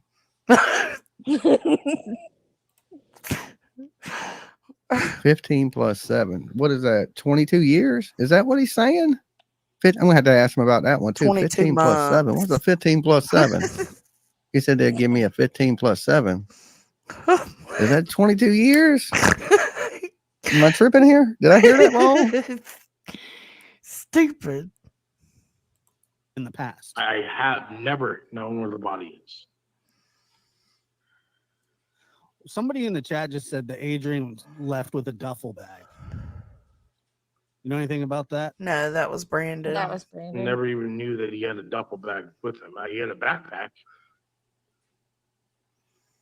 So the little duffel bag, I think they're talking about. The little duffel bag that he took the Sounds like clothes to his Queen. mama's house in. So you unequivocally, absolutely never at any point in your life have seen Michael Bond. Never. I don't even know who this kid was. And that's deep down honest with God with everything in my heart. I have no idea. I've never seen this kid. I didn't even know he existed. I didn't even know who type. I think he did see him. He just don't know for sure that was Michael Monkey Bond. That boy he seen when he pulled over to put the power steering fluid in his vehicle, that was Michael Monkey Bond. You don't know that, Dolly. Stop that. Fluid in his Definitively. vehicle. Like, that's That how was Michael movies Monkey get Bond. started. Taylor and Brandy were. Like, honestly, I've never seen that kid in my day in my life. Okay, so Brandon had a duffel bag. Excuse me. What did Brandon have? What was Brandon doing with the duffel bag? He had his We already clothes in went it. over this. Like, I watched him when we went to go to See, and I this is Yeah, why me he and told me he Justin had a take notes, and then we don't ask questions that have I already know, but been Justin looks answered. stressed the fuck out right now. Because he probably had a timeline wrote down in his notebook of how he was going to ask questions, and now it's completely thrown off, and so he's like, I don't know what to do anymore. It is Poor QWERTY. guy. That's why I like covering Dolly. Like I could have went to Justin's and just reviewed his, but it's just a little more entertaining with Dolly. It is funnier.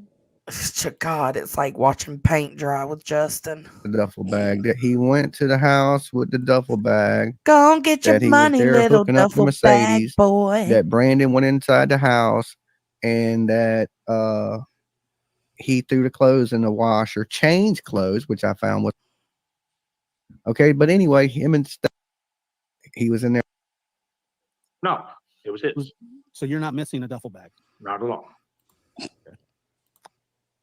What about underneath the house? There The was crawl a space.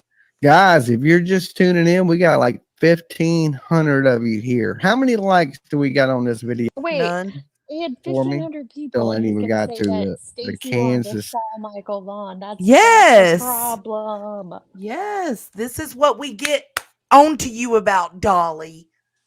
Gotta stop that. Like you're doing so good You on some are, points, and yeah. then you're like, I know he saw Michael. No, you don't know that. We don't know that. You could say, I believe that's who he saw. In my opinion, he saw him. I don't know. Just don't be so definitive with that's who he saw. Like, because that's that's because 100% who he saw. because that what happens is those people then like some people 110% believe Dolly, and they're like, oh well, Stacy saw Michael right then and there, and that's what happened, and they just run with it, and it's not his fault that people believe that and run with it, but he can control how he words it. Yeah, it's just, yeah. It's his responsibility and how he puts it out. And I think he just gets caught up, honestly. I think he gets caught up in his beliefs and what he thinks, and he just puts it out there. And it's like you just, considering you did just have 1,500 people in this chat, like that, you gotta slow down and think about how you're wording things. That's all. That's it. City people that were found frozen in the yard. I haven't even really got to the Delphi stuff yet. Of course, Summer's birthday, community gathering for Summer Wells.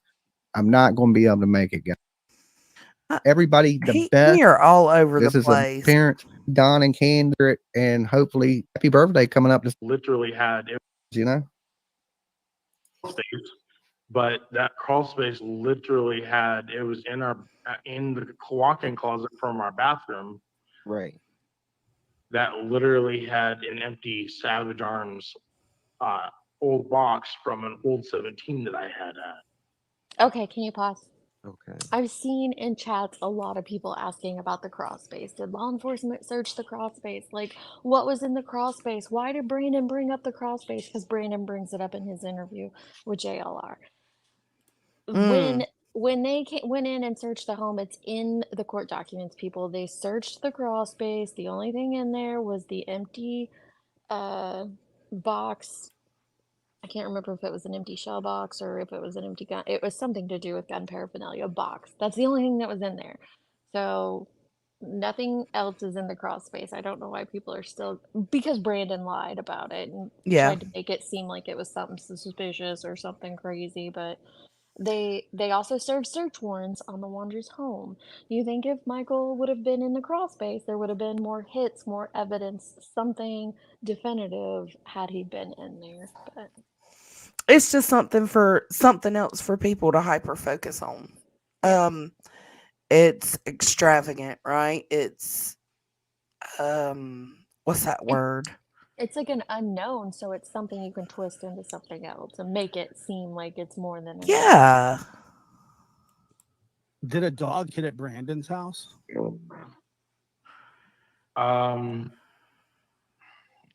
don't know. I don't know. I can't confirm that because I've been told things through lives. Like doing. I heard the dog hit on a broken septic line at Brandon's mom's house. And maybe we can get Brandon's mom up here to talk about that. But apparently the dog hit, but then she had a leaking sewer line. I guess it smelled like death. That's and what doo-doo. she said. Death and doo-doo. Lies, but I've never heard any police though. Death and doo-doo. Oh, gosh. And doo-doo. Doo-doo. Death and doo-doo. Lies, but I've never heard anything from the police. No. Yeah. And if you guys have any further questions, like Eve, that does the same thing you guys do, has literally covered this whole case extensively, like thoroughly. And she just wanted me to point out to you guys, like, if you have questions, like skeptibilities or whatever, Look at their literally go to her. faces. Like, she has the police reports. She has They're not trying to hear it. They are not trying to hear everything. I just don't understand why you would lie to the feds about saying that there's a body in the backyard. You And have then, to understand it coming from my point of view and my mental disability that I suffer with, like not as an excuse, but What's your mental legit. disability? I have fetal alcohol syndrome. I have Asperger's. I have autism, which is Asperger's. I have bipolar, intermittent explosive disorder. Now, mind you, 98% of those I've overcome. I got people disorder. Okay. Me That's the too. only disorder I got. I don't like people. Me either. But I like you guys. Okay. I like virtual people. I don't like real live people. There's too many Same. monsters in this world. There are. This dude had every syndrome you can name. Okay. Being in group homes my whole life. But people that have fetal alcohol syndrome, it is very common that people get put in very pressured situations and the instant reaction is to give something to get them to back off. and you're right. But the problem is, Please ask him kid he saw that day. Okay, PJ even donated to him. Look, go ahead, PJ. PJ said, PJ's World said, please ask him kid he saw that day. what you told them is what they have evidence that there was someone in the backyard. Okay, but they did not specify where the dogs hit. They said they hit in the backyard. I told them where he was buried, which was directly across. When you walk out the back patio door, it was directly straight across, right in the middle of the fence, in the middle of the yard. They didn't specify where he was hit. They said that they dug by the shed, and that the dogs had hit around the shed area. That's what I've been told. I know, and if you read their report, or you probably can pull it up, she literally, I don't know if it's accessible or not, but I know for a fact that when I gave them that location, they literally, I watched it on video when they were digging at that spot. Detective was on the phone with me. Mm-hmm. They dug nothing up. The dogs did not hit in that Wait, spot. pause. I watched Pause. it. There we go. Okay, so but you said he that kept telling us that he never spoke with anyone ever again after his May interview. Now he's telling us that in November, when they dug it up, he was on the phone with the detective. Well, was it because in November's when he told them, or was it May that he told them? He See said what I'm saying? May. But I wonder if it was I wonder actually if he's November. getting, yeah, I wonder. But he did say May, like he said when he was arrested in May is when they started interrogating him, and they interrogated him for 3 to 4 days, blah, blah, blah. And then he never Yeah. spoke to anyone ever again. And then now he's telling us in November he was on the phone with the detective while they were searching. But you know what? That would also make more sense if that timeline is wrong, if he's got it switched up, because your main question the was polygraph, why? yeah. Why wait from May to November? You know, like Yeah. if you were given this information and this tip in May, right? The sooner the better you can to find a I mean, I know it takes a while decomp. to You know get, what I'm yeah, to saying? get a search warrant, to get the probable cause wrote up and everything, but it Not doesn't take 6 6 months. months. No. So it would make sense that maybe they went and talked to him again in November. I And know, but maybe he's that's when. I also wonder why is he pushing that he hasn't spoke with them since, and then he lets it slip here that he has? On the This is phone. interesting. Mhm. I'm sorry I came up and took over your life, but It's this is okay. No, I'm hella glad because interesting. I don't know every detail about this case. I don't know half the stuff that y'all know because I just haven't been around. Like, just like with Summer Wells, I know a lot of it, but I don't know everything. Well, Like, it's there's still a lot of questions for me with Summer Wells because I just yeah. wasn't around back then to see it all happening, you know? I think most people know Summer's case, and that's how they heard about Michael's. For me, it was the opposite. I knew about Michael's first, and that's what Mhm. led me into hearing about Summer's case. So just following it as long as I have, I'm very interested in it. But when they were all arrested, it was completely opposite of what I was thinking and tracking at the time. So I just I didn't keep up with the day-to-day ins and outs of it after that very much. But since, of course I watched Brandon's interview and things like that, but since he's been on this tours, I had to dig out the old notebook on it and old notes on it. But my old timeline and everything. Like, Handy dandy notebook.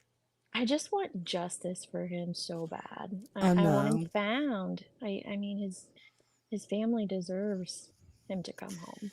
Opal, and that could be true. That could be why he's been told to shut the fuck up. Because the more he talks, the more he slips up. And it would make sense if he actually does have a lawyer, that if the lawyer has caught wind of any of this, or if someone's contacted him and said, "Hey, your client's out here spilling his guts all over the YouTube streets," it might be like, I mean, "Shut up." Yeah. and again, it's to an extent is good because law enforcement's getting to see the same things that we're seeing. So, but it's also still bad because it's muddying things. It's making, again, you're going from panel to panel to panel to panel to panel, and you got all of us looking all over the place trying to Dissecting compare them. your stories and Yep. dissect them. Yeah.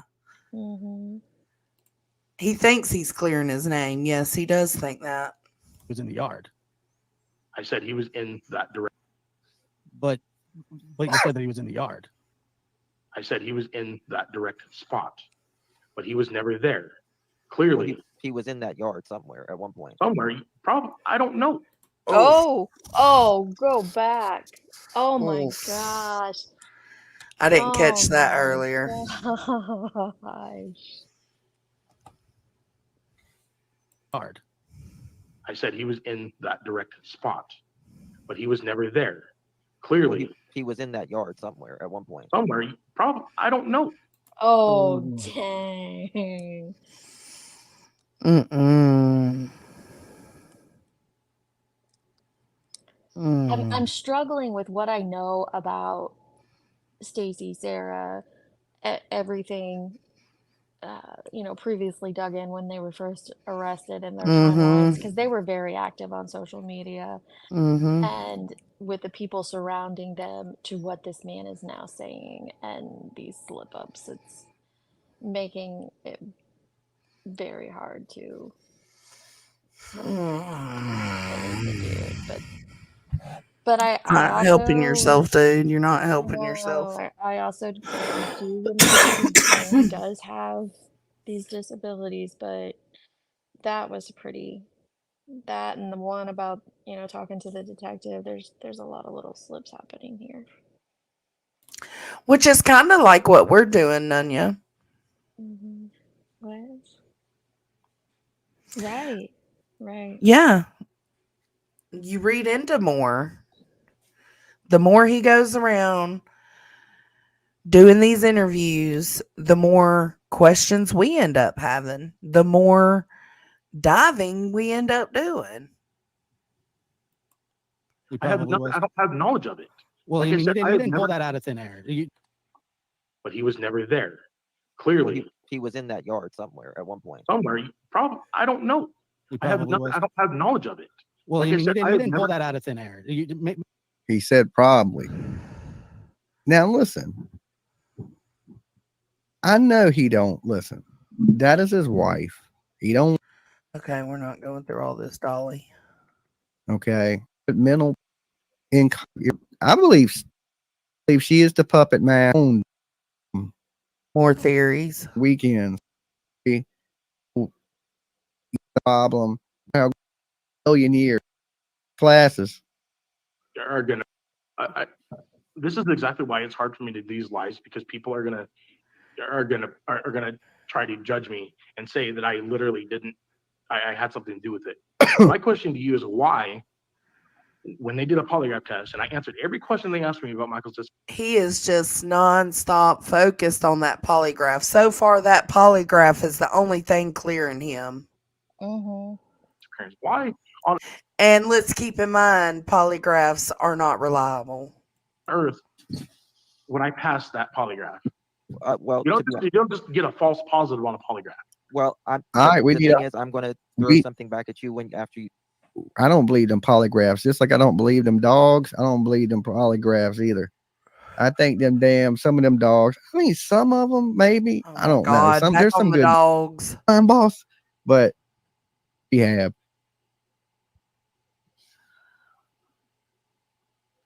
And you have these. I haven't taken medication for years. Well, do you have proof that you passed a polygraph?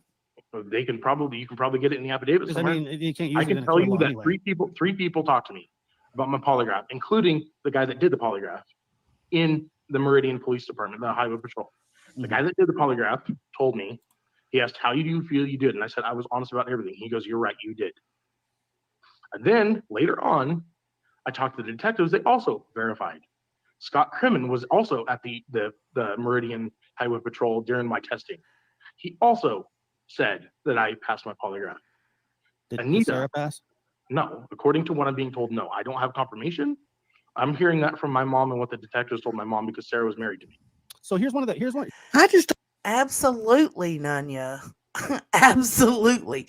Nanya said, so here's my thing. Is this another I felt cornered moment and maybe he shouldn't be being questioned by YouTubers? Absolutely. That's why he shouldn't be doing these panel hops the way he You is. can tell he feels cornered. You can tell he that's why I wanted, you don't have to keep playing him at a slow speed, but that's why I wanted to hear it for a second. You can tell like when it was just him and Justin, he was relaxed, he was free flowing, and now he feels targeted, and so he's tense, he's more uptight, and he's just spewing. I don't know. Obviously these tactics work for law enforcement, but we're not law enforcement, but who knows? I don't know, Nanya. Does a polygraph tester tell you if you passed or not? I don't know.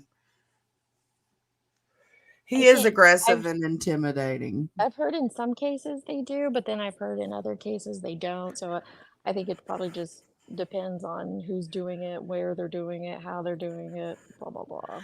And I don't know if Josh meant to come in aggressive. I don't know. I feel like Josh seems irritated. And it could be because of all the panels he's been doing. I don't know. Yeah, he specifically said since May, that's why I'm so hung up on that 6 months. Like, because you're right, they wouldn't wait 6 months to get a warrant, but he said it on Brooks and he said it on Dolly's.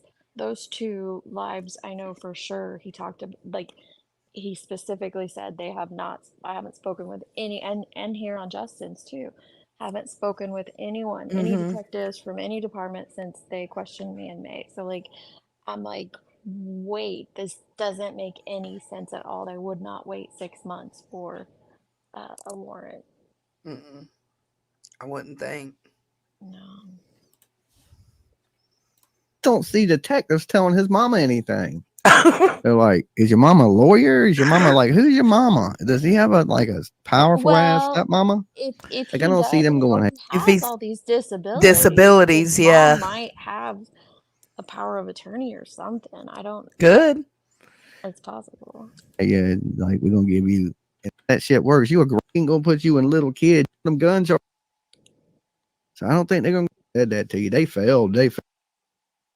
Here's a common occurrence in these kinds of cases is that people want to give information, but they don't want to implicate themselves. They want to have 1 foot in, 1 foot out. Sarah not passing, but you passing.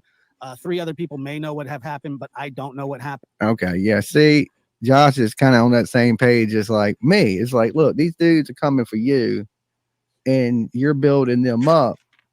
Somebody's going to take a fall. All right, we know that. We already know that.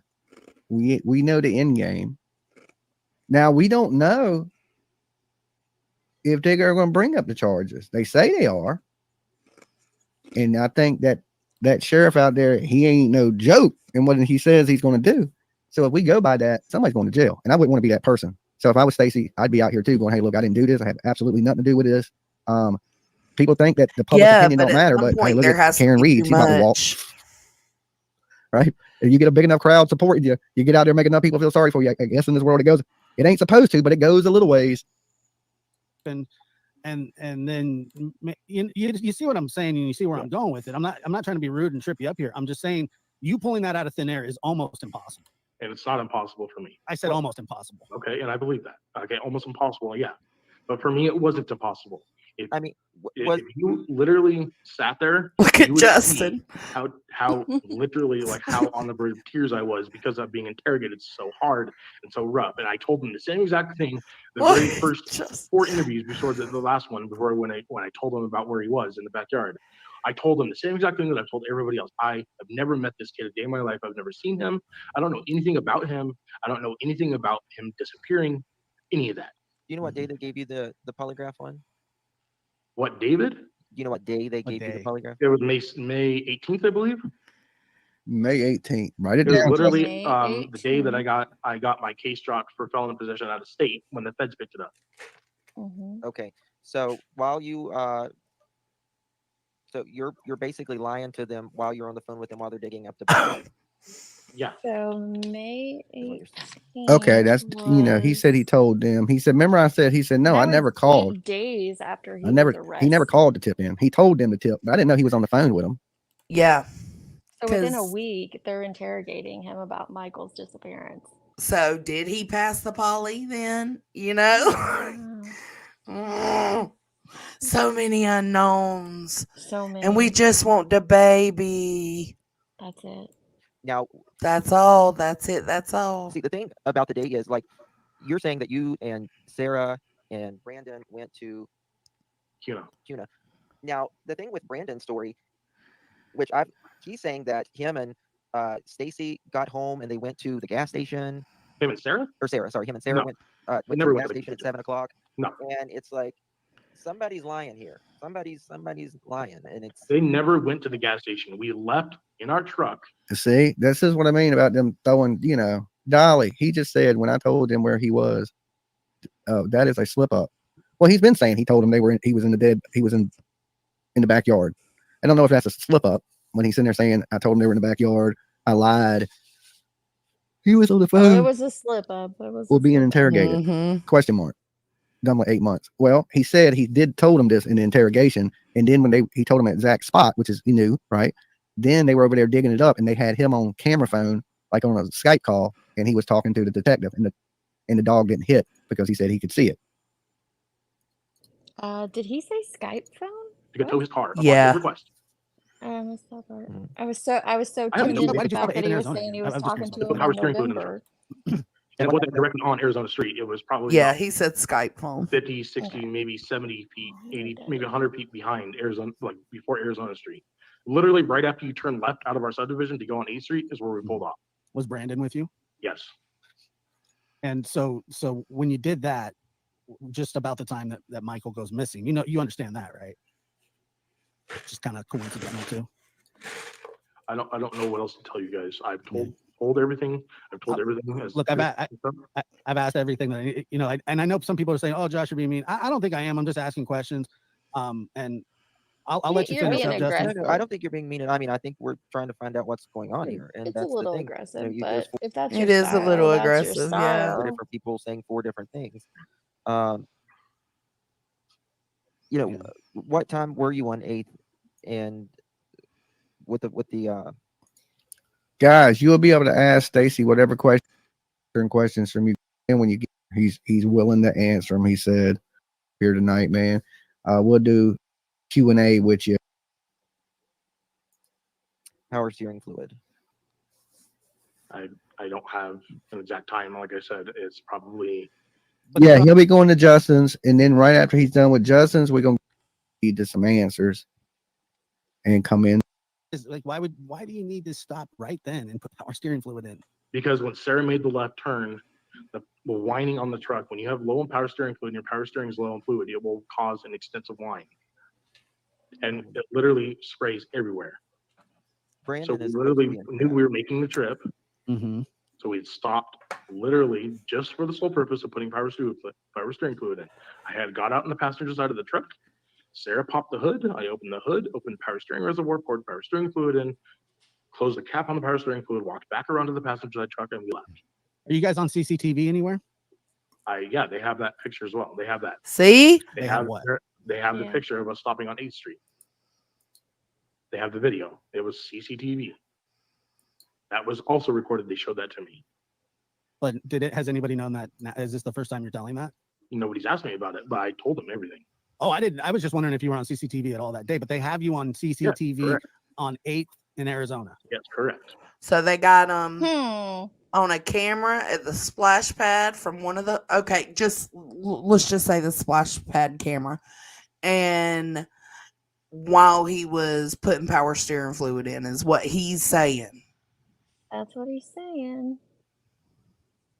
Yeah, I typed it out, but like I'm not gonna make Jones and go back. But he said it in this live on Justin's. He said it on Dolly's live, and I know he said it on Brooks's live that he was interrogated right after he was arrested. The only time Stacy was arrested was May 10th of 2022. Yeah. And he also just confirmed moments ago that he did his polygraph on May 18th of 2022, the polygraph for Michael. So that's when all of that happened. It's very, very confusing about this 6-month time gap. And now I'm actually sad that he's not going on panels anymore because oh my God, Deeds. See? I want to know about this time gap. Well, Brady said he's a fucking liar. He is. With Brandon in the car. Correct. And Sarah. Oof. I mean, that's a major problem, right? That day. Hold on. You saw a boy that day as well, didn't you? You said Yes, you saw a boy. further down 8th Street on the very right-hand side in somebody's yard. And he didn't look anything like Michael. So Dolly was trying to say that it was down Arizona towards Michael's house. Here, Stacy's saying further down 8th Street, which is what I was thinking because of what I knew about the kids on the scooters, that it would have been more down 8th Street, like going towards the splash pad. And that makes more sense than... Yeah, down here on the right. Yeah. Because there's no... Because on Brooks, he talked about a sidewalk. And if it was down Arizona, there's no sidewalks down Arizona. But there are here. Up on 8th, yeah. Yeah.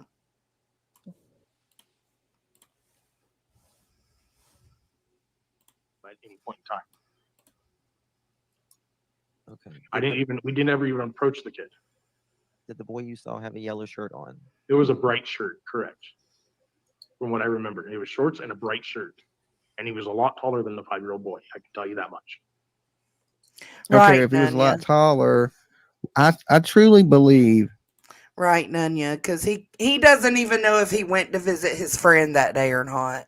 That he might not think it's monkey. Oh Lord, here we go again. Okay. So who put the power steering fluid in? He's still trying to make it happen, isn't he? Yeah, he is. Correct. And is Stacy with you at this time? I mean, Sarah? Sarah? Yeah, she's driving the truck. She was in the driver's seat the whole time. Brandon was in the back seat the whole time. I was the only one to get out of the truck as it's on video and recording, and the video shows me putting power steering fluid in the truck. They showed it to you? Yes.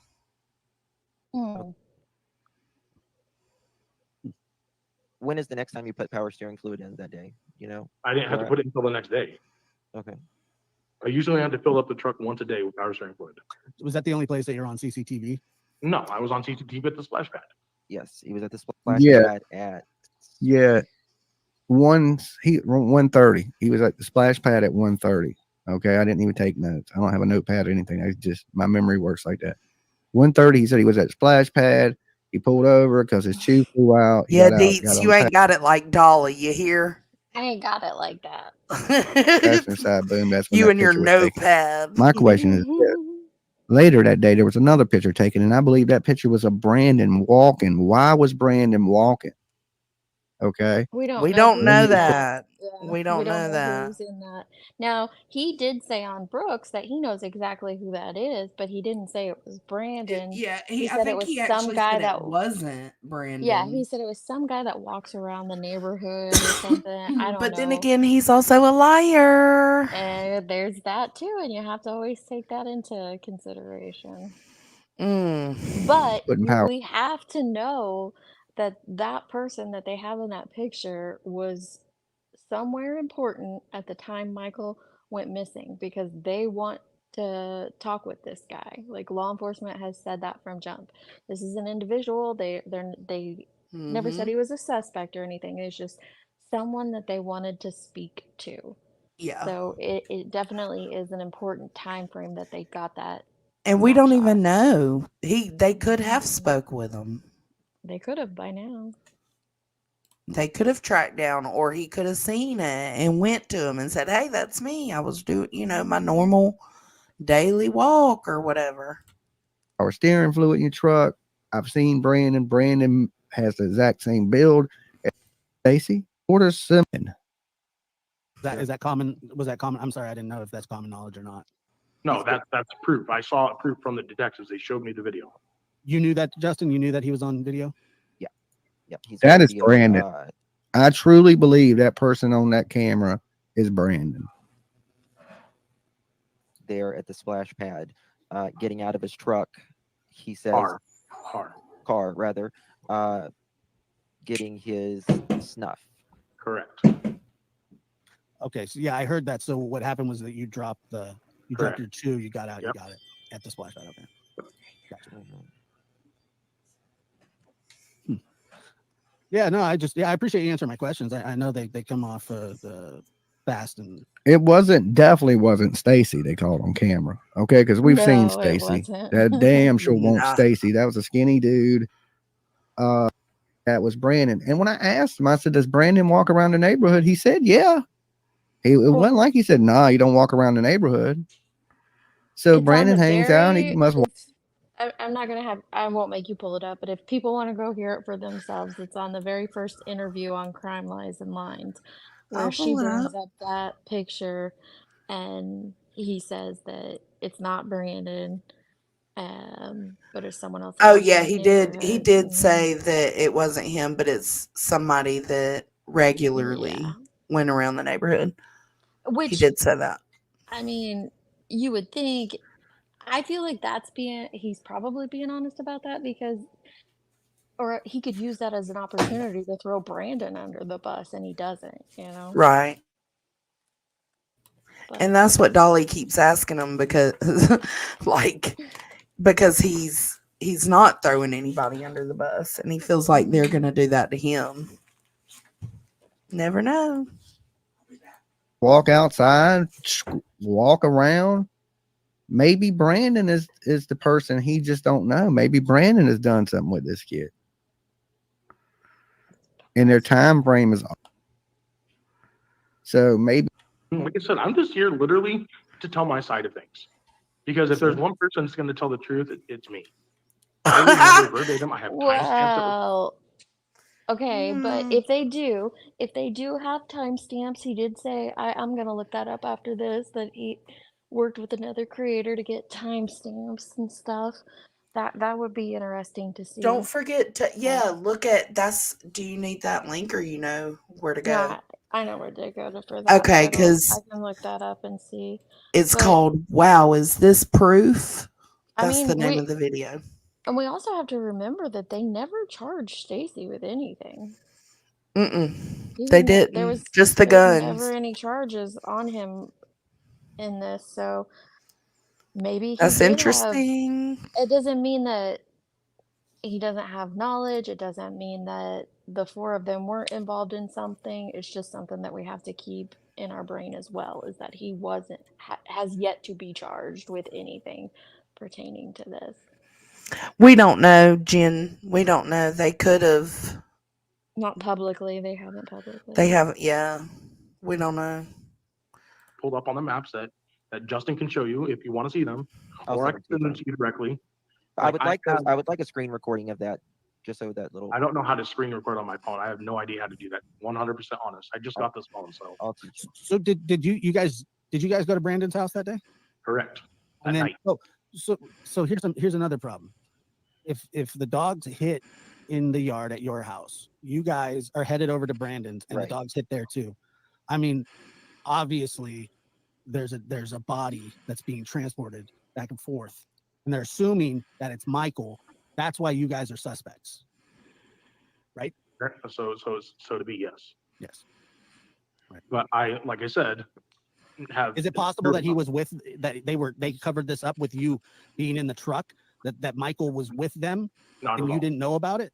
Not at all, because the only thing that got put in the Did truck. he just smack himself in we the all head, walked out. Jones, and I kind of caught part of that. Huh? No, he What was he- scratching his head. Okay, Together, that's the only Oh, thing that Brandon no. had in his hand was a duffel bag full of his clothes. I watched him fill his duffel bag up with clothes. It was empty, keep in mind.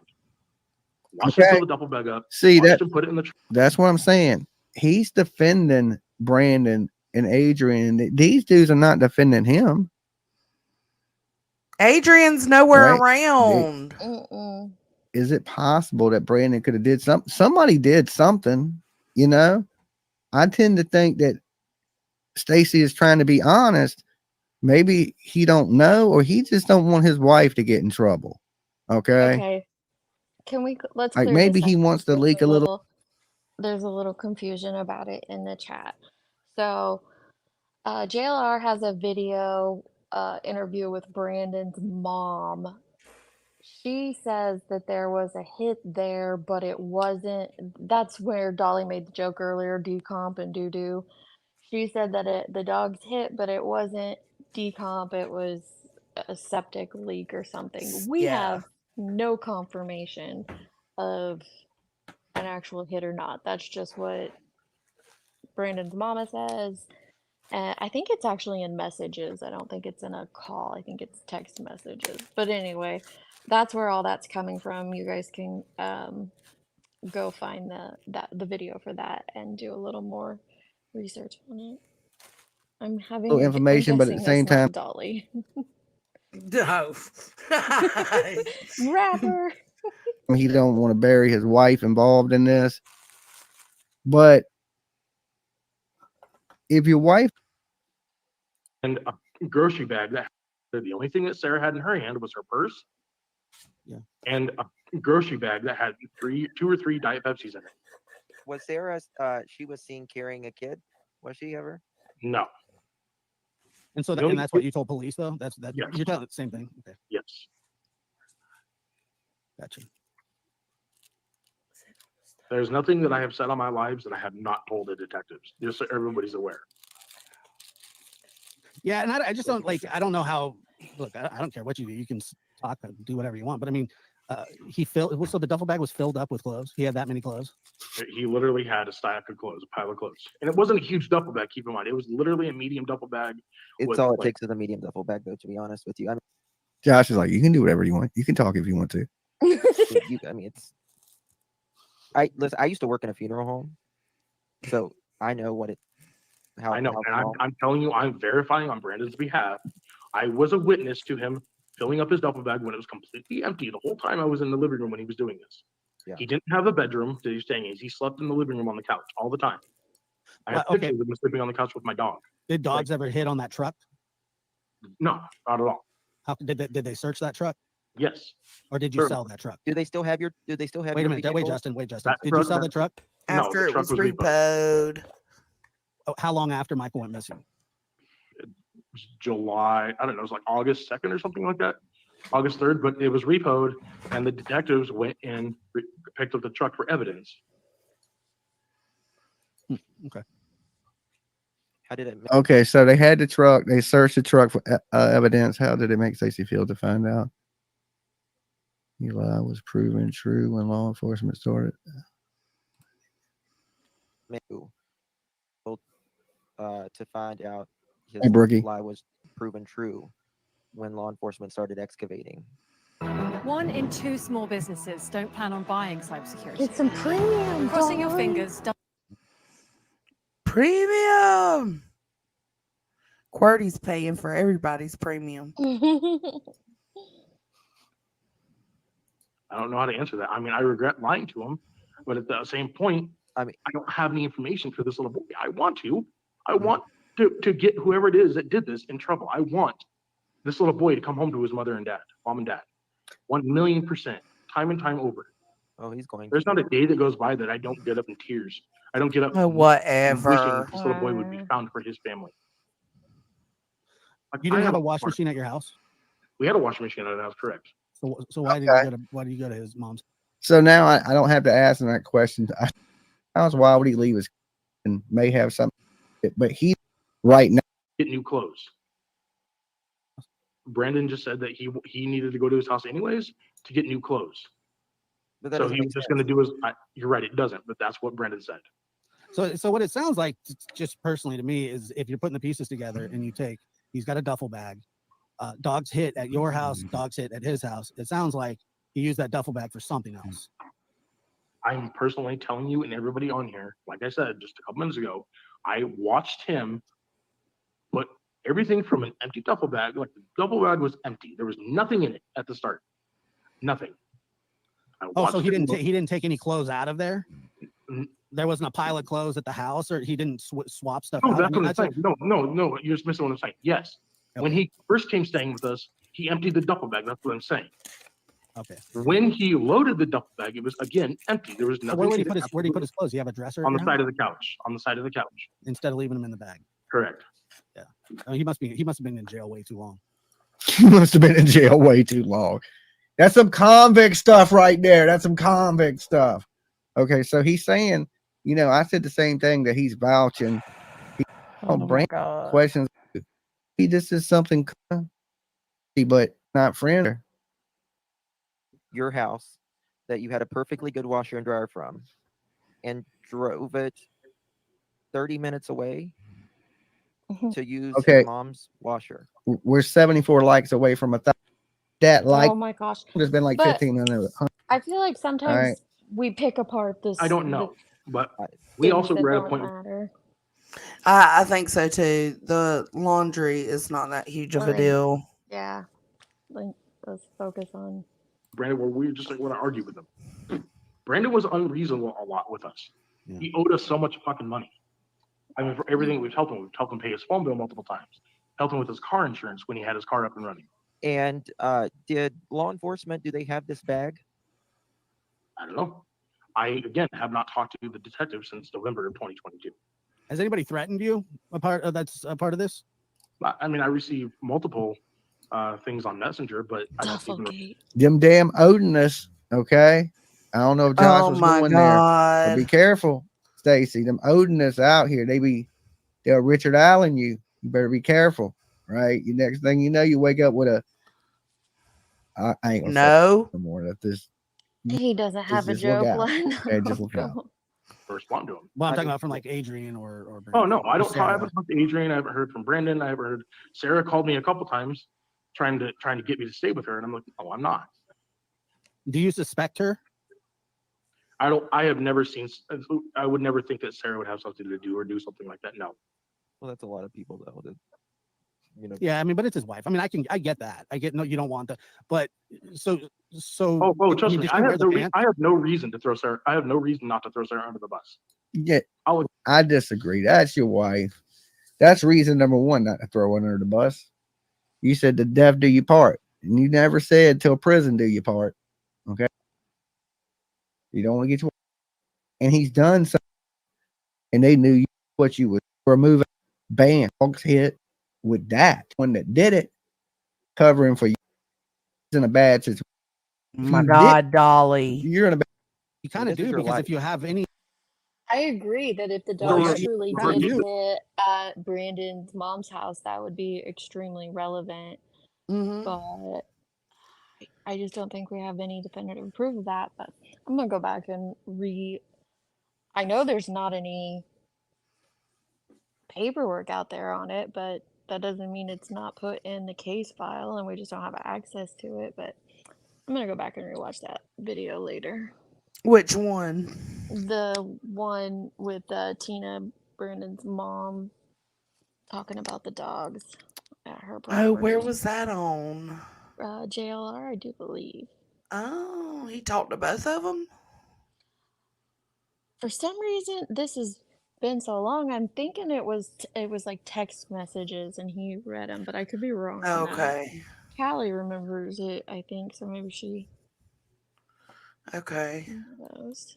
You kind of do. It's because almost if you have over. if you have any knowledge at all, it's Oh no, it's no, expressed that's after what the I'm saying. fact. If I had any knowledge at all, I would have been the first person with no hesitation to let law enforcement know about any information I knew about him. Right. Like I told that every I don't believe that either. video. I mean, if that's the case, you don't reward. Be my baby and turn in it. I didn't make the call. I don't know who hit that. I see you in 25 years. So he's gonna go be like, yeah, my wife had something to do with this. I don't know. Sometimes I'm confused. No shit. Sometimes. I told the cops that. I said, look, any information, if I had any knowledge, forehand knowledge, I would have been the first to tell you guys. Anything I knew. I was honest with them. Dolly. Honest here. I told them the same exact thing. Dolly, if you divorced your wife, would you still love her? I'm gonna always. Yeah, I would say, yeah, love with that person, but love people. Yeah, I have that love for certain people in my heart. Bad to happen to that person. I'm not in love with that person, but in my love with different Oh my things. God, love stories with Dolly. Everybody on my lives. There's nothing, not one thing that has changed. Wrong. I mean, Yeah, and sometimes after you tell a story so many times, and it has been a while. I don't know if there are discrepancies or not. I've seen a couple of them, but I do know that there are a couple discrepancies. But what you've told here, I mean, I don't know if they matter, but there have been discrepancies. It seems like you're kind of walking us through what happened, but you're leaving out the part of monkey. Well, look, there was obviously something, at least with those two going on, Brandon and your wife. If she agreed to drive him to his mother or to his mother's house to do laundry for God knows what reason, why he's taking his. Well, the reason they said they went to get the car, not to do laundry. So that's weird in itself that he would take a duffel bag. Oh, it's not. Yeah, if you're okay. He was already going to be there. Right. His mama's he house. Said he it would be you're going to pay for it. You played in it. You're going to pay confident in and going to jail. They don't look like they joking. Stop talking. That might be when you should get scared. Like when they didn't come back and say nothing. We're like, man, this ain't good. They didn't even come back and say nothing. Yeah.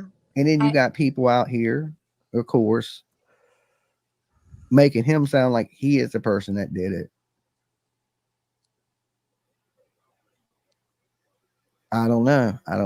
But of course, whatever happens, we'll follow it out to the legal system believes happened to Michael Monkey Vaughn. According to the police, Michael is no longer with us, which is sad, And like I said, I've personally met his family. They are the nicest, sweetest people you could humanly meet. It's terrible that something like this has happened to them. And, they live. So that's what I'm saying for any people. One of these people may be responsible. Can you pause is for it a Brand? Brandy, was the rest of his sentence at this time? She said she asked if Katie would like to finish the rest of Mr. Huff's statement in that press conference, and I think it's in reference to there not being any warrants served in Kuna. Okay, so yeah, the search in Kuna was completely consensual. Oh yeah, he did say that. I'll pull that up and listen to it again later. Okay. Thanks, Brandy. Yeah, that's the one I played at the beginning of this live. He did say that, yeah. And then is Sarah Is it Stacy? Is it the other guy? I don't think Okay. it's the other guy. And then, you know, I now don't we think got it's other Adrian, but I think these other three, there's something. I don't know what, but I think Well, it's very definitely possible. listening to his timeline tonight, where he laid out for us the new, where The he went all new, day long, the the new and new timeline, improved. the Yep. new timeline, and it would have had them leaving the subdivision and pulled over in the time frame that Michael went missing. Yep. How is that not hella suspicious? I mean, even if they had nothing to do with it, that right there would be, in my opinion, why they started questioning him. Right, but I thought they said she was the one. See, my brain is getting fried. See, She's the this one is they what happens. she's the one they charged with failure to report. I think that was just to get her the questioning and start the legal process and whatnot. But he lays out that timeline of having them right there on 8th Street in that time frame. players that they're throwing in there. Where were they at? No person at 9:30. He was your buddy. How do we know they wasn't communicating with somebody else and somebody else didn't? We don't. Is she sleeping in Idaho State? Probably hitting it. Oh shit. Clothes out of his duffel bag, setting them next to the couch. Where, like when he walked in to stay with you guys, where did he set? He brought that duffel bag with him? Hold on a minute. He said in his interview, he said that he was just spending the night with you. No, Brendan stayed with us on multiple nights. Well, in his He stayed interview, with us for months. in his interview, he said he had just spent the night with you guys that night. No, he is completely wrong. That's one of the reasons he owes us so much money. He's in debt with us over $1,000. He agreed to pay us rent. He's for called, staying with us. Oh, these people. I mean, he said that, and this is his words. Stacey had something, but he said you were a nice guy, but you were a serial liar, is what he said. That's his words. No. Yeah. My point is this. I'm the one that's provided timestamps of that night in question. Where's Brandon's timestamps? He's very capable of finding some way or somehow to log into his old emails to find pictures of videos that were timestamped that night. But if you're saying he was with you Correct. the entire time, correct. There's Here's you're your telling son, them buddy. that there's a child's remains in the backyard, but you say you're lying, and then there She is wasn't child sleeping with remains any in the winners. backyard. And And then Justin's you say like, there's a duffel bag, a medium. Stacy, help me here. That's what he's doing. Yeah, right now, bless like, him. And I get it. Look 'Cause at you're Hill's comment in What? Dolly's. She wasn't sleeping with any winners.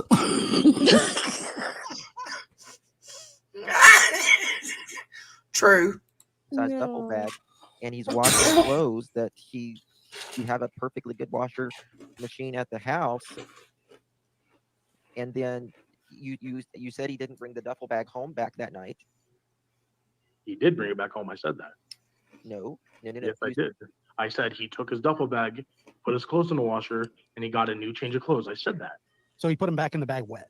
No, he got a new set of his clothes. He has like a fucking wardrobe.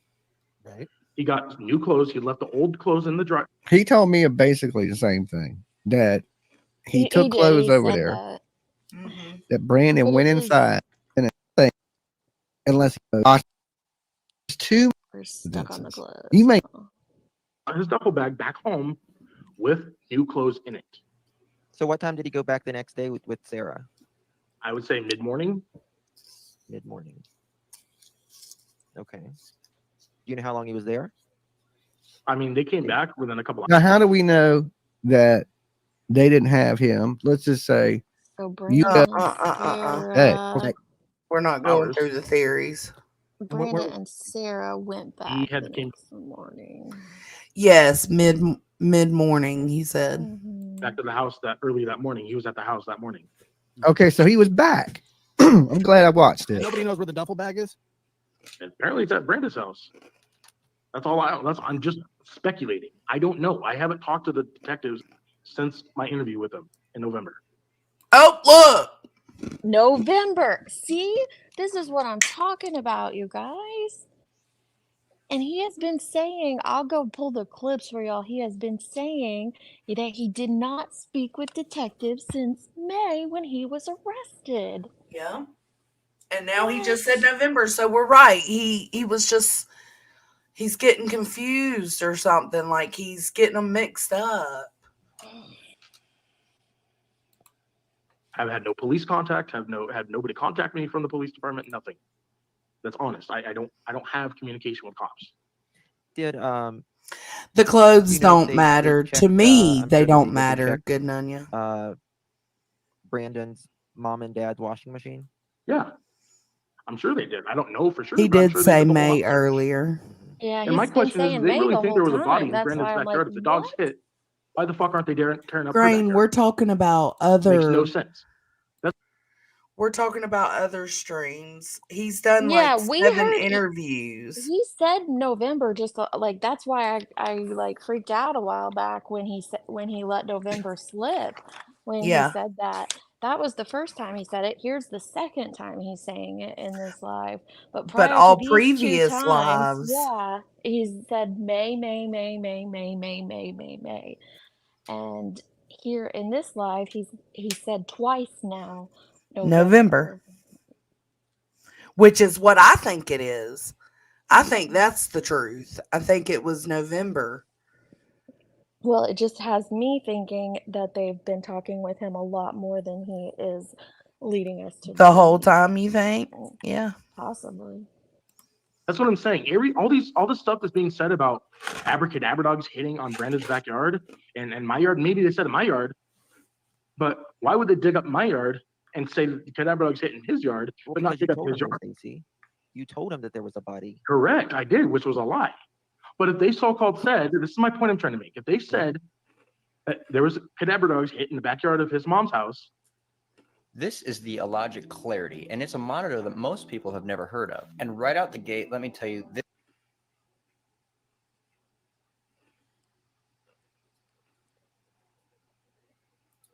Why aren't they digging up the backyard at his mom's house?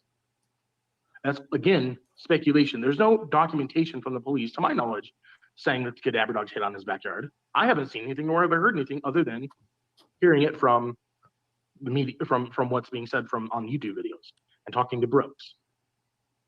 Again, that is, to my knowledge, is just speculation. Because until I see concrete evidence that the cadabra dogs hit on his backyard, because I'm telling you, if they hit on his backyard, it would have dug his backyard up too. Well, I don't know if they hit on his backyard. They said say that crawl space. No, the crawl space was at our house. That's was their house. Yeah, the dog, they dug up something, but it was a busted pipe, a sewer pipe at his house. And the dog hit there too? No, the dog never hit on the crawl space. Dog never hit inside the house. Gotcha. That's just my point I'm trying to make. Like, there's lots of speculation and there's apparently the police have evidence. I don't know what's true. I know that I had no part of this. I know that I don't even know who this kid is. I've never heard of this kid a day in my life. His name's Michael. I know his name. Thank you guys. We hit 1,000 likes. Thank you for everybody that's been subbing up, that have liked the video. You guys are awesome. Right. And stop calling him that kid. I know like he doesn't know it, but it's just I know, but it's annoying. It's just rude and disrespectful. Big thank yous. Is Say Brandon his still in jail? name. No, Brandon is out there. He's been dropping messages. And stop bullshitting saying you're crying daily about if this you're crying baby. daily for him, then why are they saying discrepancies? Sorry, that's just my own aggravation. It has nothing to do Fuck with outta guilt here. or innocence, but Is on the D to other YouTubers and things of that nature. So that's what I'm saying. It's going to get into I don't know. I wouldn't want to be any of these guys right now. I wouldn't want to be any of these people. Brandon is on the run. I don't think he's on the run. The last book. So it just seems. I think now, but I'm saying I don't know this person from Adam. I've never heard of this kid. When he went missing, I was like, who the fuck is he? Other than Michael. Yeah, I know. Who the fuck is Michael? Like, I know that now, but I didn't know it. I lived in the neighborhood for 2 years, never heard a peep about Tyler and Brandy or their kids. I didn't even know her. Never did a tax form, never took their kids We anywhere. definitely don't have 9,000 likes. I was oblivious. Like, We only got 1,500. Be great, but Well, that ain't. I've mean, heard why rumors, and would this is just he? rumors that you. too, but I heard it from a friend who follows the YouTube channels. Oh, so you've heard the rumor? I've heard the rumor too, and that's not true at all. I've never once. The only child that Sarah and I have ever babysat was my tattoo artist Ian Sturgeon's daughter when she came to visit from Wyoming. And Ian asked us to babysit her because, and she's 11, but she liked to come and hang out at our house because Sarah would do crochet Well, things that's with me, would true. teach her how to She's in crochet, would teach her pictures. Yeah, She she is in is. pictures. how to, Yeah. would bake with her, bake cakes with her and stuff like that. So she enjoyed hanging out, and I enjoyed her company. Her name was Lexi. Why would can you just tell me about that? Why would that be a rumor? Why would somebody I don't know. I have no answer to that. That makes no sense at all because Sarah Well, we has can't. never, Well, to my knowledge, pause real quick. We have no confirmation. No, like Stacy was right when he was saying that there's no law enforcement confirmation of dog hits at Brandon's mom's house. We have the stuff we've seen on YouTube, but we don't. Which is, and like what Right. Brandon's mom said. I just Yeah. want to be fair that we don't know that to be a fact. Just to be fair, at this point, it very well could have As of happened. now. Yeah. I mean, when Sarah and I had been together, we were like Bonnie, like not Bonnie and Clyde, but we were Oof. together 98% of the time. Oh, that was a bad terminology to say in true crime right there. Stacy, the man just said y'all were like Bonnie and Clyde. Well, you know what happened to Bonnie and Clyde, right? That probably ain't the best one to use. You could have said No, Brandy didn't. Okay, pause. Brandy it didn't probably say wasn't that the best. dogs hit at the house. Her words was, she said that the search in Kuna was completely consensual.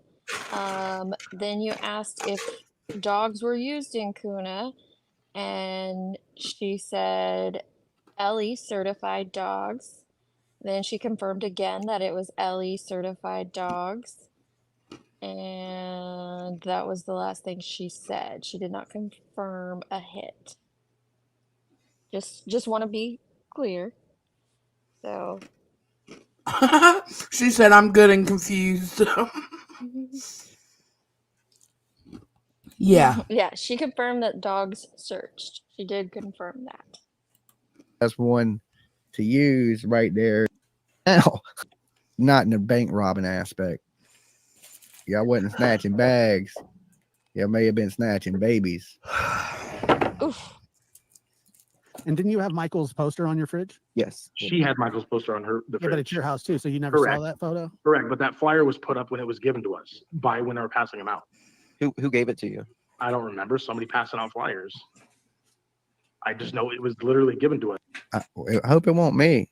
I walked around that whole neighborhood, stapling flyers up, giving out flyers. I didn't wasn't never you, see Dolly. him, so I It don't was think I there did. before you ever Okay, heard of I did go by his house, but at this time, you got to remember, guys, when I was out there, we didn't know about Stacy. We had no clue. I was just going around the neighborhood looking for cameras. All right, Dolly. Talking. It was in their Stacy. videos and pictures long before. I had Michael's profile picture, his picture of that was on that post. Picture on Facebook for the longest time, and I've already cleared that up with law enforcement. It was literally to show support of the missing boy Michael. Like everybody was doing. Everybody had a profile pic of Michael that lived around that neighborhood or like close friends, or they had the blue light thing going. You know, like They did have that, and there is signs everywhere. That's what I said about Fruitland, man. I was like, if you want to live in a community where everybody looks out for each other and cares about everybody, go to Fruitland, Idaho. Like, you don't see that for Summer Wells, and it was good to see that for Michael Monkey Vaughn, that the whole community really cares. I'm talking every business, every fucking telephone pole. You couldn't go in and hand out a flyer. They'd be like, I got one hanging. Everywhere. Brandy did a good job of putting stuff everywhere. When that girl ain't at work, she's out there grinding for her son, and that's super awesome. Look, I'm telling you, there's pictures, flyers. Everybody in that area knows about this situation. Like literally, we didn't do the blue light thing, but we supported him by posting his picture on my Facebook page and her doing YouTube or TikTok videos with his profile, that missing boy picture in the background of the TikToks. That's Okay, weird. so that's yeah, So, let's pause here. So what I find weird about this, and it doesn't mean that someone's guilty of anything, but what I find weird about it is he just made Michael's picture his profile picture. It wasn't a post saying, you know, Michael Vaughn went missing, blah blah blah blah blah. No, it was just he just changed his profile picture to Michael. And yes, we could spot the flyer in the background of pictures and TikToks, but it's not like they were bringing attention to Michael being missing. So that is weird. It is weird to me, but it doesn't point to a guilt or anything. So it's bizarre. A lot of bizarre behavior happening here. And yeah, Nunya, it is, but again, they only use charges like that when they're wanting to take advantage of it, or they're wanting to just be complete assholes. The lying anyway. Now the obstruction of justice might be something they would work on. But it could also be an indicator as to why they haven't charged him with those two things. If they are building a bigger case, they're not going to want to waste their time on those charges. Right. If they're trying to build a bigger case. After you get home from your trips and running and all that, what did you guys do before you guys left to do the towing? We just stayed on that. Like I said, we're at home. I think Sarah made a quick bite to eat, and we literally just chilled until we left. We made a plan. We got ready to go do the tow. I got the tow strap. Brandon watched Brandon pack his bag. They wouldn't have had time to do that. And we left. No, it would have been like, what, 30 minutes? If that, they would have had like this timeline that he created with his stop at A&W. But this is without confirmation. It's just the one that he just gave us is so freaking tight that he would have gotten there, and basically it would have had to have been a turn and burn situation. I mean, maybe he went in and Sarah made some sandwiches or something. You know, you never know. Yeah. And are on CCTV 2 different times. Correct. Around the same time, people were looking for Michael. Correct. The interesting thing is Brandon says at 7 o'clock, him and Sarah were at the gas station. No. Look at the timestamps that they sent you. Did they get milk at any time that day? No. So he's flat out lying. You say Absolutely milk? Yes. Oh God, not milk. Not another case with milk. Brandon said in his interview that he went and got milk. Anytime there's milk, a kid goes missing. I hate to say it. I know I'm gonna catch some hell about a milk joke, right? That's not even funny.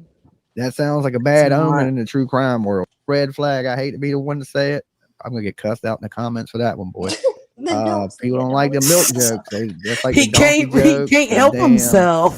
You can't tell a joke. To be the one to say it, but let me just say it. Yeah, I hate the wrath that is coming my way for saying this, but fuck it. Now, okay, that's a red flag. As soon as they said they stopped to get kids like milk.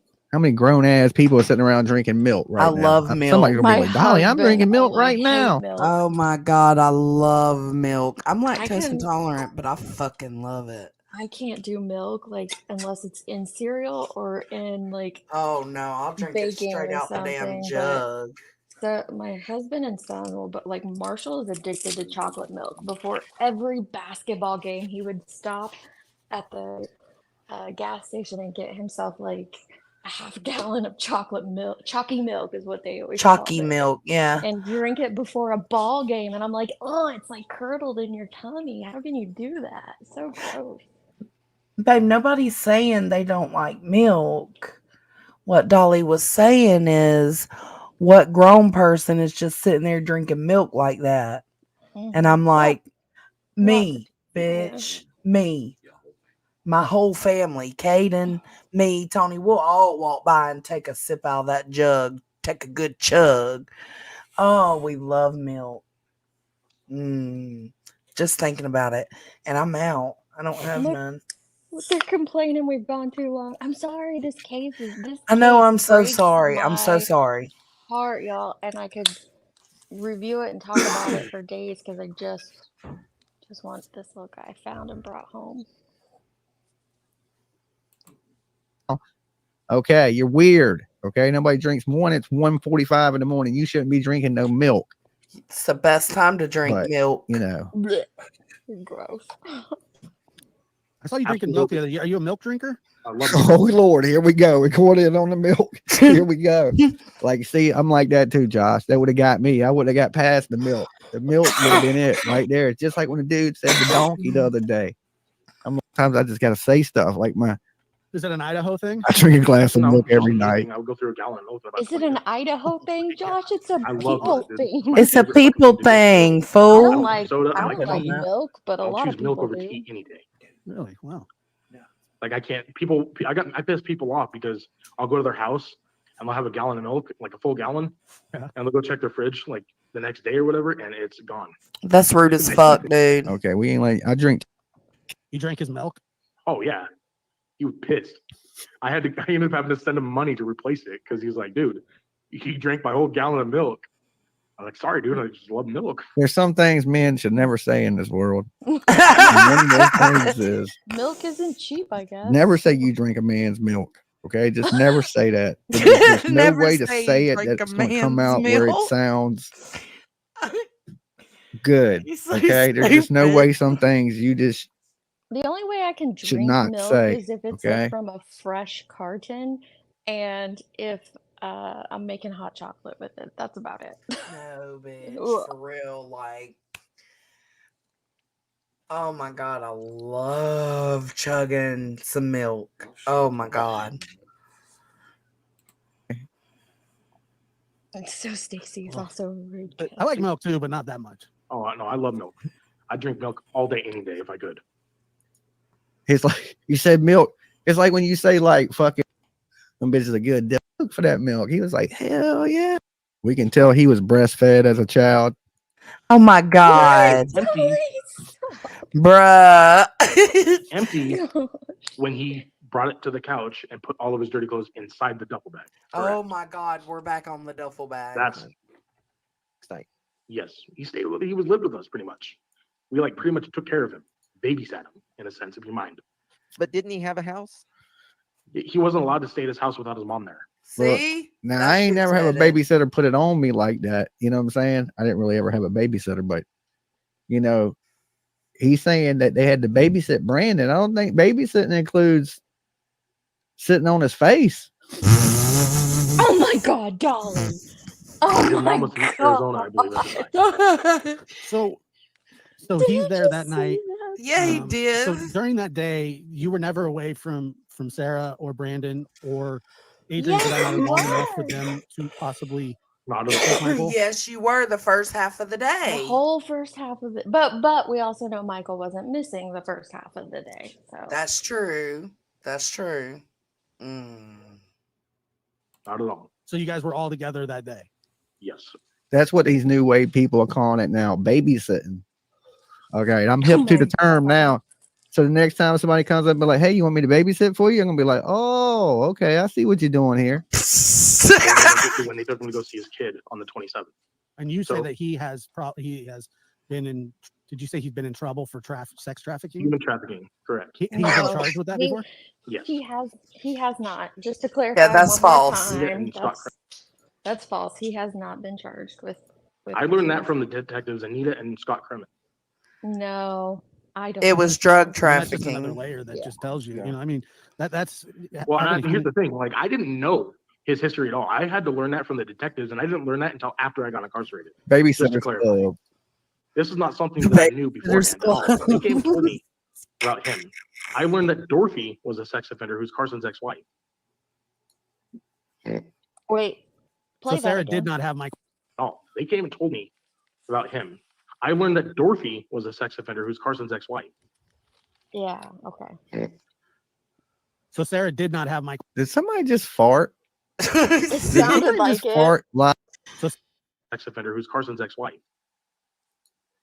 No, So he Sarah did not have burped. He burped. He Okay. burped. Watch. See. So Sarah did not Mhm. have Michael. Did somebody just fart? Did somebody just fart live on their stream?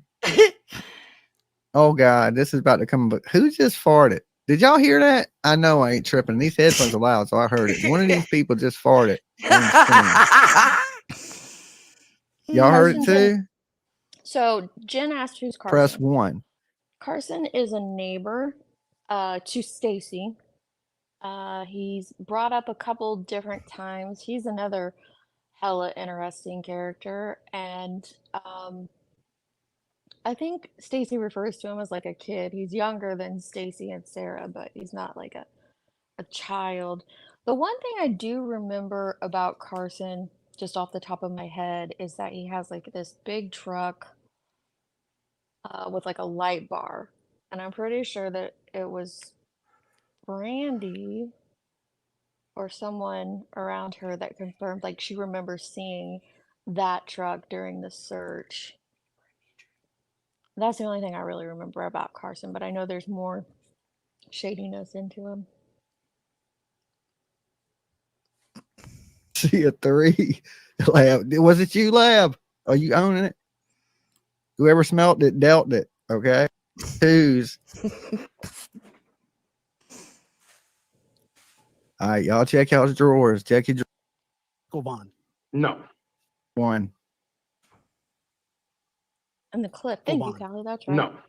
Never once. Not at all. Never during that day. Not at all. Not at That's what all that milk drinking will do to you, right? It'll fuck your insides up. all. And I'm not, I would, and if I knew something, like I said, I would not cover for her. I don't give a fuck if she's my wife or not. Mhm. At no point in time would I ever be okay with finding knowledge about this or knowing anything about an abduction or somebody taking a child, ever. So this is I just thought of something. What time did you guys leave? You said I think it was like 6 or 6:30. No, and you that's guys not didn't what get he back till said 10:20. earlier. Correct. No, I thought he said I 5:30. Baby, will you press on my shoulder? No, they left between 6:30 and 7. Baby. Did what you asked. Keep in mind, the reason it took so long is because we had to take the back roads. Keep in mind, we also snapped the tow strap, so I had to get out. Why did and you tighten have to the take tow the strap. back roads? Because you can't drive on the interstate with a tow strap and a car being towed behind a car. You just don't do that. Milk. I I don't know. I'm just asking. I have no clue. No, that's exactly why I chose I tow understand strap to that take the back part, road. but So you, what is? And this is what Brandy There was another talking triggering about. word in it. How, like, why would he go down those? Because Brandy said those back roads are fucked up. Yeah. Which would make you go slower, but then why would you? I don't know. That's so, but here he's changing his timeline again. That's the problem I'm seeing. Like we've nailed down already that he left between 6:30 and 7. He even states that. But if you put together all the things he was doing that day, 6:30 to 7 makes sense. Again, Ellie would know exactly when if he was on camera, but Hey, Irish. now he's changing it to earlier, and it makes it appear like he was gone for a very long time. Where and did it's like I he hear wouldn't have 5:30 to 6? Because he said that at one point, but then he changed Jesus it to Christ. I know it's a lot of changing of things. The only solace I have here is that Ellie would have that exact time. Yeah. Exact time. This is exactly why, Deets, I went to clip I was gonna do Brooks and then just add in his different story, and it was such a jumbled up mess. There was just no point in even trying. All 3 of them. it's like one of those videos where it's just like you get halfway through it and it's just like, no, this ain't working. Yeah. Too many different You don't stories. even know how to put it together. Right. Mhm. But I ain't gonna go into it. It needs to be done. It needs to be done in a way that people can understand it, but I wasn't able to put it together and put it out in a way that even I could understand it. So if I can't understand it, I don't expect you to. What is the convenience of taking the back roads because of that? And how much longer does that add? I mean, you can't with towing. You can't go like 70 miles an hour and pull something. Exactly. You can only go 35, 40 miles an hour at I top. understand that part. On a tow truck? No, it wasn't a tow truck. He didn't have a tow truck. He's dragging this car down the street with a strap. Yeah, we okay, do with that another shit person. too. We do it too. When you got to do it, you got to do it. I've never done it, but I have seen it done. Been there, done that. And driving the car behind him, some Beverly Hillbillies type shit. They Show ain't doing no is. tow truck. It really is. It really is. But like, if you ain't got a trailer and you break down the road, But well, I mean, I could see it for just a go little bit, grab but them. that's a big Yeah, distance. it's a longer distance. Now we've never went that far of a distance. Like we've towed from my dad's house to here, or from here to my dad's house, and he's like 5 minutes away. So Truck, not no lift. we've definitely done it though. It's not on a bumper to. There was no. Yeah, they did we it with weren't like on a a rope. trailer. We literally were on a tow strap. Gotcha. Like a Oh my strap. gosh, he And gets that was so connected directly to offensive. his vehicle to the back of the truck. Gotcha. Okay. A tow strap. I understand now. They didn't get You home think- till 10:20. Uh-oh, I see Justin Squirrels kicking. Look, you see a squirrel Because he keeps changing the time of when he got home too. So yeah, it's Yeah, because he said 10:20 this time, and on Brooks, I think he said 9 or 9:30. Yep. See?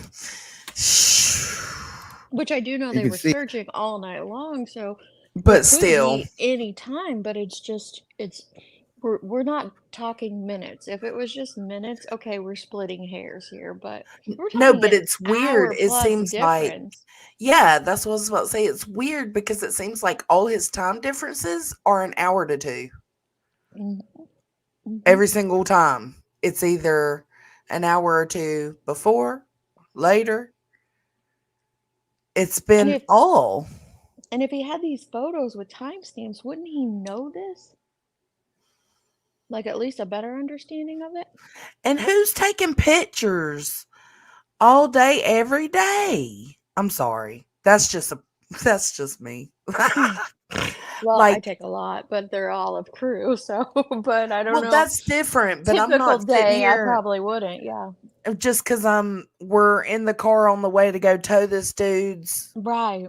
Like, what are you vehicle. taking a That's not a picture of? picture worthy moment. Like, that's just how my brain works. see it. You can actually see through his forehead right now, and you can see his fucking squirrels running on the wheel. Oh my god. Look. 4:47. Oh, look, they're serving dinner. All right, man. Well, Okay. yeah, I appreciate you answering. Best of luck to you, man. Thank you for Hey, answering I my appreciate questions. you guys. Like I said, I'm sorry to cut it off. You know, That's all I right. don't have a problem answering Look, questions. Justin's Like I like, said, I'm hold trying to up. be upfront with everybody I haven't got this time down. and to Okay, well, I have to say, Josh. Okay. So that's the end of it. Let me grab this link. Okay. So what is your overall take? Definitely a lot of inconsistencies. And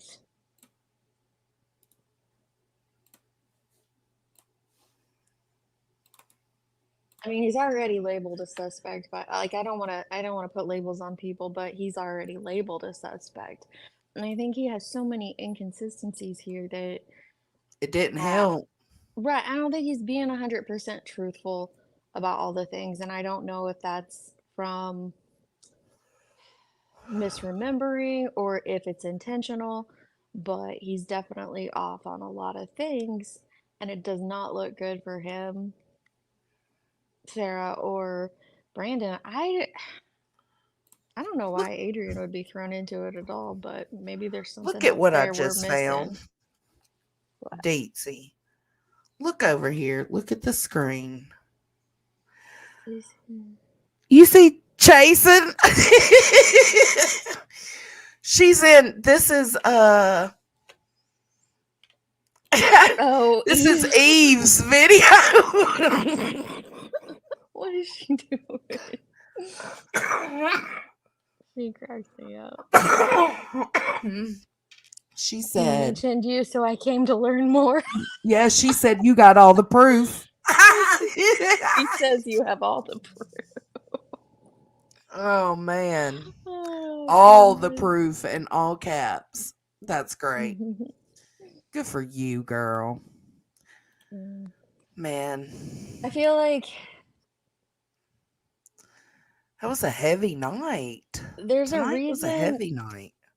There's a reason that the gap is bugging me. I'll tell you that. It's still bugging me. This 6-month time gap is bugging the hell out of me.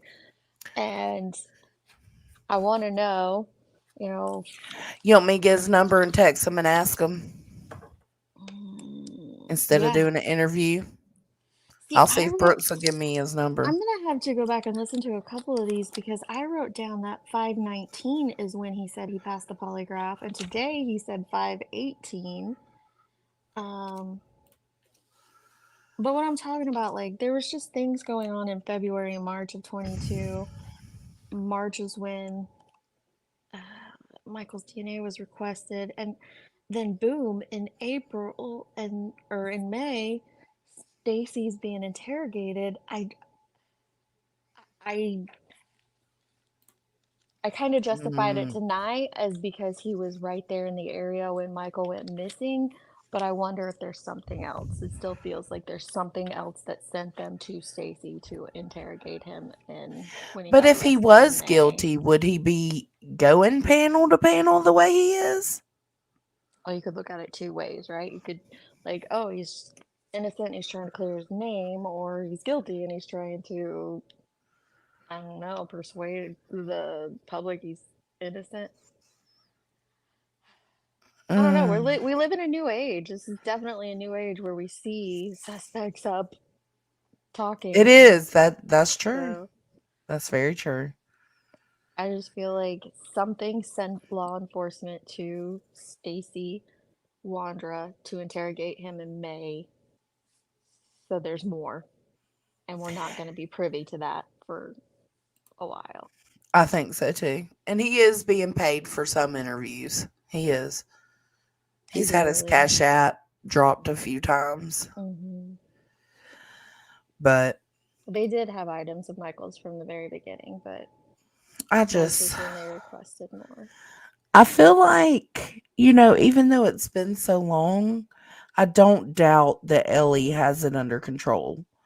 Like, I feel totally different compared to Summer Wells. Oh, for sure. Huff he reminds me of Chief Hadley. Like, he has been on this Yes. since day one. You can feel, you just see the passion that they want to solve this case. They want to. And I bring think Michael Brandy finds comfort in that. And at this point, if she can find comfort in anything, that's a good thing. But to know that, to feel that you can trust your law enforcement and that and I think they probably give her what little information they need to let her know that, hey, we're still on it. We're still on top of it, but things have to remain private. 867. How was his interview weird? I'm curious to.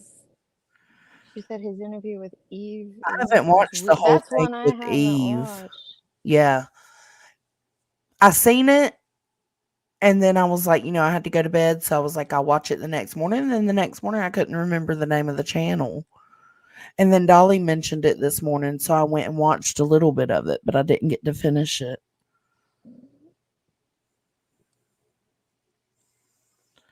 I'm sending her all my love and prayers for peace in her heart on this long and painful journey. Brandy Strong, Justice for Monkey. I couldn't imagine, like, when they Mm-mm. started digging up that backyard, like, when she could hear it from her steps, like, the machinery. I just thought we were going to have the Torture. answers, and here we are over a year later. But I Yeah, have faith in law enforcement. I do. I think tomorrow I'm gonna dedicate my time to watching her stuff, her recent stuff. Yeah. Eve, the I'm gonna go interview, watch right and then now the and proof. see I what she can't, has in that see, I gotta proof. be up in 3 hours. I know I should go to bed, but I'm in it to You're on a win it. totally different I'm in it to schedule win right it. now. It's so jacked up. Well, let me know what you come across and what you think. And then when I wake up in the morning, I'll read whatever you found and seen, and I'll go through it too.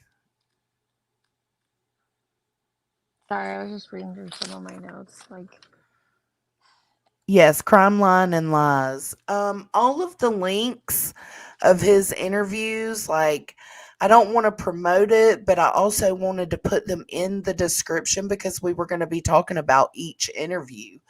And I wanted also for people to be able to look at that list and see how many interviews he's done. It's a lot. And then he was supposed to do 2 more tonight.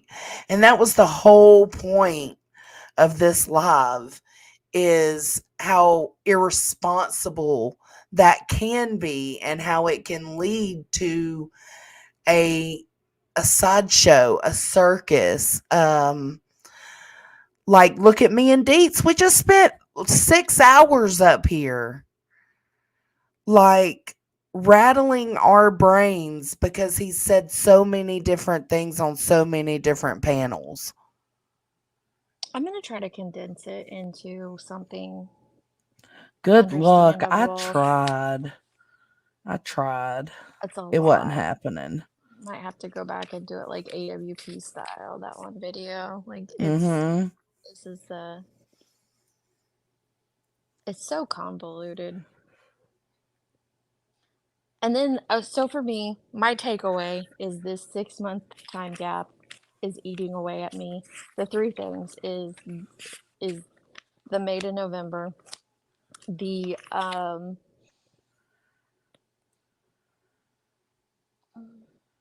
see, I just totally lost it.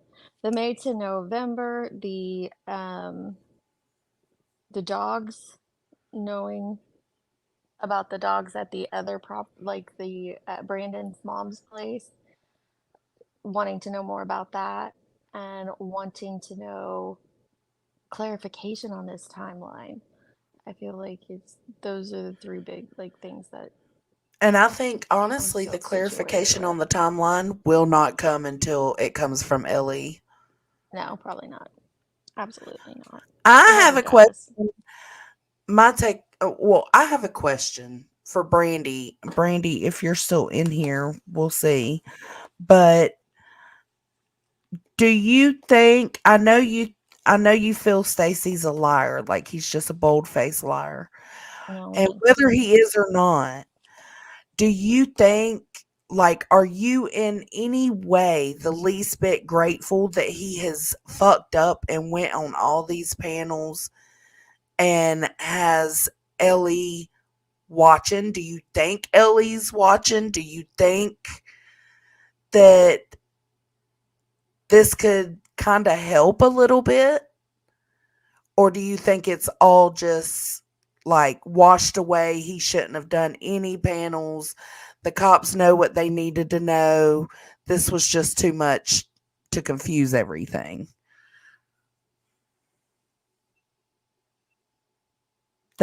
And my biggest takeaway is I'm still confused. And there's not much to take away.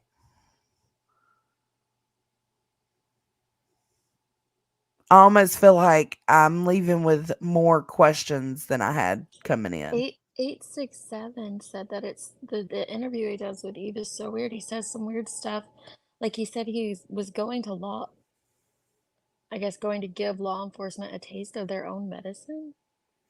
Oh, I know he was talking to Brooks like that a little bit too, saying that he's got something for them if they try to bring him in if they try to, what is that, indict him? Is that what it was? Yeah, he was gonna take him to court. He was going to sue him. He was saying shit like that everywhere. So it wouldn't surprise me if he was saying that on Eve's.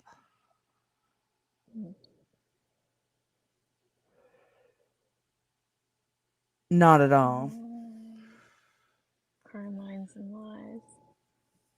Yes, we do stand with the law enforcement. I hope that answers come very soon. Me too. And yes, Michael will come home. I have faith in that.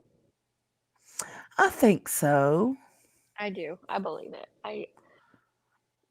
You can just see it in the press conferences and the drive that they all have Yeah, I to agree. make that happen. Look, Iris said she likes the side-by-sides that show the inconsistencies. Easy to understand without bias, just shows it ahem in their own words. Has In Their Own Words put out any videos recently? Let me check. I don't know. I didn't sub to them. I just had those 3 sent. Oh, I subbed. Absolutely. But YouTube doesn't notify me like normal. That's kind of what I meant by like the AWP video where I just put like what they said about a certain thing, and that's kind of what I'm thinking here. Like, Yeah, you put them side by side. yeah, I just clipped all the guys' interviews and like when they talked about the car going into the water, everything they said about that. I think that's what needs to happen here is, when he said he got a call from the taxi or to take the taxi company and just show all of the clips of him answering that question. And then it just makes it to where you can see where the inconsistencies are a little easier. Use this live if you need to, because like I said, they're all in the description, like all 3 of Brooks. Perfect. And then Dolly and Justin and Sweet Misery and Eve, all of them. It's just a list of the links. He said the grand jury met twice about him. Twice.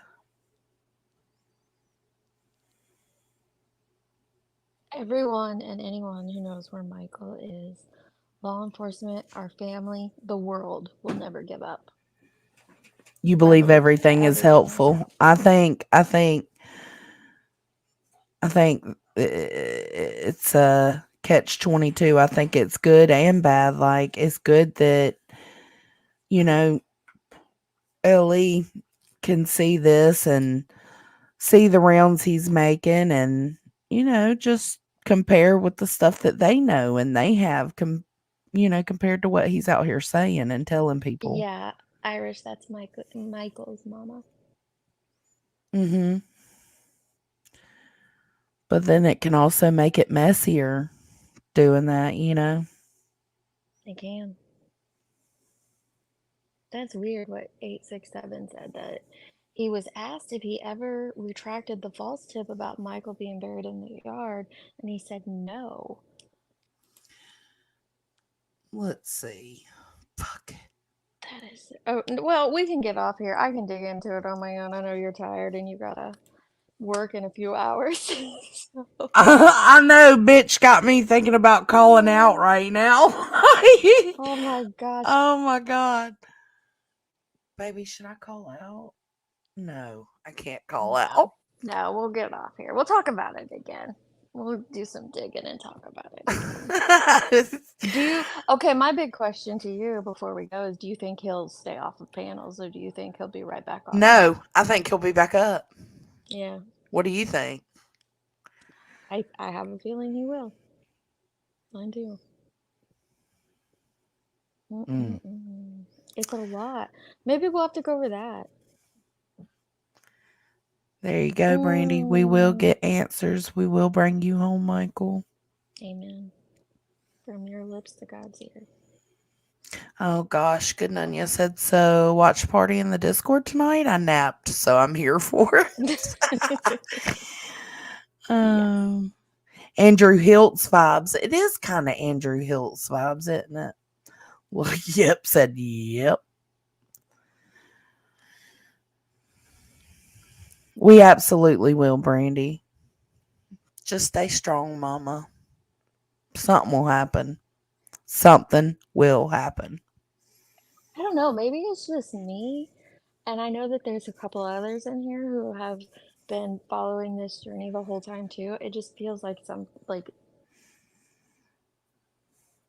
answers are coming really soon. Just feels like that.